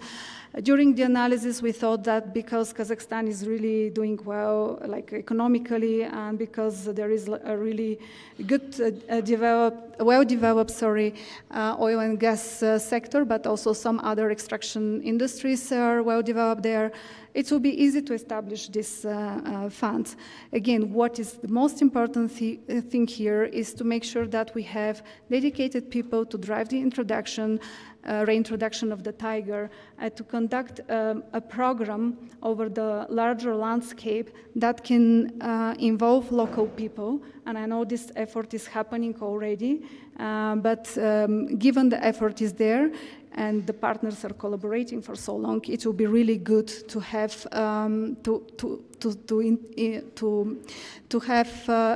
to set up a conservation trust fund, similarly to how this has been done here. Another opportunities are with carbon projects in the area, because the area used to have huge areas of riparian forests, which have been lost due to agriculture extension, and agricultural activities. And we thought that because this is a reintroduction program, it will be really of high interest to impact investors to invest in something that can easily show outcome in tiger numbers, but also outcome, conservation outcome and impact in terms of prey species, and also activities with local communities, such as funding rangers and their activities. And the last case I would like to present to you is Malaysia, the Taman Negara landscape. We also heard a lot of efforts are going in the landscape. My presentation is not covering the newly established tiger reserve, but just to mention here that actually the number of people that you see on the slide actually relates to only one of the protected area. The number of people depending on the area or dependent on the area for their livelihoods is much more. There are also some economic activities that are undergoing in the area, and mainly on the periphery, like rubber and oil palm plantation. So the funding gap here is assessed to be around $3 million per year. And you can see different funding instruments that we have listed. I mean, there is a lot of background work that is already available, especially for Malaysia, and that we can share with you if you're interested in.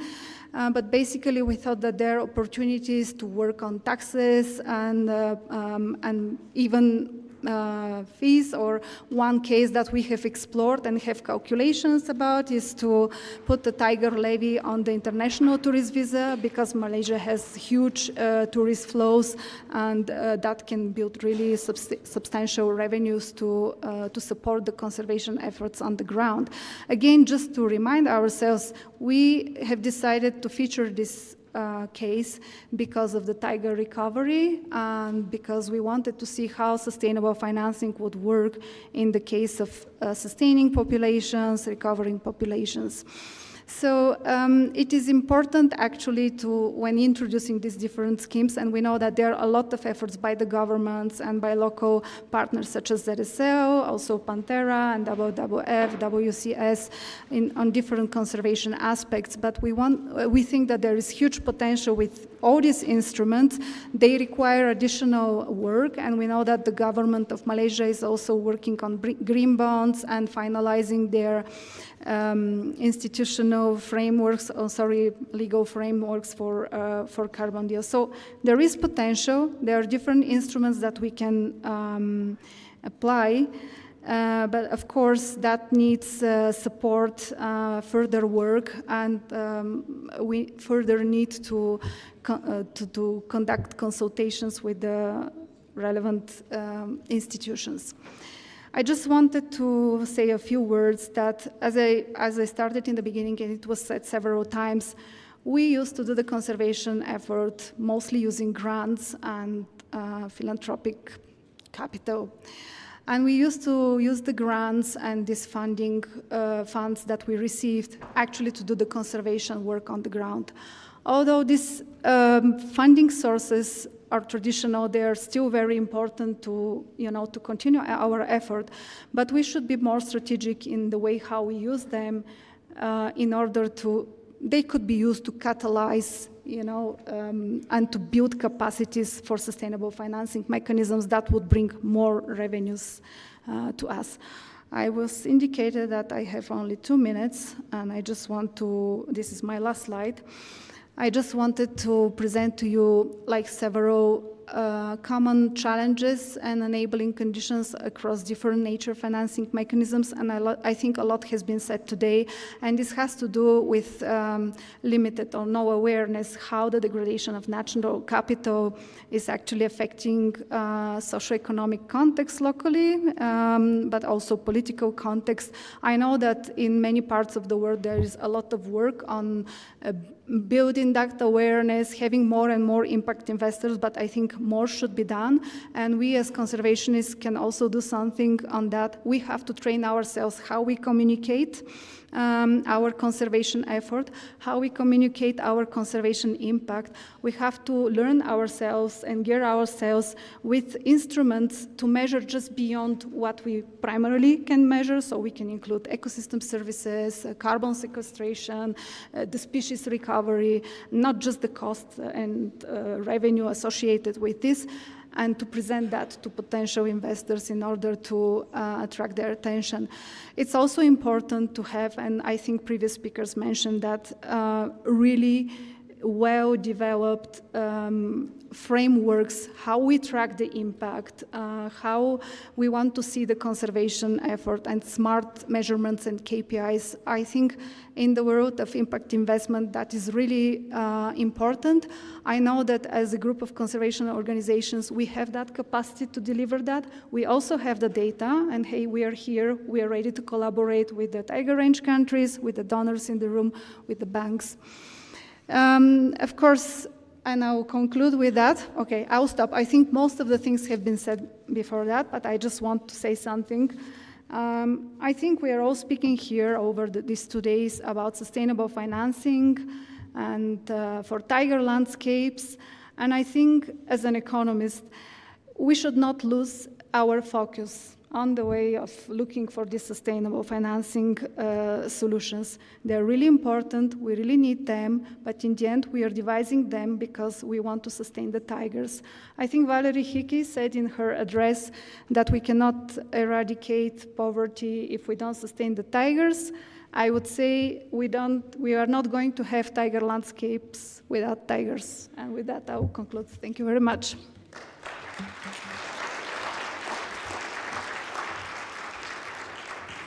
Thank you very much, Maya, for that very comprehensive presentation and highlighting the 3 cases of the 5 from Bhutan, Kazakhstan, and Malaysia. And I think the diagram that you showed from the traditional moving towards innovation and also to progressive financing, it really resonates with particularly the range countries presentation, where so much has been done on the traditional financing, but there is a demand and interest to move forward to these, and those case studies could be a base to further the thinking and how we can really start on some of these innovative financing on the ground and move forward. So with that, I have the honor to introduce Gaurav Gupta, the advisor for nature investments from the Nature Hub from the UNDP, and he will be talking about providing further exploring innovative financing mechanism for tiger landscape and proposed tiger landscape investment fund. And I have to highlight that Gaurav is like amazing in terms of explaining these complex investment fund or the bonds or the credits. Some of us who come from conservation world, even though we learned about financing, sometimes you get confused, but I have to say he's been great in terms of informing and understanding the complexity, and if you are still sort of complex, please do come to him, and it's a very enlightening in terms of how we can move forward on these. So with that few words, Gaurav, the floor is yours.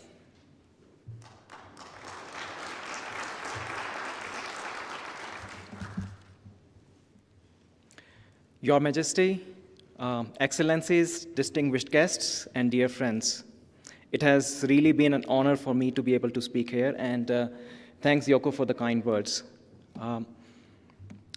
The session before lunch, we talked about several potential financial instruments such as carbon credits, biodiversity credits, as well as rhino bond that have been applied in some landscapes, have been applied in tiger landscape as well as non-tiger landscapes. For the last few months, actually it's been almost a year that UNDP, together with several other organizations that are present in this room, we are working on designing a new financing instrument. So it is still very much being developed. It is not a done deal. So I just wanted to make that clear from the beginning. We have been working on this instrument. But let me start with where it all came from. So before UNDP, I used to manage a large tiger landscape program in Myanmar. And we used to develop this grand vision of cores and corridors and carnivores and at the end, we would get some small grant funding. And I want to make it very clear, grant funding is absolutely critical for tiger conservation, and it needs to scale up. But one challenge that I always encountered was, how do we sustain that funding? How do we scale that up? And that's one side.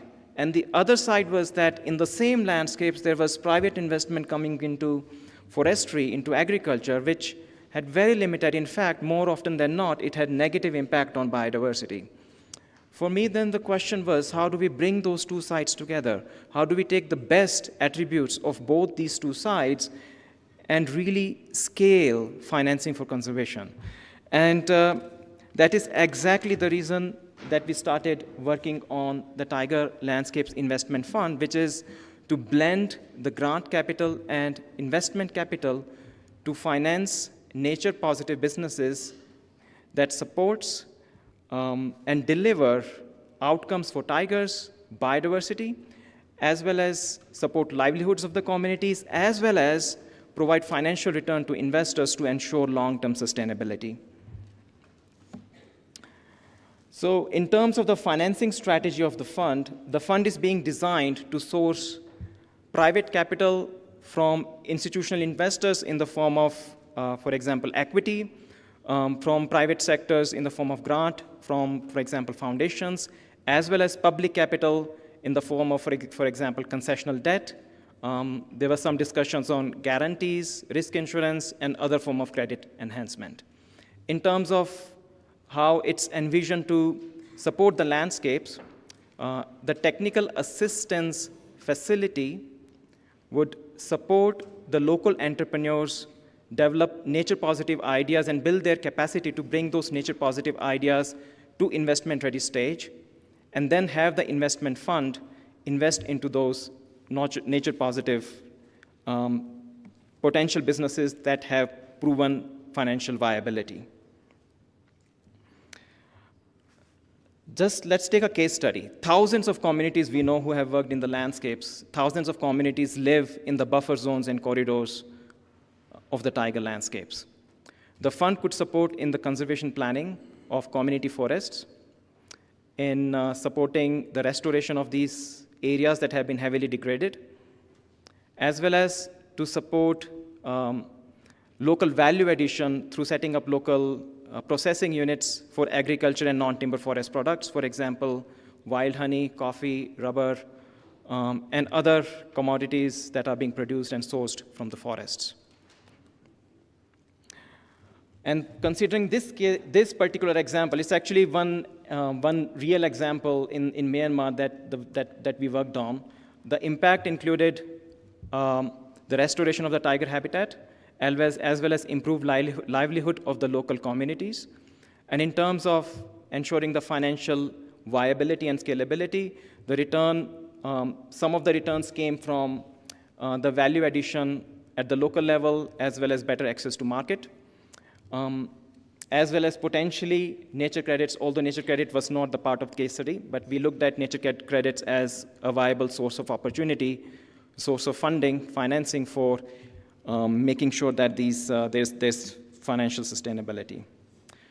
Now we looked at several case studies across Indonesia, Vietnam, India, and Thailand, across these kind of nature-positive investments, and we created financial model to assess how much investment capital we need and how much grant capital we need.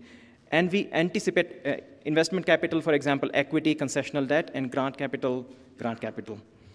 And we anticipate that investment capital of 75 to 85% is achievable based on the analysis that we have done. And this is really important because we underscored the point yesterday that we need to unlock new financing. And what we are talking about here is new form of financing, which is really critical because we don't want to cannibalize the existing sources of financing. And another really important point is that we have seen that the threats and underlying drivers to tigers and the landscapes are very different across tiger range countries. In Indonesia, very different from India. Therefore, the nature-positive businesses that could address those threats, for example, in this case, it was sustainable community forests management, it could be ecotourism. So really the threats that would address, the businesses that would address those threats also need to be different. So therefore, the fund is designed to do a viability assessment through engagement with the government, business association, local communities to identify the threats and the relevant nature-positive businesses, as well as to identify the gaps in building those nature-positive businesses. And then in the next step, the technical assistance facility that we looked in the previous slide would support in bridging those gaps by building those capacity and support those local entrepreneurs to build to reach basically the investment ready stage, for example, design the business plan, help them access to market, etc. And then bring the investment fund to invest into this. Of course, we all know KPI is extremely important, and this is something that we need to do a lot of work on. But one thing to note that is that measuring KPIs is costly. So we need to maintain a balance between making sure that it's cost effective as well as we are able to report on the effectiveness of the fund with regards to tiger conservation. So there will be different levels. In this case, we have mentioned 2 levels of KPIs. At the fund level, it will measure the overall performance of the fund in terms of tiger conservation, but it will also be measured at the investment level. For example, the number of women-owned co-owned businesses established and total hectares of tiger habitats restored. I think it's also important to clarify that this is the primary objective of the fund that is being proposed and being developed is tigers. The primary objective is tiger, and the objectives also include sustainable livelihoods as well as financial returns. And these 3 objectives have to be reflected all the way in the governance of the fund. And we have seen many funds which are primarily being governed by the donors, by the investors, but it's really critical that the interest of the tigers and biodiversity, as well as the interest of the indigenous people, are represented all the way in the governance of the fund, to make sure that the fund stay true to its purpose. Now, this is a very, very draft, and actually, I must admit that I was forced to put this slide.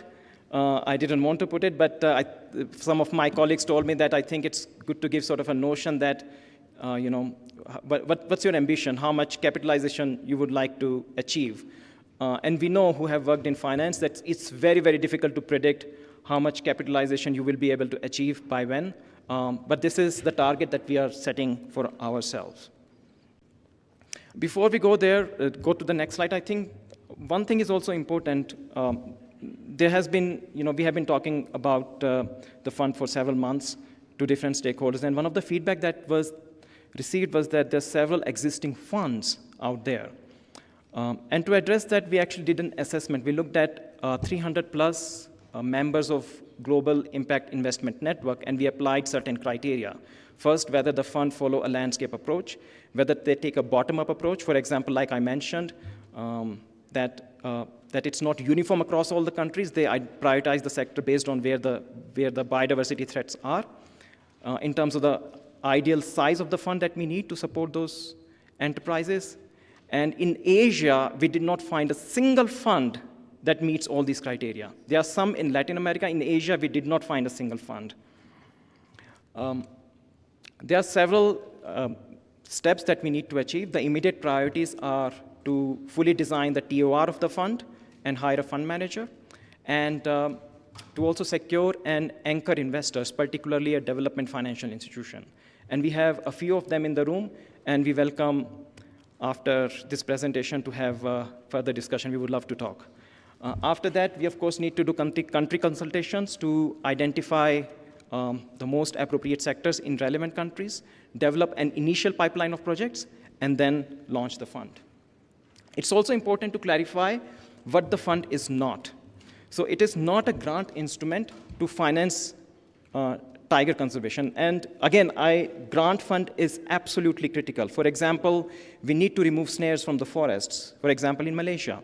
We need to do biodiversity surveys. But these are the kind of support that this fund is not structured to provide. So this is also not all-in-one solution. This is one of the solutions to finance nature-positive businesses that would address threats to tigers. And how I look at this Tiger Landscape Investment Fund is that when we look at the tiger landscape, it's a mosaic of different land uses. And in that mosaic, there are different economic activities are happening that interact with the tigers and the dynamics. So this Tiger Landscape Investment Fund is being designed to support nature economies in some of those different land uses, not all the land uses within the tiger landscapes. And this has been an unprecedented collaborative effort led by UNDP, facilitated by UNDP with the consultation of several members of Tiger Conservation Coalition, with the support of Cartier for Nature and Nature Facility. I would also like to give particular thanks to Bankers Without Boundaries, who have provided incredible support, incredible technical support over the last year in the work being done so far. And I would like to invite all of you, if you are interested, please do reach out to us. If you would like to learn, if you would like to collaborate, or if you would like to contribute, please do reach out to us. Thank you very much.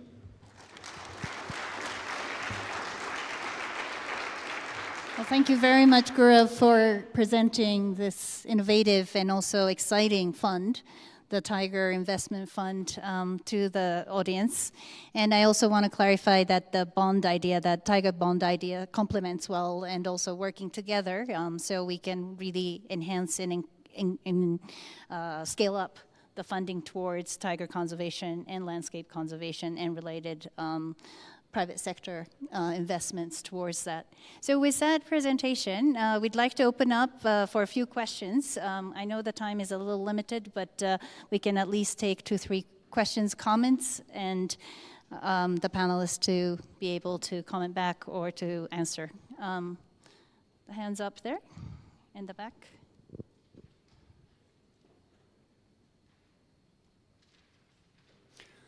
Yeah, thank you, Stefan Opitz from KfW. Since we have very little time, I just want to be brief and maybe also a bit direct. First of all, well, 2 comments. First of all, I think, I mean, what we see is sort of a fragmentation of financial instruments worldwide. So we have a financial instrument for specific countries, for specific animals, for specific regions.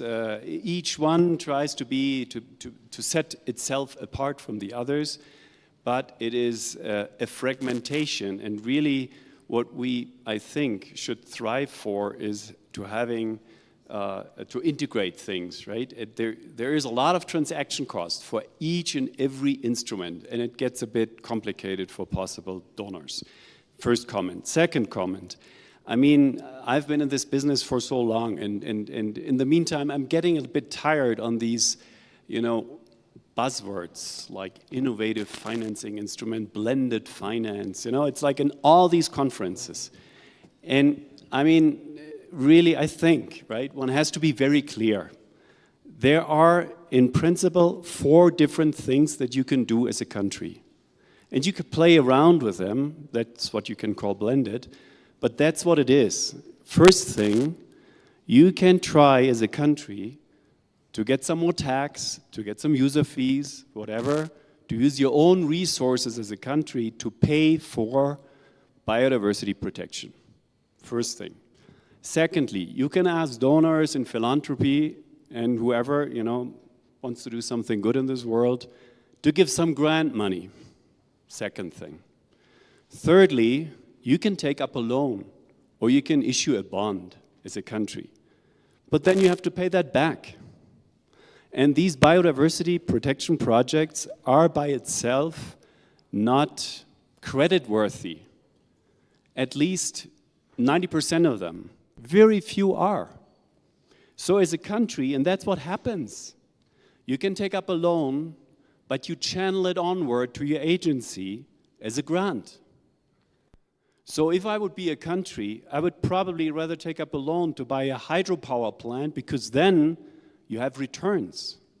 And from biodiversity, it's something nice to do, but you don't see any returns to pay back your loan.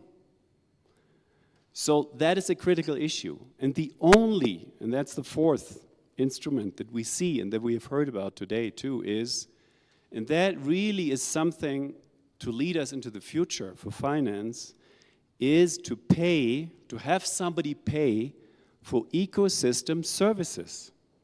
And the first is, if a country is able to store CO2, and it can emit certificates and sell them to those that need that. We have seen it. So secondly, you can, as a country, increase your biodiversity and here we are still in the beginning, sell certificates showing that you have increased biodiversity to companies in this world who want to buy these certificates to show that they are biodiversity or nature neutral in their way of acting. So these are the four instruments, and I would say only the last one is leading us forward, because this is where we have to go. But you have to pay, or we have to find people, companies, whoever, who pay for these ecosystem services. And all, you know, and all these buzzwords really, I think, come down to these four things. That's a second comment, maybe a bit long, but sorry for that. Thank you very much for your comment, and definitely there is some answer to be made. But in interest of time, maybe we'll take one more questions and then answer. Is there any other comments? Over there? Yeah, two over there. Okay. For Gurad, what did you mean when you said it was a sign of health that the businesses were women-owned? You said that, one of your slides said you can determine the health of a project by the percentage of women-owned businesses.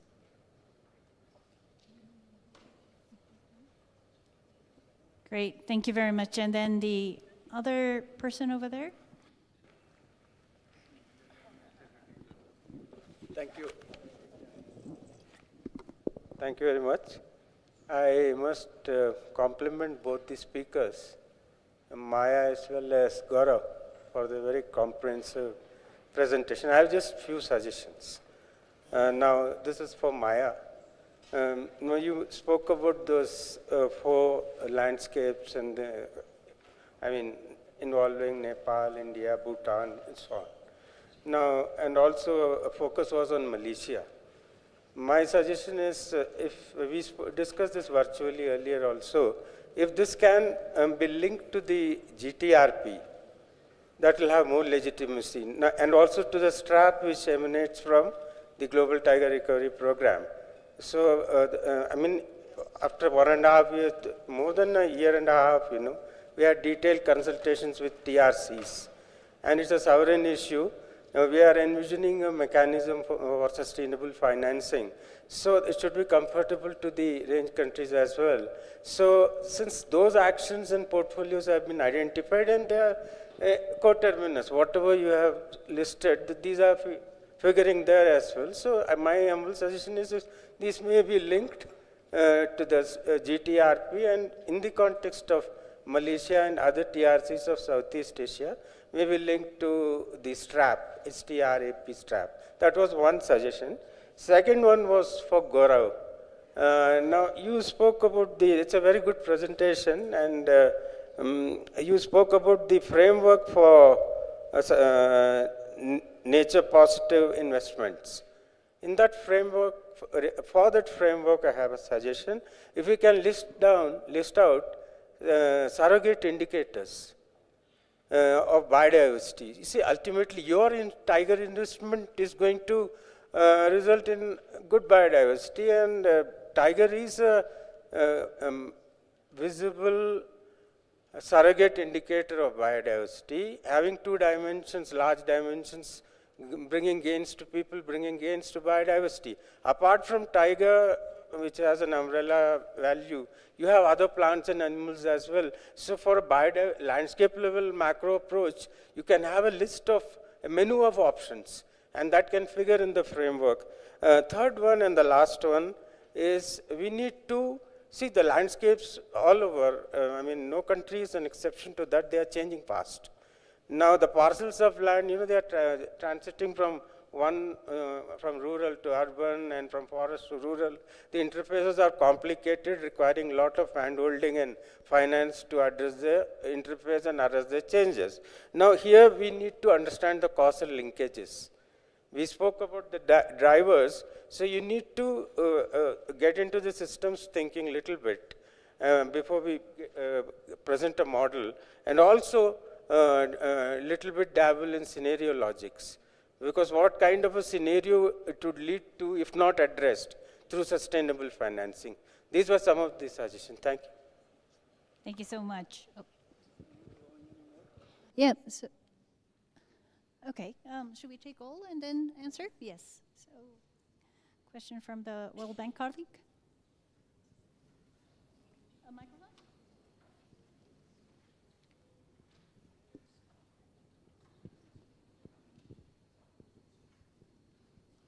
Thank you so much for this session. Very interesting slides right now and the previous session.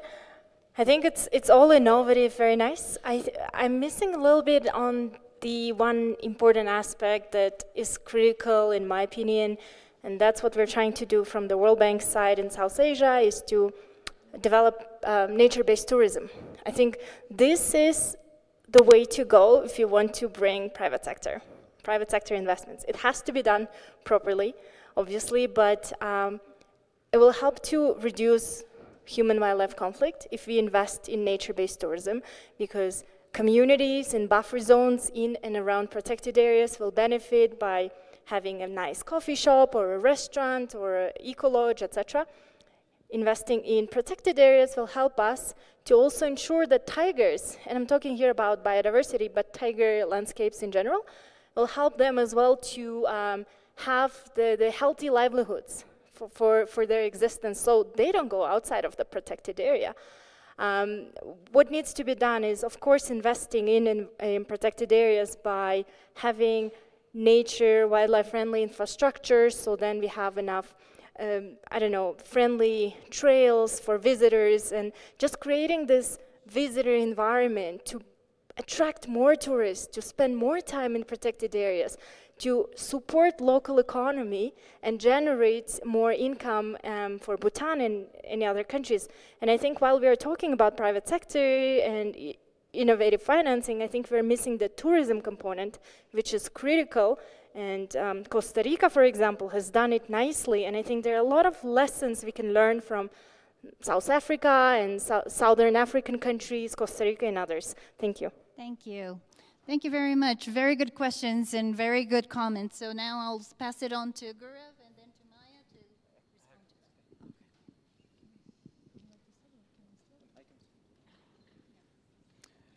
respond. So first, let me respond to the points made here. I think there's a reason that blended finance is so popular. And the simple reason is that the nature positive businesses that have impact on biodiversity in general are high risk. So we need some form of credit enhancement, first loss, to be able to de-risk the investment of the private investor. Right? So I think, again, I'm not really a big fan of buzzwords, but that's the reality, right? And I also take your point that there is a fragmentation of funds, but also when we look at the tiger landscapes, they cover, I think, 100 something hectare, 100 million hectares. So it's quite a large territory.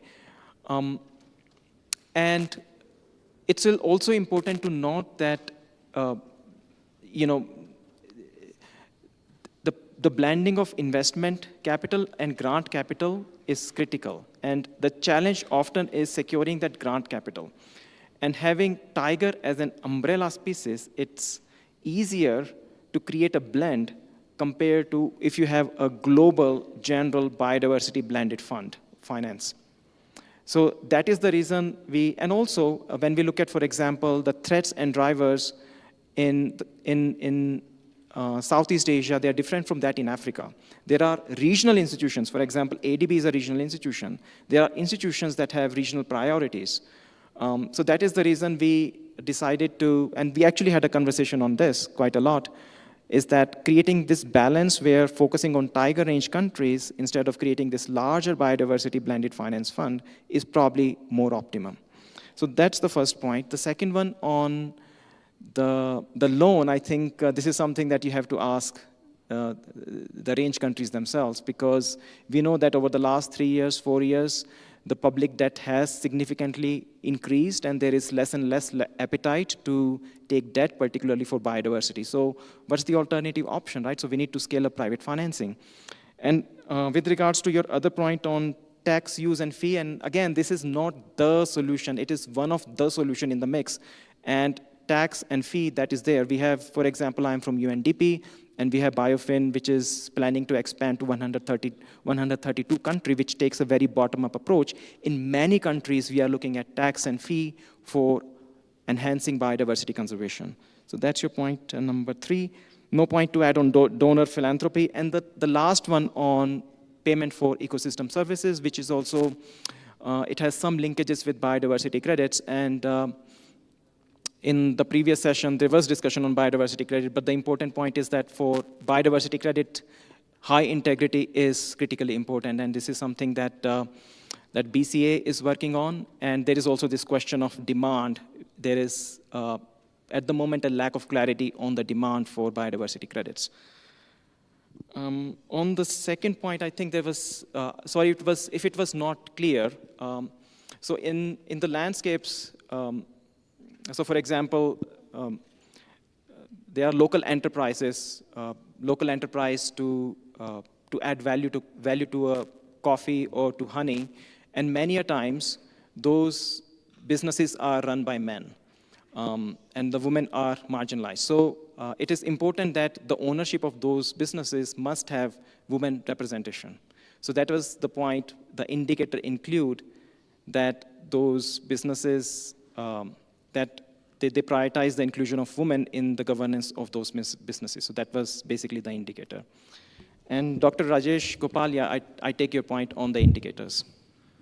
I'm sorry, maybe can Maya be, I'm here, the MC. So we need to wrap up the session because we are late almost by an hour. So maybe a quick wrap up and then. May I just have something like point noted? Thank you very much, Dr. Gopal. And on the ecotourism, I completely agree. We need, it's a solution, and our other services can be developed around ecotourism, but it also requires planning, assessing natural carrying capacity of an area, startup capital, to fund the initial improvements that you mentioned.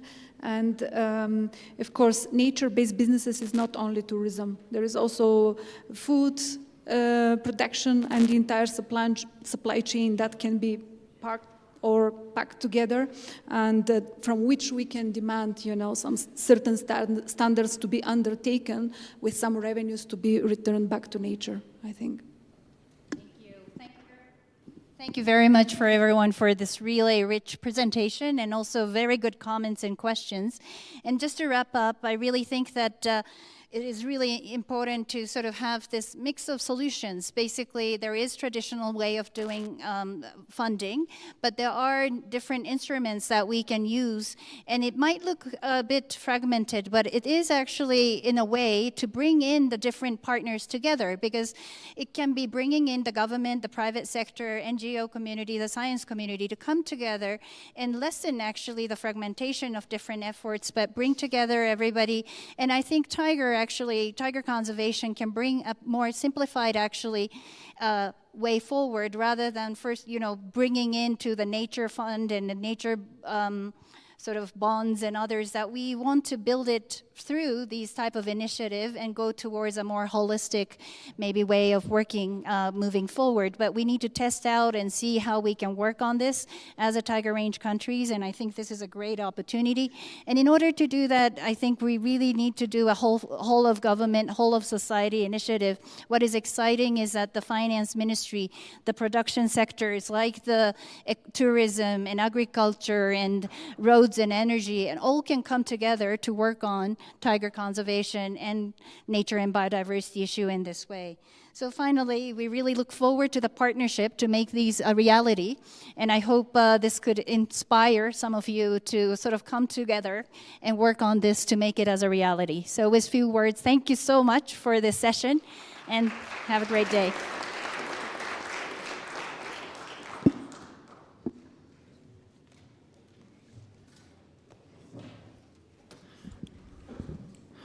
Thank you so much to our moderator and our two presenters.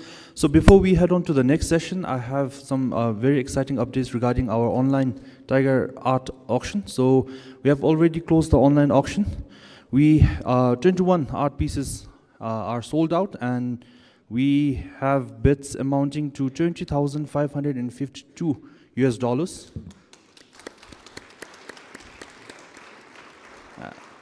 But we still have some art in the gallery, so if you want to buy, then you can just walk in and buy it on the spot, and don't worry about the packaging. We have convenient packaging rolls. So thank you to everyone who participated. Now, moving on to session 6, we are going to have a panel discussion on closing the funding gap in the conversation in the conservation of tiger landscapes. By now, we have a clear understanding of why sustainable funding is important to ensure successful and effective conservation on the ground. Any funding gap means we are unable to continue our good work. So addressing this challenge is crucial, and this is why we are here. So I request our moderator for the session, Maxim 𝐓𝐢𝐻𝐿, who is a senior nature economist with the UNDP, to kindly deliver the opening statement and take us through the session. And at the same time, I also request our speakers to kindly join our moderator on stage. Maybe I could ask the panel members to join me on the panel, because it would be a smoother way. So if I could ask Ms. Leki Wongmo, Carlos Manuel Rodriguez, Ishrat Chahan, Ramzi Issa, Vincent Perez, and Katie Sherrill to join me. Thank you.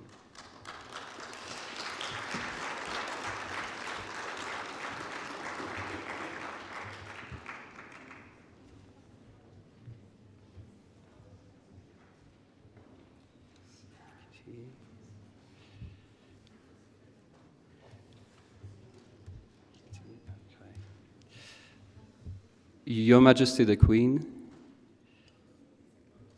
thank you on behalf of UNDP and all of us tiger enthusiasts, for gracing us with your presence again, and for your patronage of the conference, and for your support for tiger conservation. Your Majesty, Your Royal Highness, Excellencies, ladies and gentlemen, tiger landscapes require long-term investment strategies, which need to be underpinned by different forms of capital beyond grants. And this conference brought together financial institutions, corporate sector, multilateral development banks and funds, governments, local communities, and the UN system. We have a unique opportunity to build on this, coming together in these 2 days to collaborate in creating nature-positive models of coexistence between us people and nature. And we have evidence that this is possible to achieve such coexistence. The evidence is Bhutan itself, which many speakers mentioned is both carbon neutral and nature positive.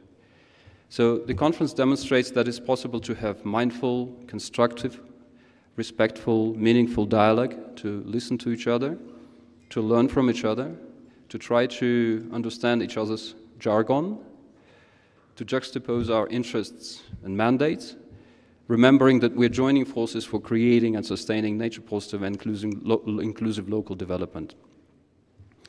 We know from 15 years of our own work in biofilm program in 40 countries, which owing to the Global Environment Facility is going to be expanded into 130 countries, that there's no one-size-fits-all solution. Financial engineering requires recognition of the fact that we have countries with different fiscal space, different debt profiles, different land use regulations. So this requires different models of collaboration between the private and the public sector. So the cases need to be tailored. It requires full engagement of indigenous and local communities, and as many speakers already mentioned. We have heard about some of the specific opportunities and some of the specific instruments, and maybe now the instruments are out there and it's just time to roll up the sleeves. The announcements made in this conference already by ADB, by the US government, by EU are examples of announcements that are very welcome, and they instill hope that what we talk about here can actually gradually start to be translated in joint action. So in this session, we are going to reflect on what had been presented and with respect to the financial instruments and outline points for taking this collaboration further and translating the talk into action. My name is Maxim Vergeček, as has been mentioned. I'm senior nature economist with UNDP, and I will be moderating this session. And on this stage, I'm joined by distinguished panelists. So let me briefly present them. Ms. 𝐲𝐞 𝐒𝐿 is Honorable Secretary of the Ministry of Finance, Royal Government of Bhutan, was Acting Secretary of the Ministry of Finance from November 2020, before His Majesty the King appointed her as the Secretary of the Ministry of Finance. Ms. 𝐲𝐞 started her career in the Ministry of Finance working with partners to mobilize resources for her country. She, at some point, moved out of the civil service to pursue her career in the field of finance and investment. In December 2021, she became member of the transformation team, promoting reforms for public and corporate sector focusing on governance, financial discipline, and prudence. Carlos Manuel Rodriguez, a lawyer by profession, politician by choice, and conservationist at heart, was elected as CEO and chairperson of the Global Environment Facility by the GF Council in 2020. Carlos Manuel was Costa Rica's Environment and Energy Minister, as we know, and pioneered the payment for ecosystem services and strategies for forest conservation, ocean conservation, and decarbonization. Ishrat Jahan, she serves as the South Asia lead for the Trillion Tree Initiative of the World Economic Forum, dedicated to advancing the global movement to conserve, restore, and grow 1 trillion trees by 2030. Prior to her work at the World Economic Forum, she focused on land inequality among indigenous communities and land reforms in India. She's also Global Atlantic Fellow for Social and Economic Equity at the International Inequalities Institute. Ramzi Issa is a global head of structured credit and sustainable credit products within UBS Investment Bank. He joined UBS in 2023 from Credit Suisse. He has over 16 years of experience, most recently as head of structuring for credit investor products. And in that capacity, he led the origination of some of the sustainable finance products, spearheading the market in debt swaps linked to sustainable development goals. Prior to that, he used to work for 3 years at Central Bank of Canada, where he focused on the impact of international macroeconomic development and monetary policy. Vincent Perez is chairman of Alt Energy, board member of WWF US, and formerly of WWF International, member of the Advisory Council of Bhutan Foundation. And finally, Katie Sherrill is a philanthropist and trustee of Wildlife Conservation Society. I'd like to say that one of our distinguished panelists, Dr. Robert Litterman, was unable, unfortunately, to join us due to travel challenges. And his deep knowledge of the finance sector and his love of Bhutan would be certainly missed today. So let me start with, I'd like to start the conversation with you, Katie. And while the conference shows, and the whole course of development of finance shows that there's a big chunk of support for tiger conservation has been and will continue to be driven by philanthropic support. But there's reasoning why just one stream of support, philanthropic support, best worked, as has been discussed in the previous session, when combined with public and private capital of other forms. In your view, what is the role, modern-day role, of private philanthropy in tiger conservation? I'm staying here, yes. You have microphone, right? Hello. Thank you, Your Majesty and Your Excellencies, for this amazing gathering, and thank you, Max. I think of tiger conservation, in particular, as a long-term investment. not only in saving this magnificent species, but in the future of our planet. Saving tigers means protecting the health of the vast intact forests they live in, together with millions of other species. This is not only an investment in biodiversity, but in trillions of dollars worth of co-benefits to human beings. The carbon that Asian forests capture and store, the water they retain and release slowly and dependably, the resources they supply to local communities, and the surface temperatures they reduce. Over the last several decades, private philanthropy has had an enormous impact on big cat conservation globally. It has provided the initial seed funding for most big cat conservation projects. Philanthropy can be bold and can take risks over the long term, which has shown that big cat conservation can work. These are risks that most governments could not afford. There are three ways in which philanthropy is most useful. It creates models that work. The tiger is one species, but optimal tiger conservation projects are varied depending on the location, culture, and societal context. Philanthropy can often provide the flexibility needed at that design phase. Risk. Many donors are risk averse, and this is a major block to long-term sustainable funding. Philanthropy, however, is often able and willing to take on risk to test novel models of conservation. Some of the best conservation projects have been products of testing, failure, and improvement. Only then do other long-term investors feel comfortable stepping in. Impact monitoring. Another barrier to long-term sustainable finance is the lack of performance metrics. While tiger recovery can often take years to see measurable change, philanthropy has often been effective at developing science-based indicators of success towards that end, while providing the independence needed to build confidence with long-term investors. But expectations of what philanthropy can achieve must be tempered. Philanthropy alone will not conserve tigers. We must partner with the public sector, specifically with governments. With the rise of Asian economies, thankfully, the tiger range governments have increased both their commitments to big cat conservation and grown their capacities to fund it. In the end, public-private partnerships are critical. Thank you. Kitty, thank you.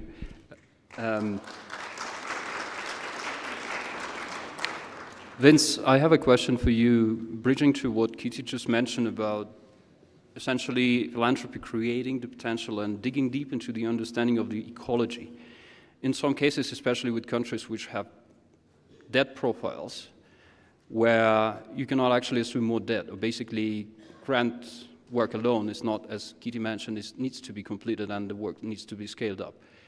Instruments such as Debt for Nature swap come to mind, right? And with your experience, you have experience working on that with WWF and USAID back in 1980. So how do you see modern day, Debt for Nature swap, their role, and maybe also the place of stakeholders like philanthropies and other players in these structures? Thank you, Max, Your Majesty, Your Excellencies. I've been mistaken all day for a Bhutanese. I'm a Bhutanese in spirit, but I was born in the Philippines, and I'm honored to be here this afternoon. I'm here actually as a board member of WWF US, and how I got involved, I was a former investment banker in New York, and one would ask, why is an investment banker doing in a conservation conference? Somebody was teasing me, are we atoning for our sins? No, I was involved with doing Debt for Nature swaps.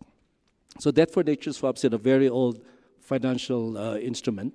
It was started in 1987 by the late Tom Lovejoy, where he felt during the Latin American debt crisis, countries were suffering in managing their financial resources, and because of that, they were neglecting the environment.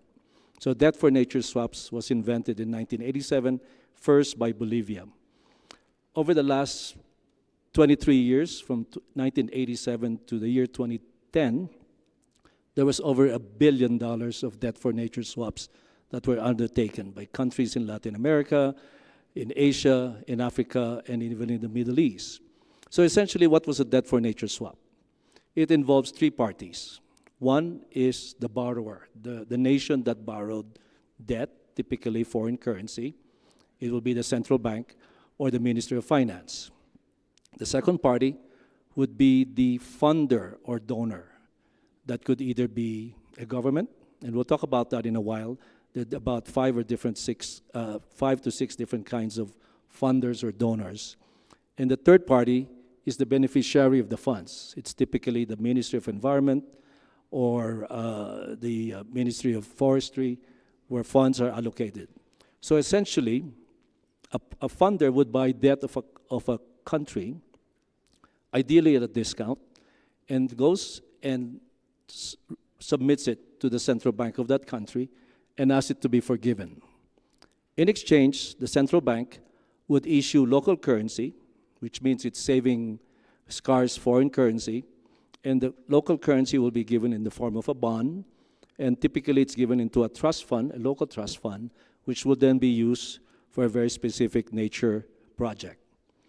Now, this debt for nature swaps happened during the debt crisis, and of the several dozen countries that benefited from debt for nature swaps, only 3 tiger range countries did debt for nature. Indonesia did 30 million, Bangladesh did about 8 million, Vietnam did 10 million of this debt for nature swaps. And eventually, after 2010, debt for nature swaps kind of faded in fashion. So what happened? Well, countries started doing well. They started managing their external debt. Costa Rica was one of the big beneficiaries of debt for nature, and eventually they became investment grade. So I did a survey of all the tiger range countries, and a lot of them are investment grade. Malaysia, China are A-rated. A lot of investment grades, Thailand, Kazakhstan, Indonesia, and a few are just about at the brink of becoming investment grade like Vietnam. So the advantage of debt for nature today may be not as beneficial because the discount of their debt typically hardly is very little. I mean, if anything, their debt is trading only at a discount because maybe the debt instrument has a very low interest rate. So what can we do today? I'm going to look back at my experience. I was a former energy minister of the Philippines, and in 2003, we negotiated with the IFC a loan to jumpstart solar-powered, ground-mounted, utility-size solar farm. And the deal was this. They would lend money to build the solar farm, and if we pay back the loan, IFC would give back the debt or give it as a grant. So given that a lot of the Tigers range countries now are doing very well, they've got good credit standings, perhaps we could do something similar. And a lot of them have borrowed debt, and what we could do is convert old money to new money, and as they're paying down their debt, amortization to the World Bank, to ADB or KfW, if they are meeting certain key performance indicators, as we have heard earlier today, that amortization will be given back as debt. Now, the nice thing about that, it doesn't happen once, like a typical debt for nature swap where it's a one big grant. Here, if there's a remaining 10-year loan left, then the country will continue to receive every 6 months or every year effectively a debt forgiveness, a grant. And that will be ideal for maintaining, ranger parks, biodiversity corridors, or funding rangers. And I think that would be a far more sustainable financing than debt for nature swap. Let's call it rebate for nature, a more sustainable form of financing. Thank you. Vince, thank you. I personally am learning already. This is innovation as it is, basically. And so let me transition to, Ramzi, to you, address with a question on the banking sector is a cornerstone of, facilitating economy, And it is on the front line of bringing investors into, bringing investors into any project, and whether this is nature-related or not. We are talking about nature-related projects, right? So is the banking sector, in your opinion, ready for taking up this new frontiers? And can be, what debt for nature swaps also need banking sector to be engaged in some forms of them, right? In some forms of them, in some not. But beyond the debt for nature swap, I mean, is there, do you think the banking sector is ready for this form of innovation, the dialogue with the conservation community? Yeah, thank you, Max, for the question and for the invitation. So first, I would say, as I think one of the sole commercial banking sector representative at the conference the last 2 days, I can speak on behalf of the sector, I think, confidently, that not only is the sector, I think, ready for it, it's actually hungry for it. So I think that's kind of the first point, and I can confirm this from firsthand experience. There is the market investor demand for nature-based transactions. So a prior panel, Chris Gordon from Conservation Alpha talked about the Black Rhino Conservation Bond, and there was quite a bit of investor demand, as he mentioned. On debt for nature swaps, as the prior speaker mentioned, let's say the debt swap 1.0 version that he described, and it was a good idea that kind of a new variation has been kind of developed the last few years. Myself personally been involved in my former bank in 3 transactions. And as the speaker mentioned, that over I think a 20-year period, about $1 billion was refinanced. But in the debt swap 2.0 version, we were able to actually refinance $1.6 billion in one single transaction. And let's say the twist on a very good idea is the focusing on commercial sector debt, which for most people in the audience will know tends to be much more expensive and also much more plentiful. So the leverage effect that you can create from this type of transaction can be potentially very large, as we've proven, I think, over the last few years. I think in terms of your second question about assessing nature risks, I think the market's been focused on, I think, 3 items, some of which have been mentioned in the prior panels, but I will kind of echo. So apologies for being a little bit repetitive, but the 3 things that the market generally is focusing on is first, project integrity.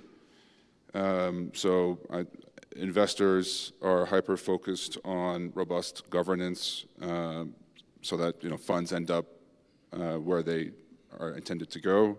Second is also on the projects themselves and how they're selected. Hence, the quality of implementing partners is critical. So for example, in the debt swaps, we've been working with NGOs, which I think play a very critical role in this, let's say, hybrid world between, let's say, conservation and the capital markets. Okay. The second item, I would say, is data. So in financial markets, we have this expression, trust but verify. So we have a natural, let's say, skepticism, and I'd say very data-centric and obsessed. But it's not just about the verification. I think one of the things that I do when I speak with NGOs, what I say is important is that the market now is kind of looking for is to better understand the causality of their investment, i.e. they invest 100, what is the micro-level impact that can be quantified from that investment. And then I think that the third thing is just broadening the analysis of what factors actually impact nature risks. So the first is, investors are looking at socioeconomic factors, some of which have been kind of discussed as well in earlier sessions.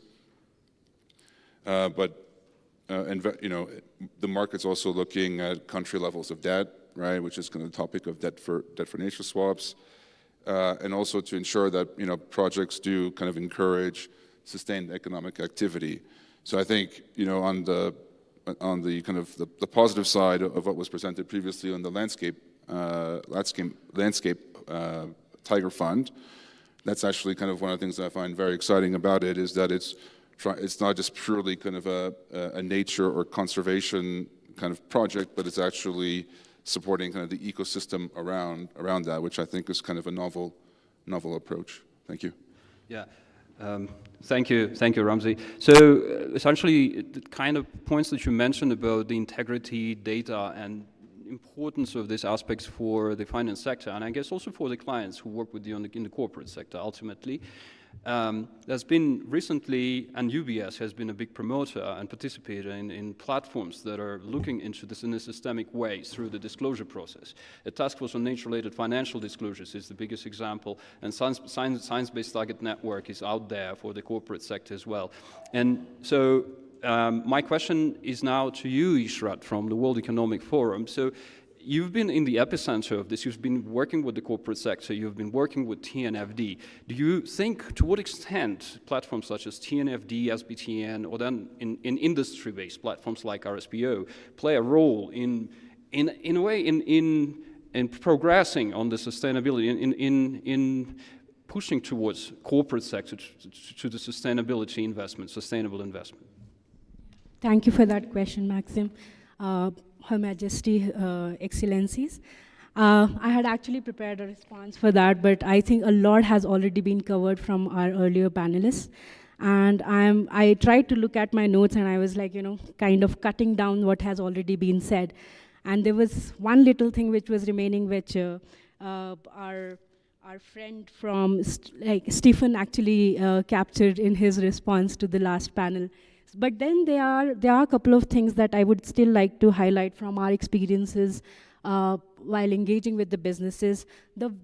I would say the quick answer to your question would be yes, that these voluntary measures and market mechanisms do provide that first kick to the businesses and do provide right kind of the platforms to kind of come together and also see what they have been doing, and these platforms do provide right kind of guidance also. But then I would say that we also need to create an ecosystem within the national boundaries as well.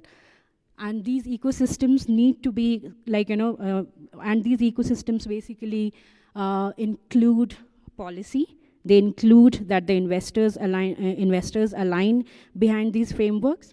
It also includes that we have a very strong public-private and multi-stakeholder partnerships to facilitate, especially because, why am I saying public-private partnerships specifically here? Because government has the mandate, the resources, as well as the machinery, which is literally on the ground to implement projects at scale. The fourth point that I wanted to put is availability of high-quality NCS projects, availability of high-quality carbon projects.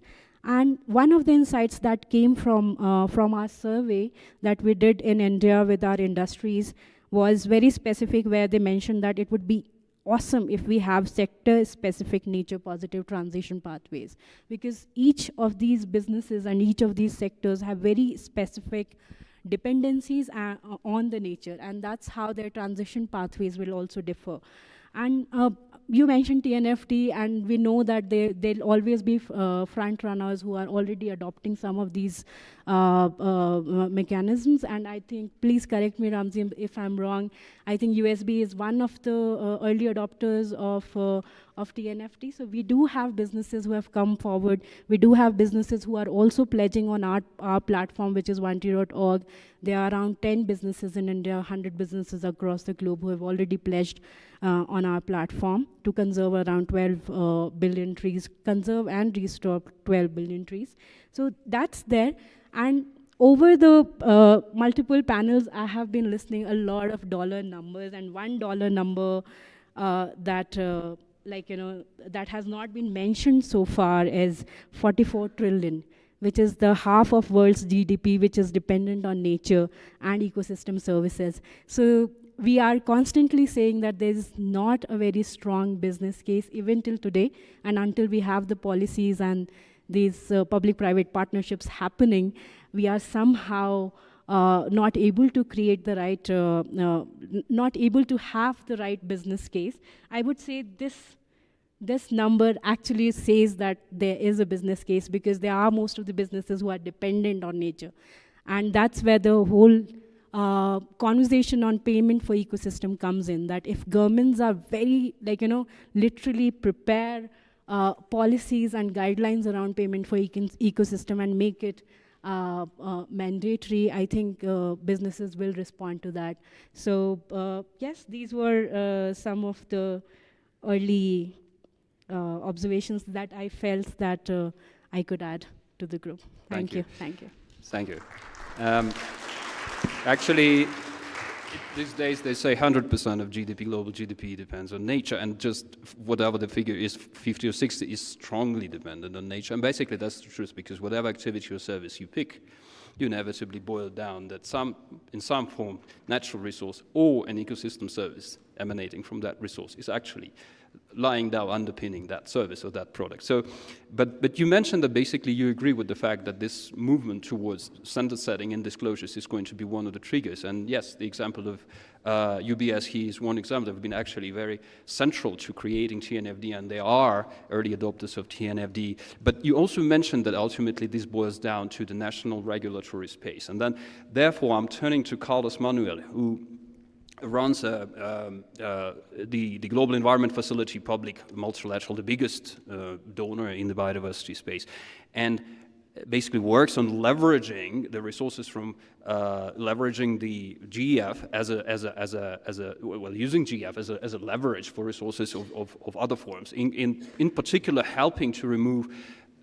Address those legal things and legal barriers that are like bringing us back into the specific context of a specific country.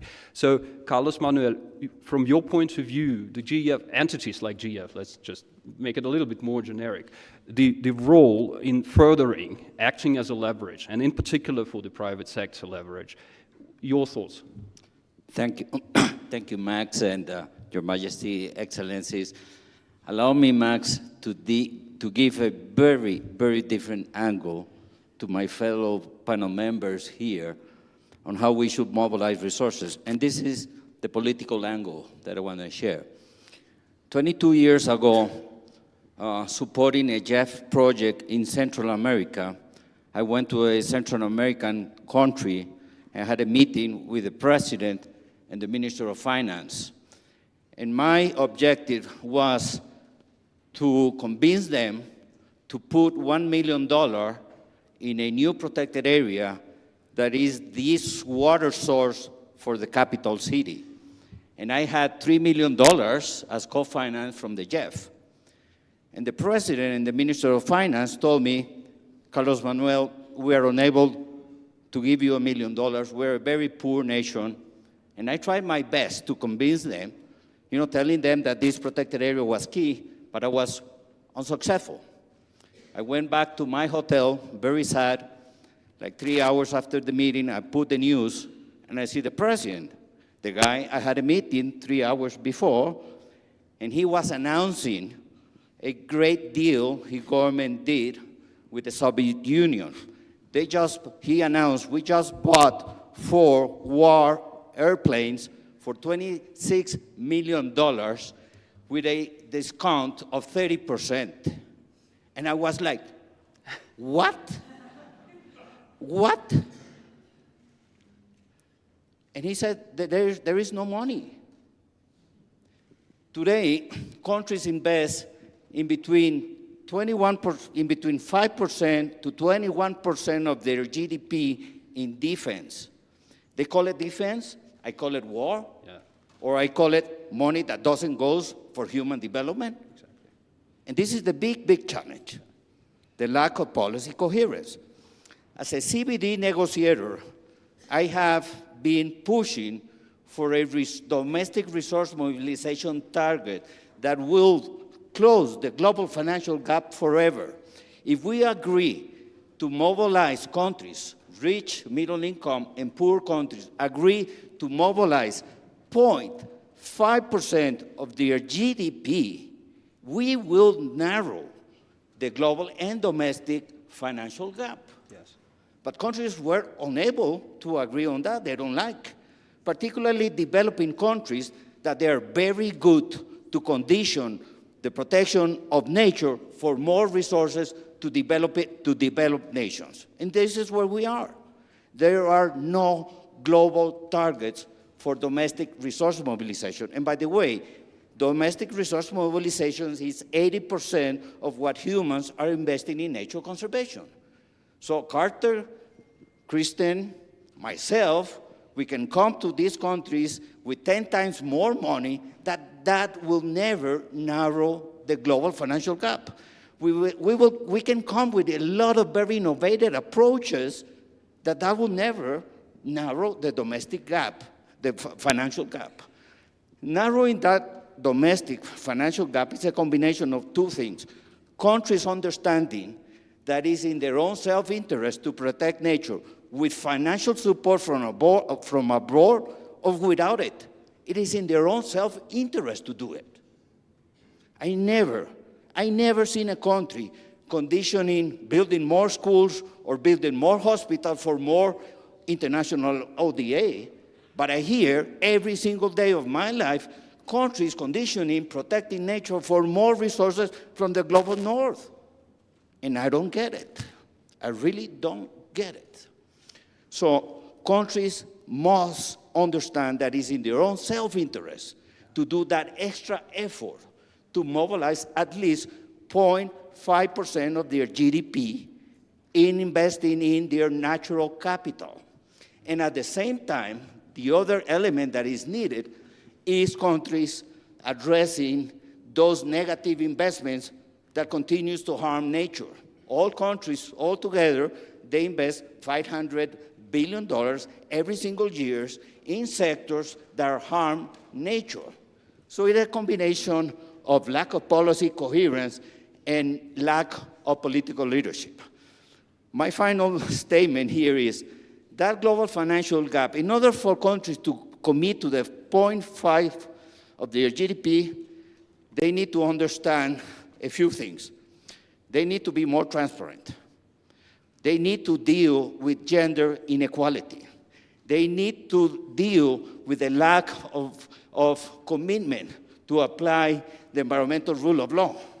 They need to invest in good governance.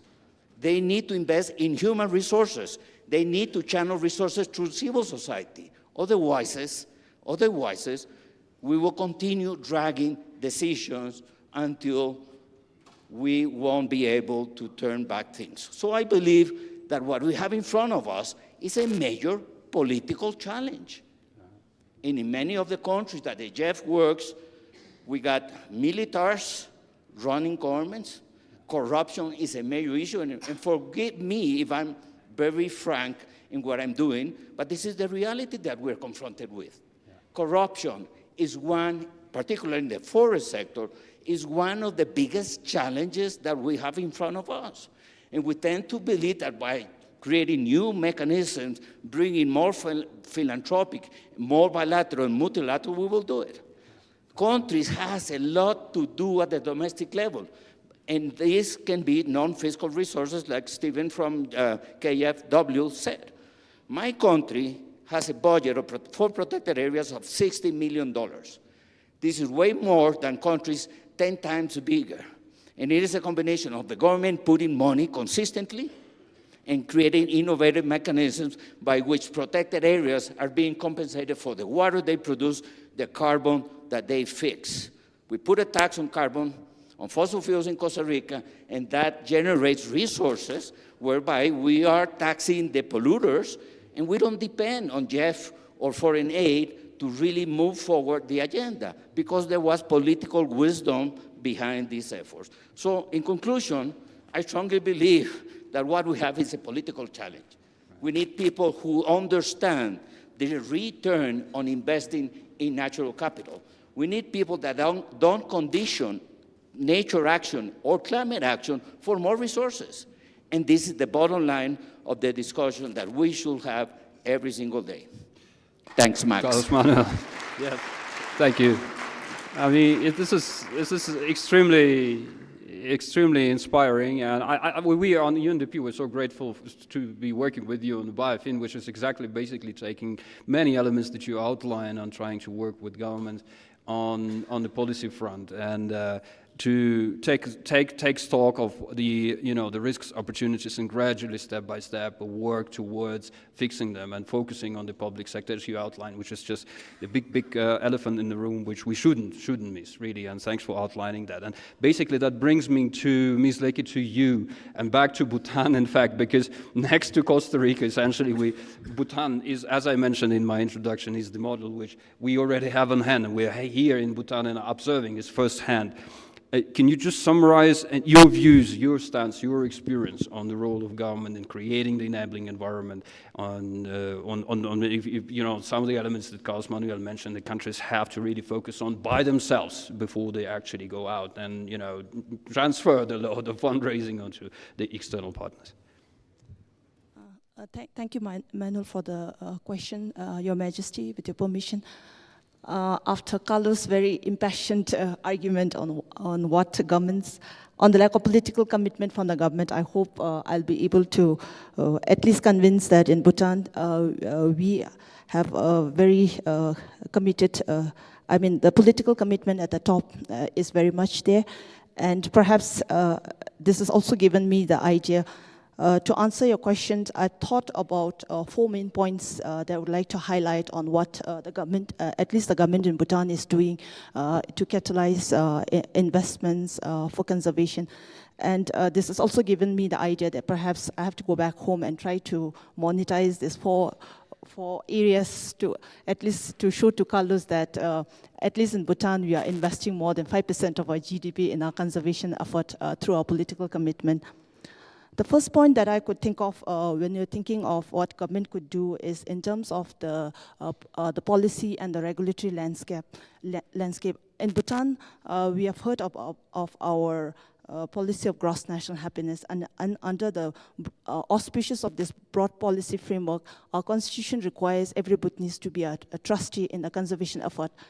And not only individuals, the constitution is very clear in enshrining the responsibility of the government and the parliament to not only protect, conserve, but to improve the natural environment and the natural heritage of the country. And therefore, the constitution also mandates the country to maintain a minimum of 60% of the total land area of the country under forest cover for all times to come.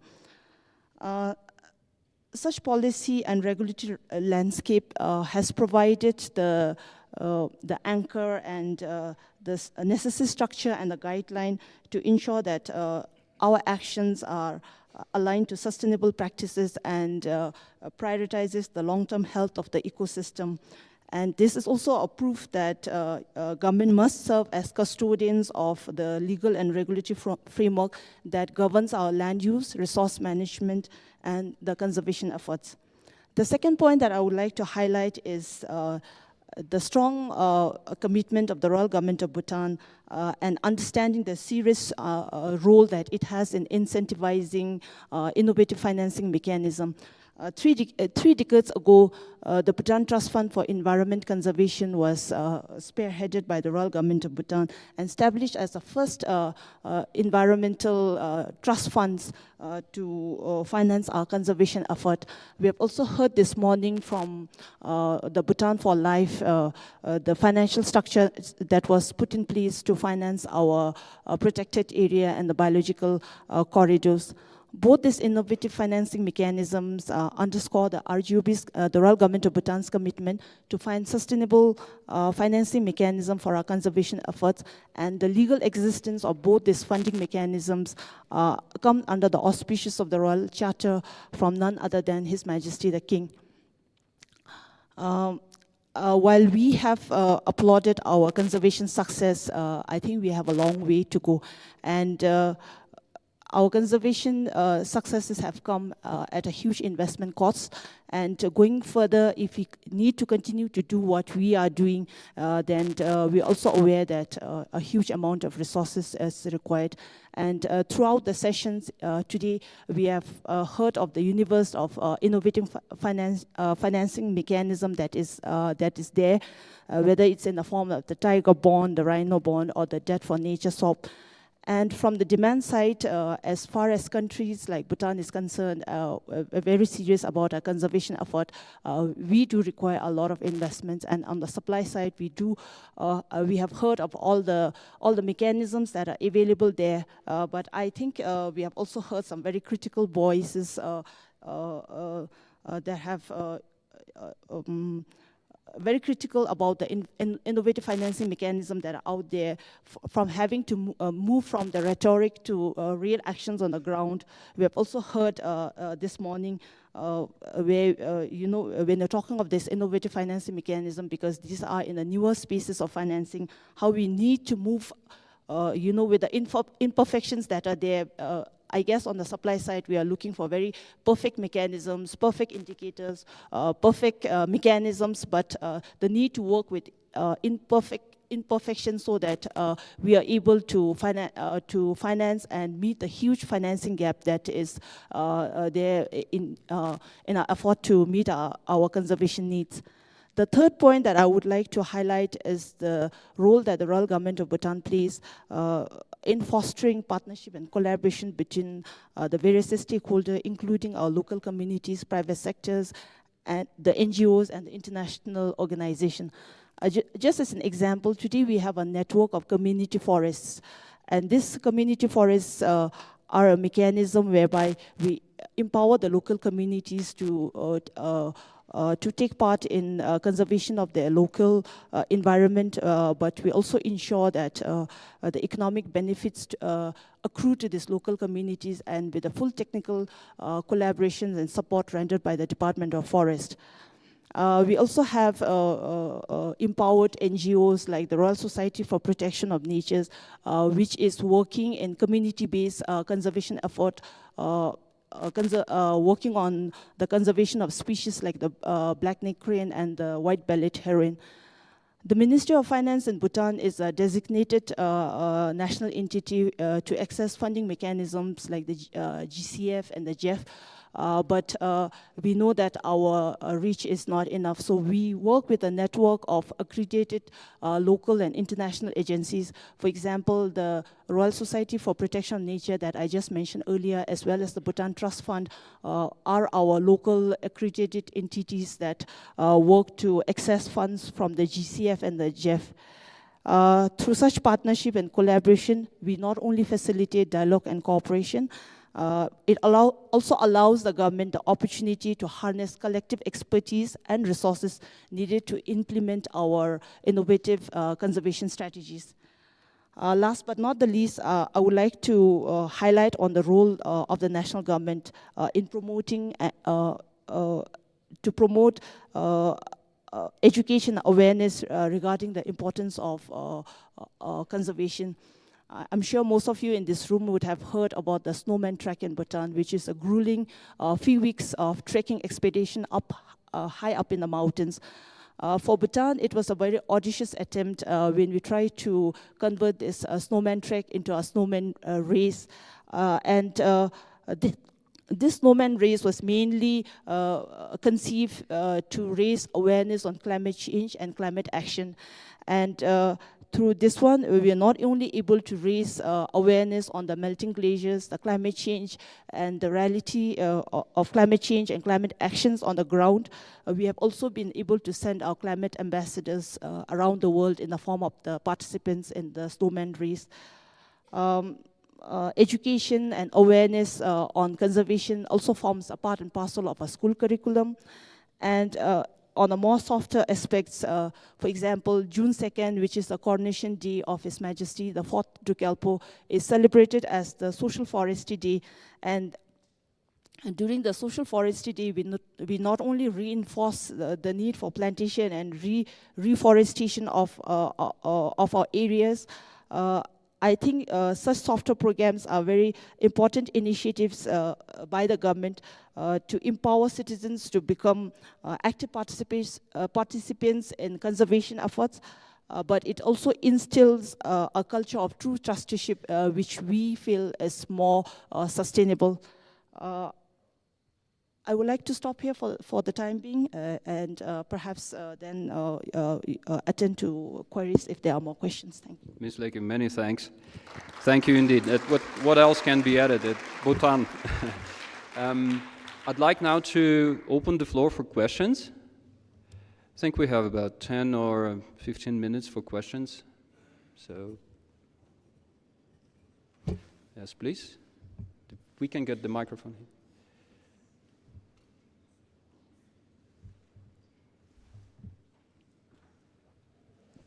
So this is in part an observation, but it leads to a question.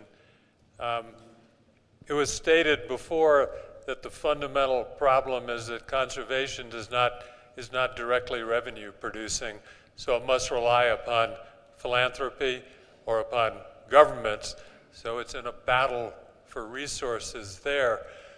One source that I feel is out there, and I'd be curious if anybody sees this being tapped, is selling conservation as a consumer product, particularly in an age where products can be digital. So I, for example, might get a sense of well-being by buying a consumer product representing $100 invested in conservation, for which I receive a non-fungible token of recognition of what I've been doing, and it's a product that I don't wear, but it affects my psyche. It makes me feel good. And I'm just curious if anybody has had any sense of people thinking about conservation being sold as a consumer product. Excellent. So I'd like to take questions one by one. So I would like to ask the panel, any panel member who would like to take that question. I could be tempted to answer, but 𝐓𝐢𝐿𝐴, please. So, nature, taking care of nature generates many revenues and profits. The problem is that there's a market failure, and the way we do national accounting doesn't reflect it. As a matter of fact, destroying forests and polluting the rivers and fishing out of all the fish out of the ocean is seen as a productive activity according to GDP and national accounting. So we need to deal with that issue. So two things are, for me, very important. We need to fully internalize the negative externalities generated by the productive systems. Otherwise, the production of food and energy will continue to transfer the environmental costs, those downstream or the next generation. And the other is to fully internalize the positive externalities. Those who do good with nature should be fully compensated. And that is the concept of REDD+. We created this concept of REDD+ 20 years ago. But today, the forest carbon market, which is voluntary, is paying $5 per ton of carbon to forest countries. In my country, it costs $18 to offset a ton of carbon. Do you believe we are going to sell it for $5 or $7? I mean, there's a big, big problem over there. And if we are able to deal the price of the carbon forest credits, we will be able to generate those payments for positive externalities. So we got a big challenge with the market failure. And this morning I was talking about another failure, which is the institutional failure. So the private sector will never be on the side of conservation because we are not leveling the economic playing field. And this is what we do. So the private sector should not be seen as the future financial source for conservation. The private sector should be aligned with the conservation effort, as conservation will become profitable to everyone. But for that, we need the right policies and policies that deals with that. And the other last element, we need high and strong political leadership so all public and private investments are 100% aligned with the global nature and climate targets. Thank you, Carlos Manuel. Any additions? Vince? Yeah. I would not so much as go on to say that this is, selling conservation as a consumer product, but I'd just like to give two examples from Bhutan. For example, in our tax regime, we put a green tax of 5% on every import of vehicle or any machineries that have polluting factors in it. Also on the import of fossil fuel, we have a green tax. Beside the other taxes, we have a green tax of 5%. You would also have heard of the tourism policy of Bhutan, whereby we charge a sustainable development fee of 100% per individual. So this is in a way of how we try to put a price tag on our conservation effort. Because as far as tourism is concerned, as a small country, we are aware that our carrying capacity is very limited, that we cannot afford to have all the tourism that comes in the country. So we'd like to put a limit on it, and the way to put a limit on it is through a pricing mechanism that then automatically sets a limit on the number of people that the country can that can travel in the country. So not so much as really pushing it to say that we are selling this as a consumer product, but in a way, I guess countries can also find very intelligent mechanisms on how they can, through policy mechanism, do some of these things so that the funds that are raised through these mechanisms can then be channeled back into conservation. Just wanted to share this from Bhutan's experience. To answer the gentleman's question, there is currently a joint venture, let's call it a startup, between one particular global consulting company and one NGO, whereby the end product of this startup is if you buy a product, a consumer product, there'll be a QR code. You click the QR code, and you could literally see where it came from, that it was a sustainable forest area or a marine protected area.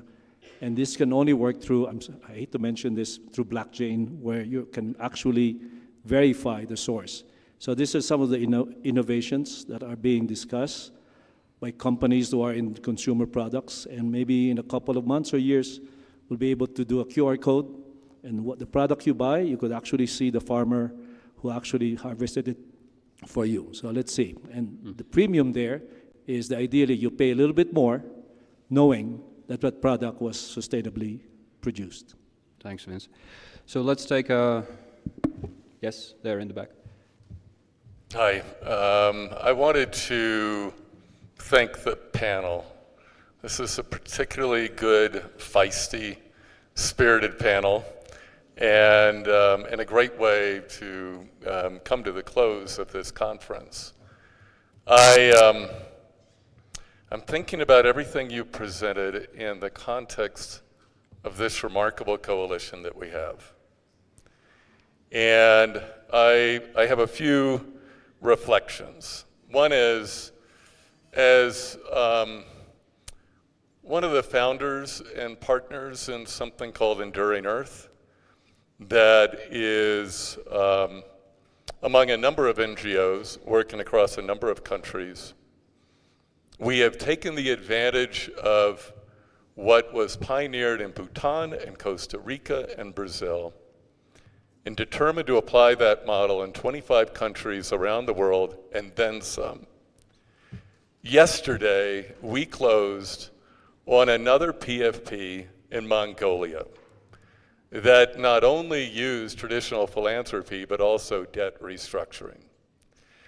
I do not think we have to pick one tool to rule them all. I think we ought to be mindful that every country is different and to be really thoughtful and careful about doing what is necessary to deliver on what Carlos Manuel described. I don't think that any one financial tool will solve the problem. I do think that the most fundamental thing in our work is the commitments of governments to create the incentives, the policy, and the maybe not the consumer goods items, but certainly a way of doing business that generates income for doing the right thing for tigers in the landscapes where they live. And my hope is that as a coalition, We don't fight amongst ourselves around what is the right solution or what is the right device. I love what Ramzi and UBS have pioneered with others. I love it. And we're working on some of those commercial debt swaps in countries as we speak. I love bond issues connected to KPIs. We're working with other countries to really use those to drive stronger park systems and the like. I love debt for nature swaps. I love PFPs. But what I really love is when we're able to bring some of those mechanisms together. And so I hope as a coalition, we can start with what we seek from the governments we work with, and then work our way back to the financial mechanisms that are the most effective in delivering not just money, but policy commitments, local mechanisms, local commitments with communities that work, and then bring the money to support those things and to inspire those things and to provide a huge incentive for the government and communities to do those things. I love this panel. My only advice is let's not pick one, but let's use this panel and all these ideas, including the one of impact investing, and sit and talk to each other about what works and what's needed country by country, learn from each other, and then try to find a way to bring the best of these ideas into something we can all get behind. That would be my advice and my dream, and I really love the fact that this panel has brought all these ideas to the fore. Thank you very much. Thank you, Carter. So, any reactions? Follow up what Carter said, and maybe bring it back to tigers. I've heard in the last 2 days we're trying to raise $1 billion. And I also heard that today we managed to, in 12 years, double tiger population to 5,575. I think I heard that number yesterday. So I did a little math. If we're going to raise $1 billion and double the wild tiger population by another 5,575 to 11,000, 1 billion divided by 5,575, one tiger is 180,000 US dollars.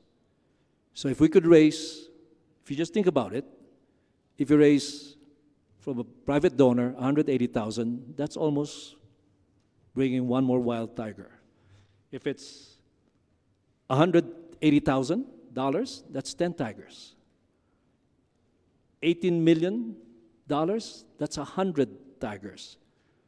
$180 million, that's $1,000. So forgive me for saying this, but I don't think the number at billion is actually that intimidating. I think we could do it. And Carter, yes, we got to work as a coalition here. And Your Majesty, you managed with your patronage to bring a very amazing collection of about 150 amazing, talented folks, private sector, policymakers, multilaterals, ministers, private foundations, corporates, all here. We have one brain trust here, I think, to double tiger population in the next 12 years with $1 billion. Thank you. Thanks, Vince. Just building up on what you just said, I think just trying to wrap up, I'd like to invite each of the panel speakers to just with one sentence and outline 2 points that you think are the key points to take away and focus on. And Vince, maybe, since you had the microphone, pick it up again and summarize it in. Thank you for this 1 minute. Actually, I have a couple of things to say. First is a message for government, and I have been working with Indian government, and we are trying to work on this. It's to build a robust policy and give clarity on regulations. But for private sector, I would say don't wait for the regulations to come. Do invest in nature, because that's the best tech that we have got, and there's nothing that can go wrong if you're investing in nature. For philanthropies, I want to echo what Amitabh had said, that philanthropies need to fund risks in these projects. And people sitting in this room, I literally want to say that let's keep criticizing and let's keep innovating as well while we are criticizing. And last thing, I actually, from Carlos, he mentioned that I have a dream, so I also have a dream. I basically want, I don't know whether it will ever be fulfilled, but then I basically want that every single penny that is raised in the name of nature and conservation and climate actually goes to the nature and people who are the custodians of nature. And that means that I'll be jobless, but that's the dream I really hope for. Thank you. Thank you. Thank you. Okay, Kitty, please. I come at it from a more basic point of view, obviously, in focusing on philanthropy. Clearly, collaboration is important. Clearly, it's key, and everyone has had a fantastic point of view to present, and each idea promises so much impact. And I would just say, in all of this, coming from Wildlife Conservation Society, that we don't want to forget the science. We don't want to forget the scientists on the ground who dedicate so much time. They dedicate their lives to coming up with solutions. And I feel like we've sort of forgotten about them as our biggest assets. And I'm so pleased that there's so many great minds in here with amazing financial acumen who can harness the work that our scientists do. Thank you, Kitty. So, Vince, please. Yes. That was my... that was for your 2 points. That was my concluding statements. The $1 billion is actually achievable. But perhaps I could leave with a dream here. And I was telling some friends that the closest I got to a tiger was actually only a roar in India, thanks to Ravi Singh who brought me there. But maybe someday, with what we're doing here collectively, I will not just see a scat. I will not only just see a claw mark on a tree, but actually see a very beautiful tiger. Thank you. Excellent. Thank you. Carlos Manuel, please. Well, I did mention a long list of good governance elements that I won't go once more over there. I think that for me, two things are instrumental. One is working on gender equality and provided funding to the youth. That will make a big, big difference in what we have in front of us. Fantastic. Thank you. Thank you, Ramsey, please. I'll be very brief. So I think the two ones already been mentioned about collaboration across all the different sectors. I think that's important to get different perspectives. And then the second is on the local community at the end, which is kind of what all this is about as well. Right. Thank you. Thank you.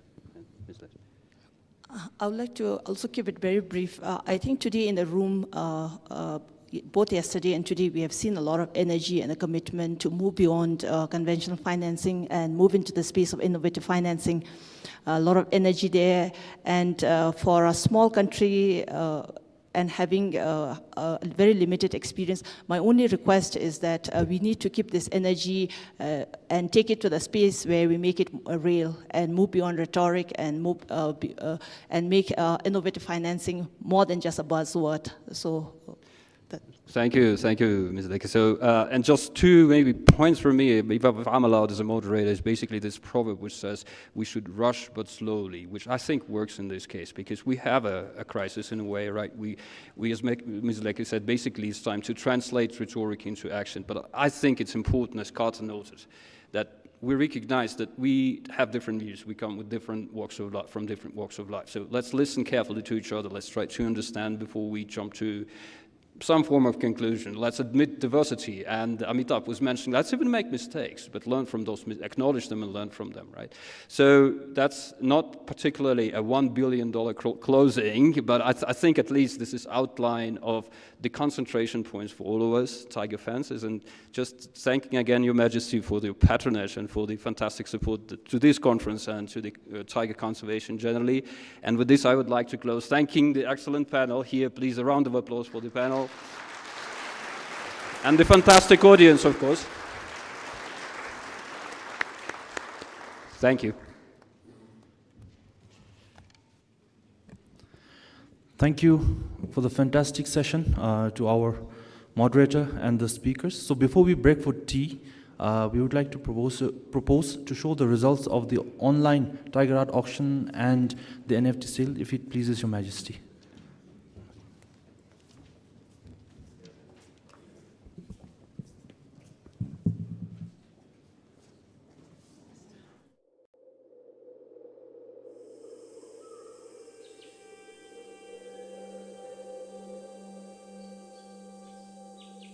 𝐓𝐢𝐠𝐞𝐿 𝐒𝐻𝐿 𝐾𝐈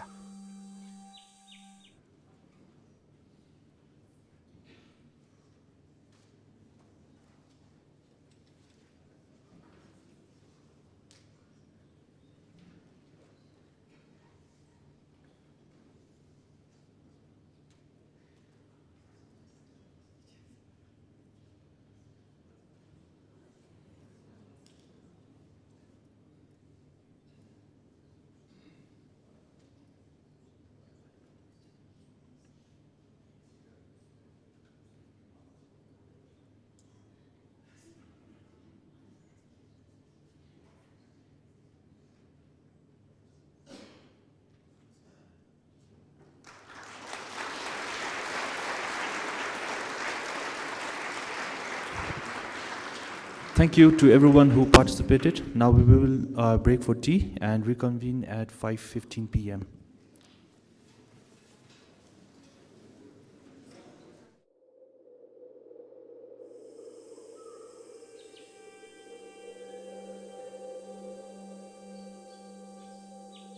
𝐓𝐢𝐠𝐞𝐿 𝐒𝐻𝐿 𝐾𝐈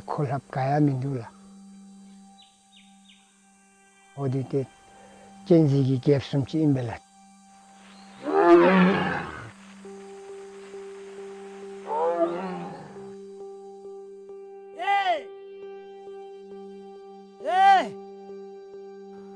노미래 뭐쭉 유래야 뭐쭉 맞지로 아니위라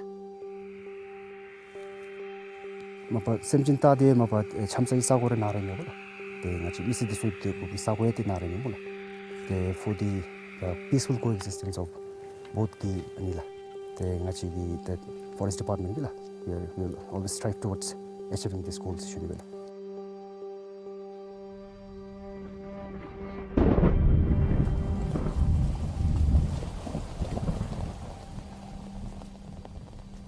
We have done the first nationwide tiger survey using a remote camera trap in 2014 and 15. This is almost 6 years now. We have not left any area not being surveyed actually. In fact, all the way from 100 meters to 4,500 meters. It is very important for us to know how our Bhutan tigers are doing. So only this kind of surveys will let us know that whether our conservation efforts are successful or not. 당아치 샘진 따 다즈드미 남서 각치스 노멜라 디 콘디 띵다디 조데 라카둘라 콘 피도치 참사디 사고 찐네 멤벨라 다 200 square kilometer 고셀라멜라 땡아치 콩 해마 조세기 람 레니니 세디기 안디수 따디기 땡아치 캐메라 뚜들라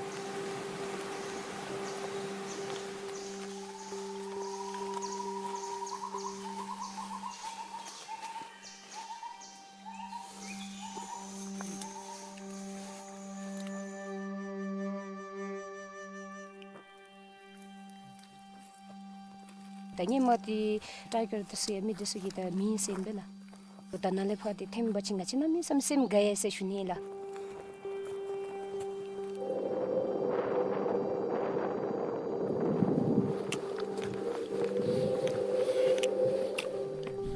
Wow! Tiger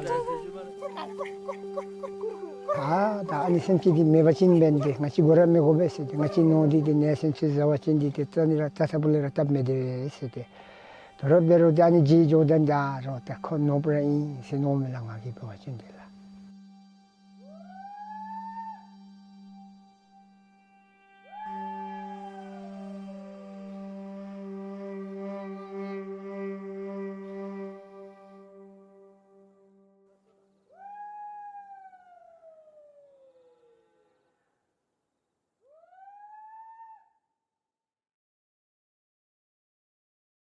In a world filled with beauty and diversity, there's a majestic creature that stands out above all: the tiger.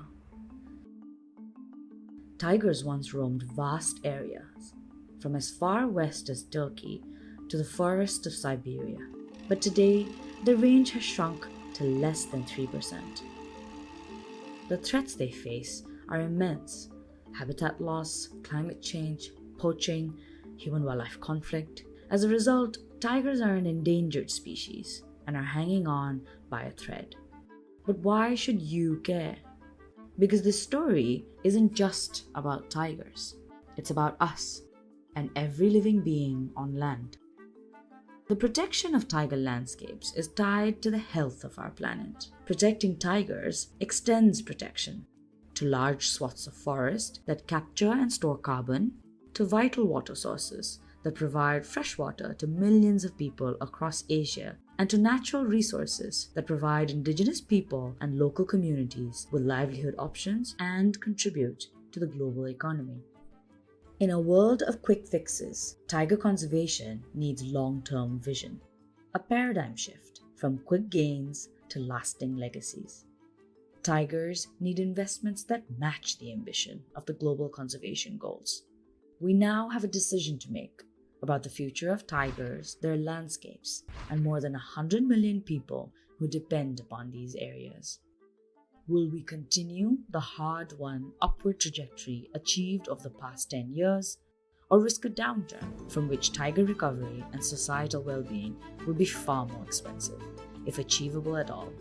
Key players in tiger conservation and global finance will be attending the Sustainable Finance for Tiger Landscapes Conference in April 2024 under the royal patronage of Her Majesty the Queen of Bhutan, 𝐓𝐡𝐞 𝐒𝐿𝐴.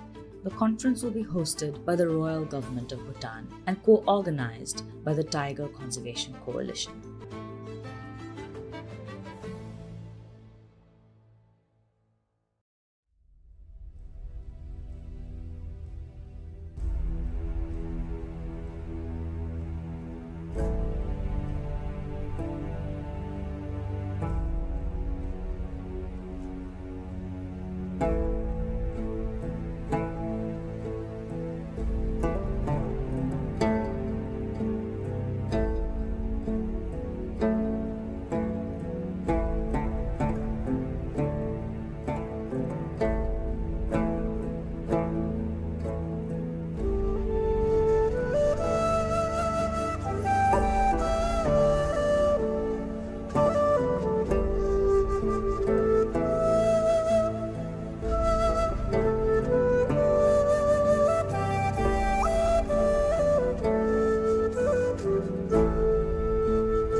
Welcome back from tea.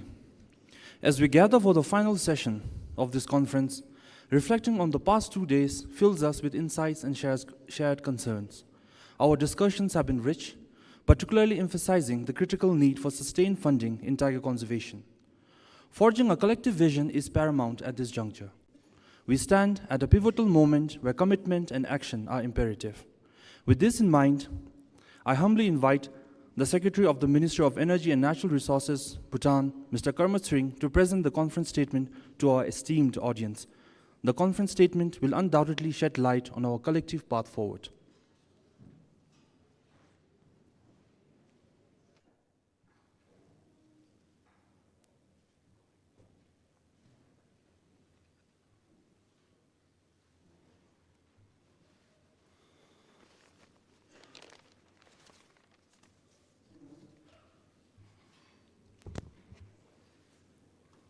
May I have permission, Your Majesty, for delivering the conference statement? Thank you, Lord. Your Majesty, Excellencies, distinguished delegates, ladies and gentlemen. We are now at the final session of the 2 days conference here in Paro. We are deeply honored and blessed with the gracious presence of Your Majesty at the closing session of this conference.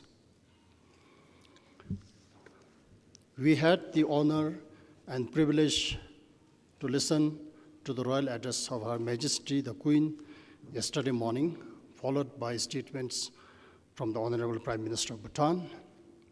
We also heard from 10 tiger range countries.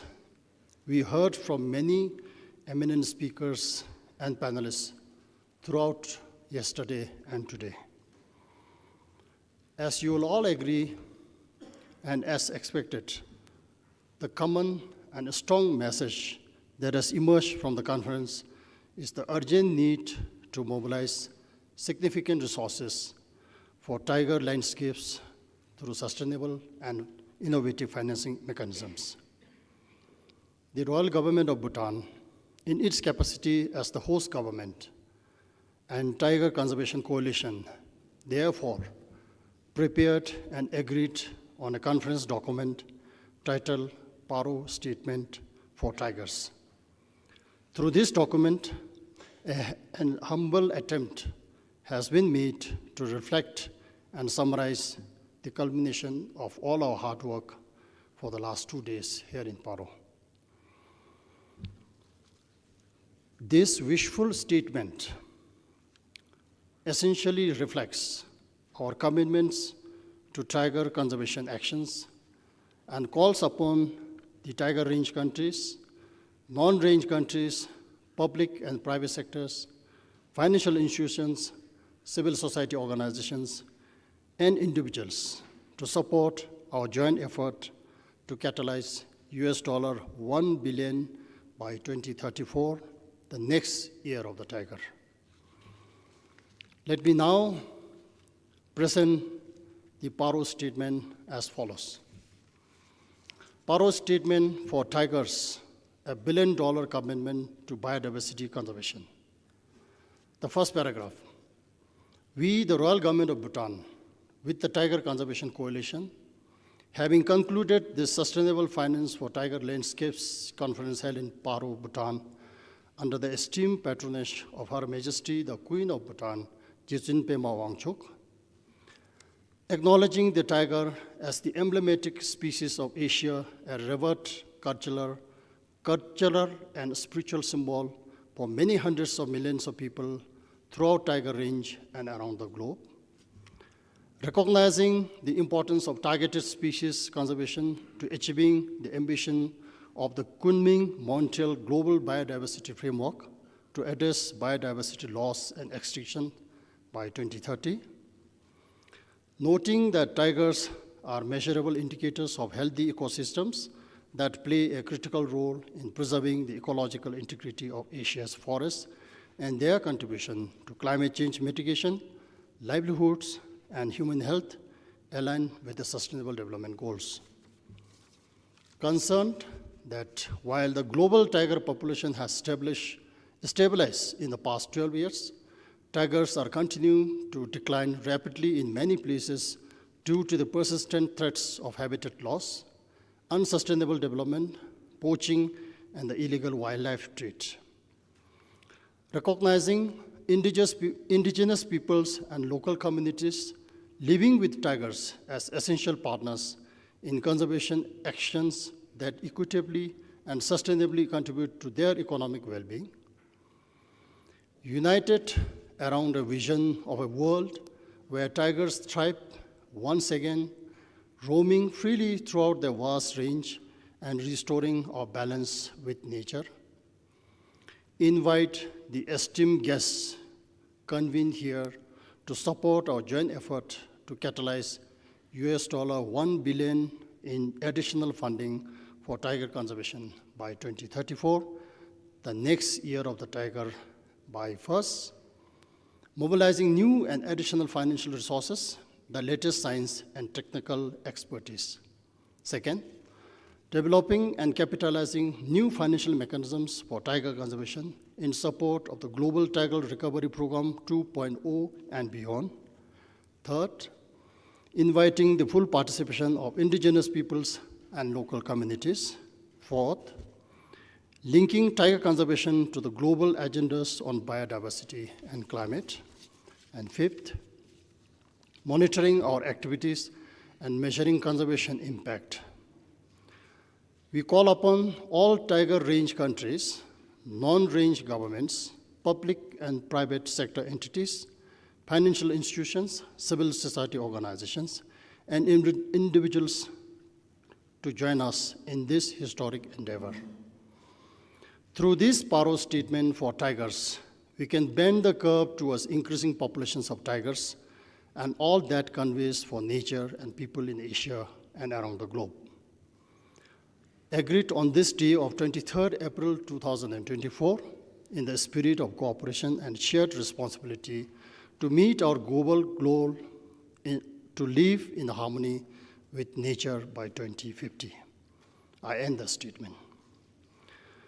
This statement will be shared with conference participants as part of the post-conference package so that you can take positive steps to join this noble initiative and cause.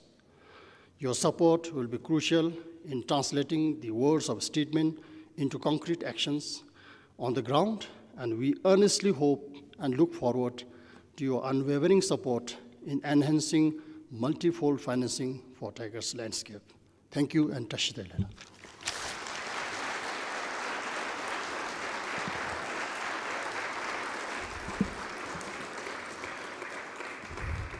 Thank you.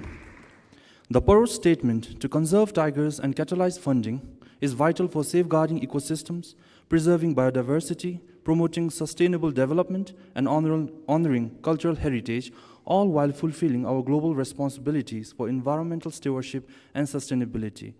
The Royal Government of Bhutan and the Tiger Conservation Coalition hope that everyone present here will party to that and join us in this movement to secure the future of tigers forever.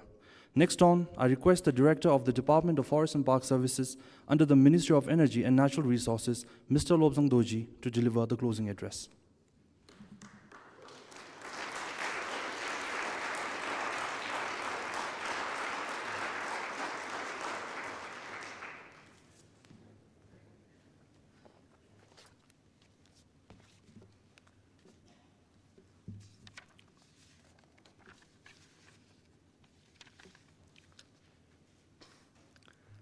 Your Majesty, the Gatun, the Royal Patron of the conference, Your Excellency, the Prime Minister of Bhutan, ladies and gentlemen, esteemed delegates, partners in tiger conservation, as we draw the curtains on 2 days of insightful presentations, thought-provoking panels, and fruitful discussions, I am filled with profound sense of gratitude and inspiration. The Sustainable Financing for Tiger Landscape Conference has been a testimony of our collective commitment to safeguarding one of our planet's most iconic and endangered species. Firstly, I extend my heartfelt appreciation to all the speakers, panelists, and attendees who have contributed their expertise, passion, and dedication to this conference.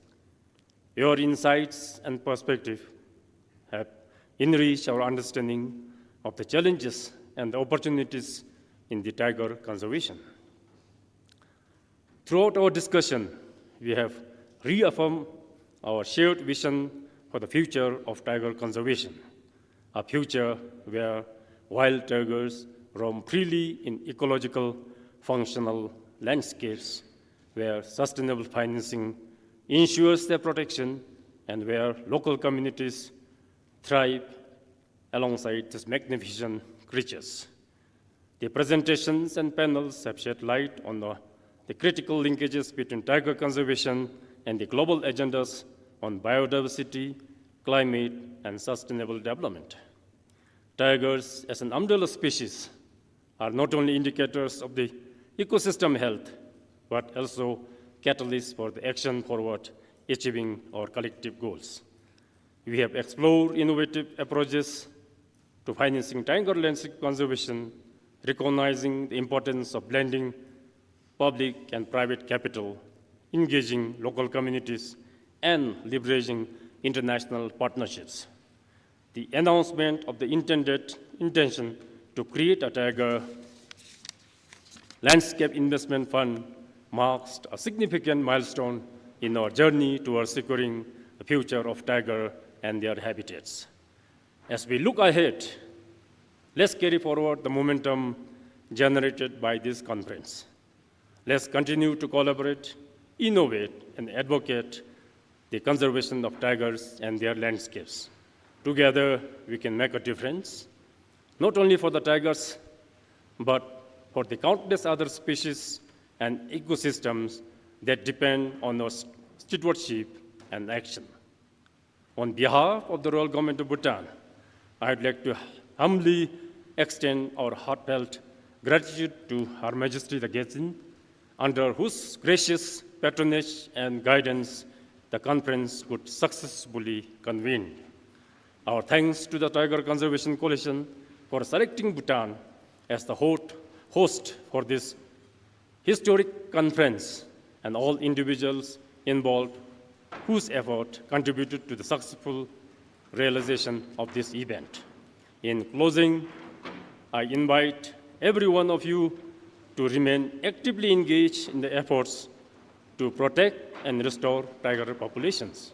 Let us turn our discussions into actions and our commitments into tangible results. The future of tiger, and indeed the future of our planet, is in our hands. Thank you once again for your participation and dedication. Safe travels. Let us continue this important work until every strip prowls proudly in the forest they call home. Together, we can ensure a future where tigers thrive. Kadinche and Tashidele.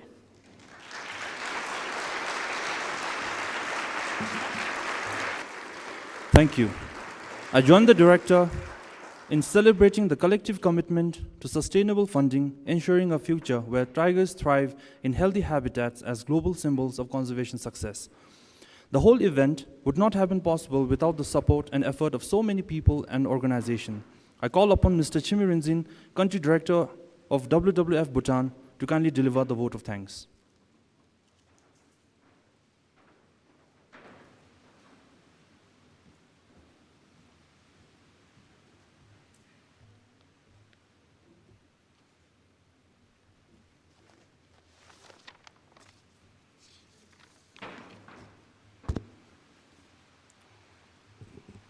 Your Majesty, Excellencies, distinguished guests, ladies and gentlemen.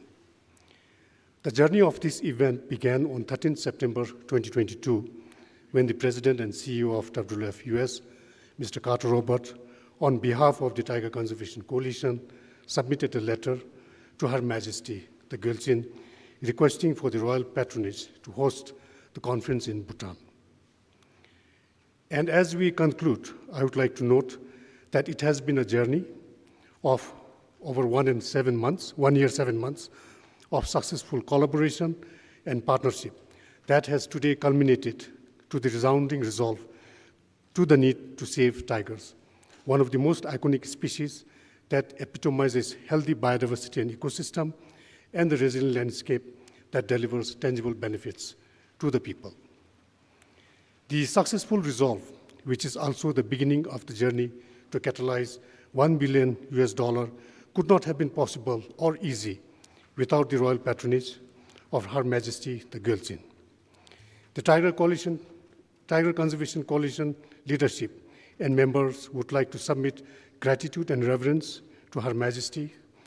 We also are humbled to have been offered the magnificent venue, Dungarzong, as a venue for this conference.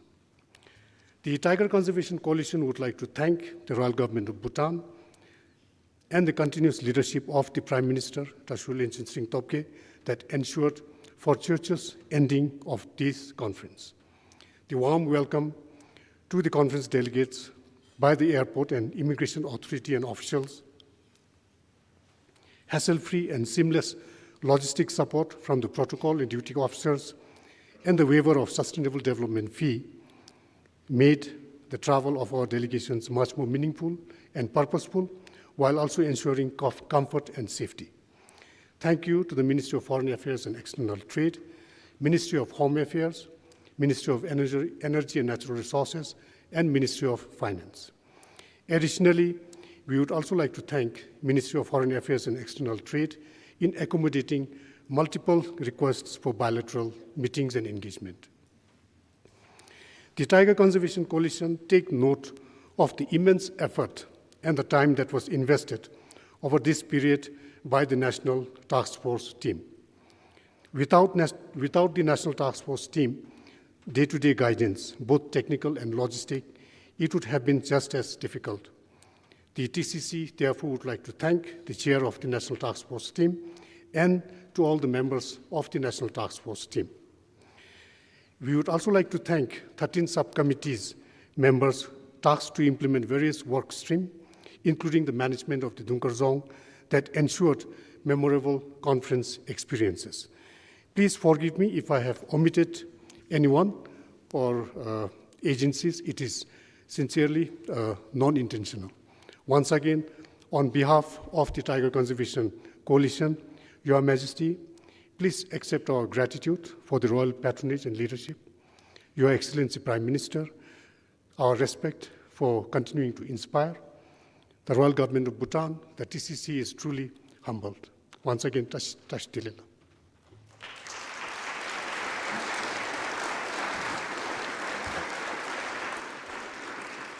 Thank you.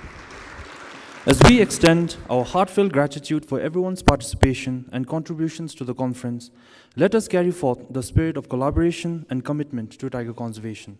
Together, we have laid the foundation for transformative action, forging a path towards a brighter future where tigers and their habitats flourish. We are very thankful everybody came, and please enjoy your post-conference trips. For now, I would like to request everybody to remain seated. Yes, please remain seated. Thank you.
Thank you.